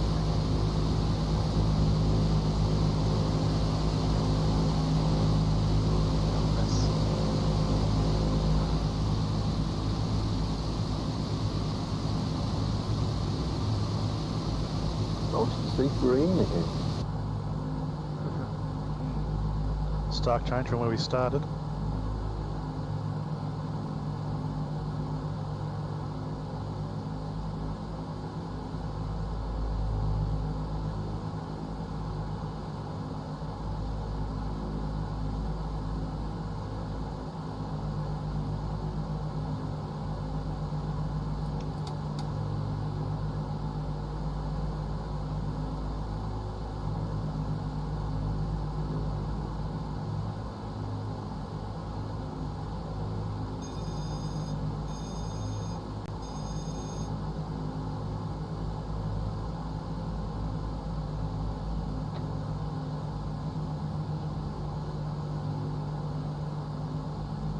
Trimming for about 500 feet a minute here. Autopilot's off.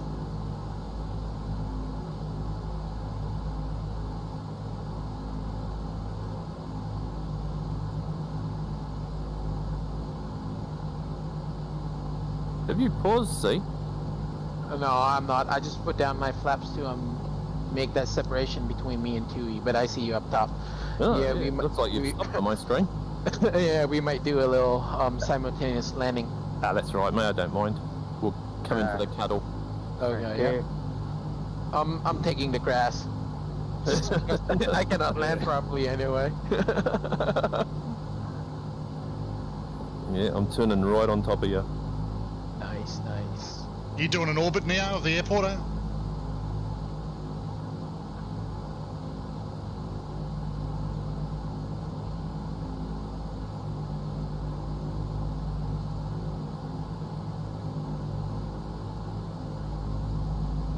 Oh yeah, it does. You go ahead and take over. You're just a bonanza on my screen, mate. You're of no consequence. Slap you out of the sky like those other mosquitoes. Don't treat me like the Spit Boys do.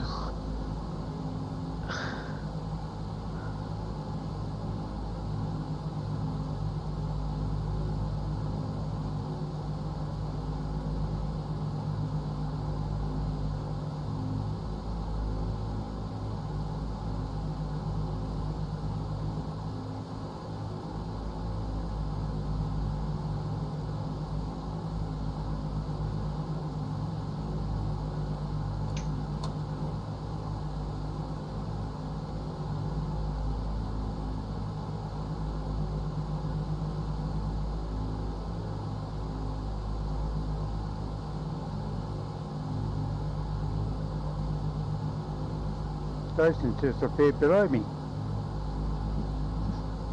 Just on short final.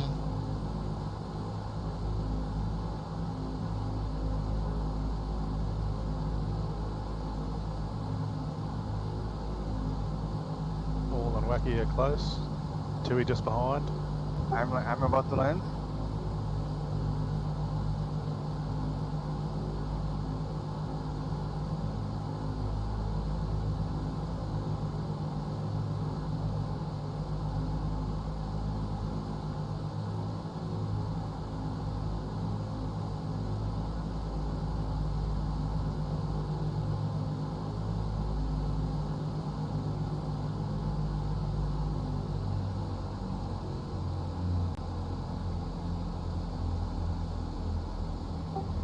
Runway is clear.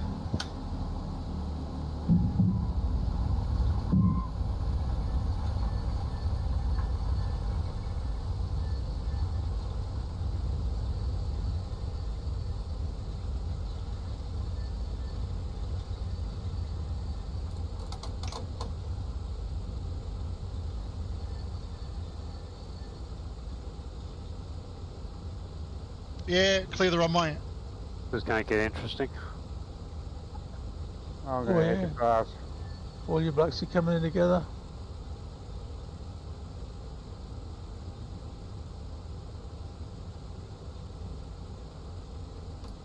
Pop the runway. Fucked it up. What place was that? Holy Jesus. Don't forget that Z has the right of way.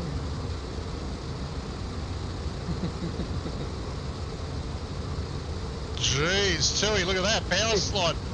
Beautiful. What's that? That's what you call a donut. That was awesome.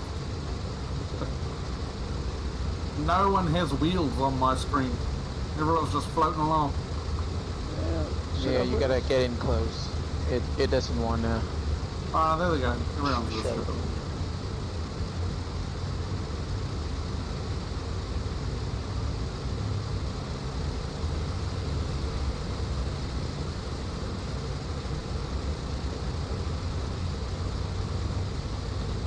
try squeezing me. There we go. Very, very nice.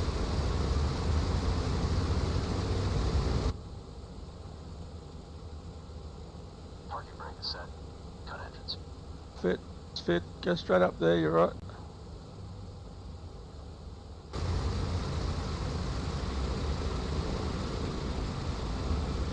Dead coast. I'll wipe out some of these cars in the car park. It's my plan.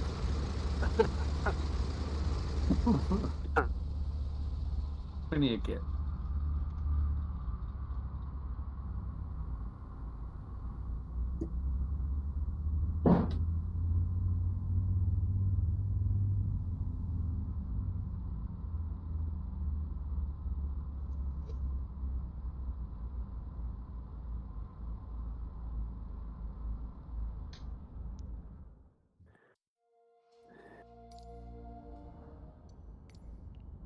Speed up the drone a little bit here. Hang around for the photos. Yeah. He disappeared, Paul.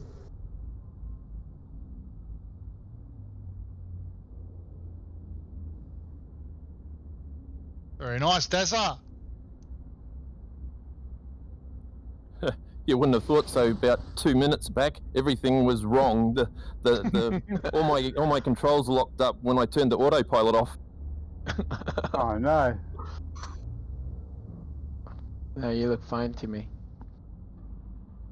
That was some mad landing. I would have piled into you all if I had just slewed off the runway.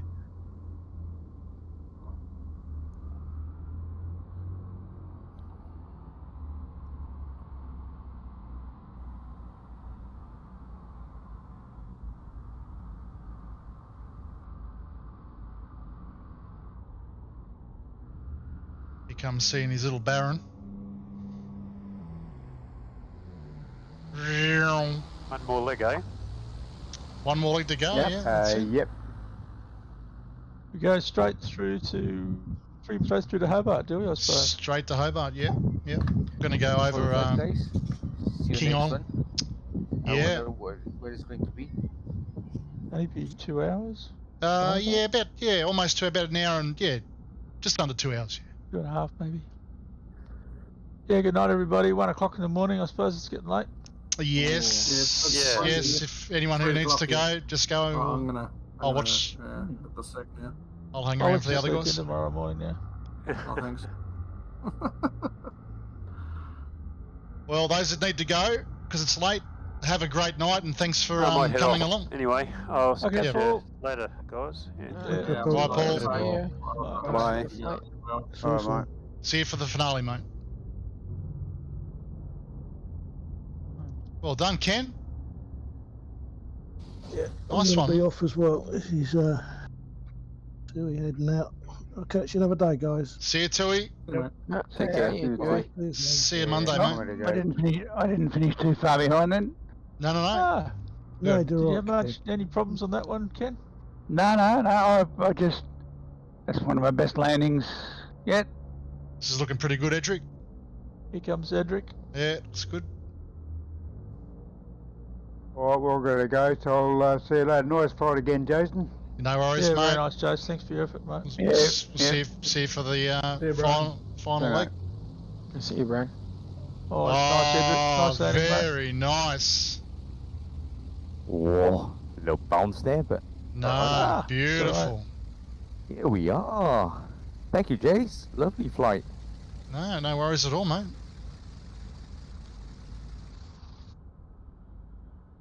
Alright, brilliant.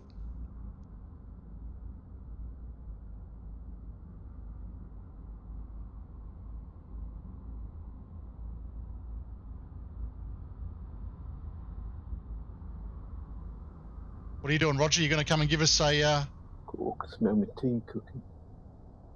low level down the runway? If you are, I'll get the drone set up. You and Andrew, it'd be good.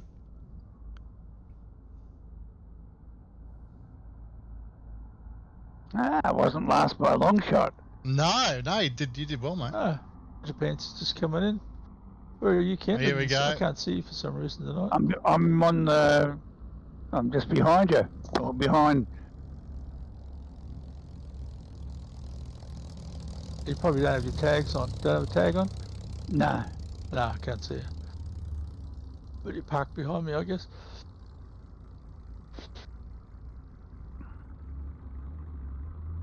No pressure, Andrew. Well, happy Father's Day.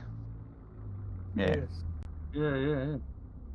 Oh, okay. Oh, yeah, it is To too. all the fathers Yeah, out there. I got a ripper of a Father's Day present. I got an email yesterday saying, I actually got a message from my son saying, check your email, Dad. And there was a gift voucher there for the local fly shop down in Tassie. Oh, yeah. $50 worth of fly fishing gear, whatever I want, you know. Oh, fishing gear. Right, nice, right, Yeah, right. yeah. That's nice. Yeah, we used to do a lot of fly fishing together when we were in New South Wales. We'd go away for about a week and we'd camp at a little place near called Yoronga Billy. Yeah. Up in the southern and the New South Wales Alpine region. Yep. And great camping spot right next to the river, and we'd live on bloody pancakes, corn, you know, whatever we could cart in, baked beans and that, and then go fishing all day.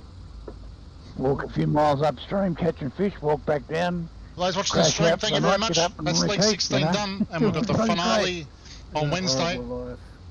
Yeah. So we'll see you on for them. I Right, think thanks, that was guys. us. Good flight, Marco long was the flight, last one but in. hope you enjoyed it. Perfect. We'll see you Wednesday. Don't forget Monday, Thanks everyone. USA It Lot was a 2. lot of fun, and thanks Andrew and Roger for See you guys. winning. Yeah. Thanks Alright. for Andrew. Always nice. Cheers, guys. Yeah. No, No, very good, mate. I won't be there. Good I night, won't be Greg. there on Catch you soon. Wednesday, but I'll try and be there next Saturday though. Yeah. Well, that's like one of Africa's, so yeah, you don't want to miss that one. Be good flight. Yeah. Cool, man. All right. Cheers, guys. See you. Alrighty, yep. See you guys. Good night, Thank you. everyone. Yep. Okay, guys. Bye-bye. Yeah, Greg. See you later, fellas. Yeah. Everybody. See you, Ken. See you, Bye. Greg. See you, Daz. See you, Mum. Yeah, mate. Is Ziggy still here? Oh, I've lost my bloody controller. I've put the controller down. I can't spin my camera around. Take your head off.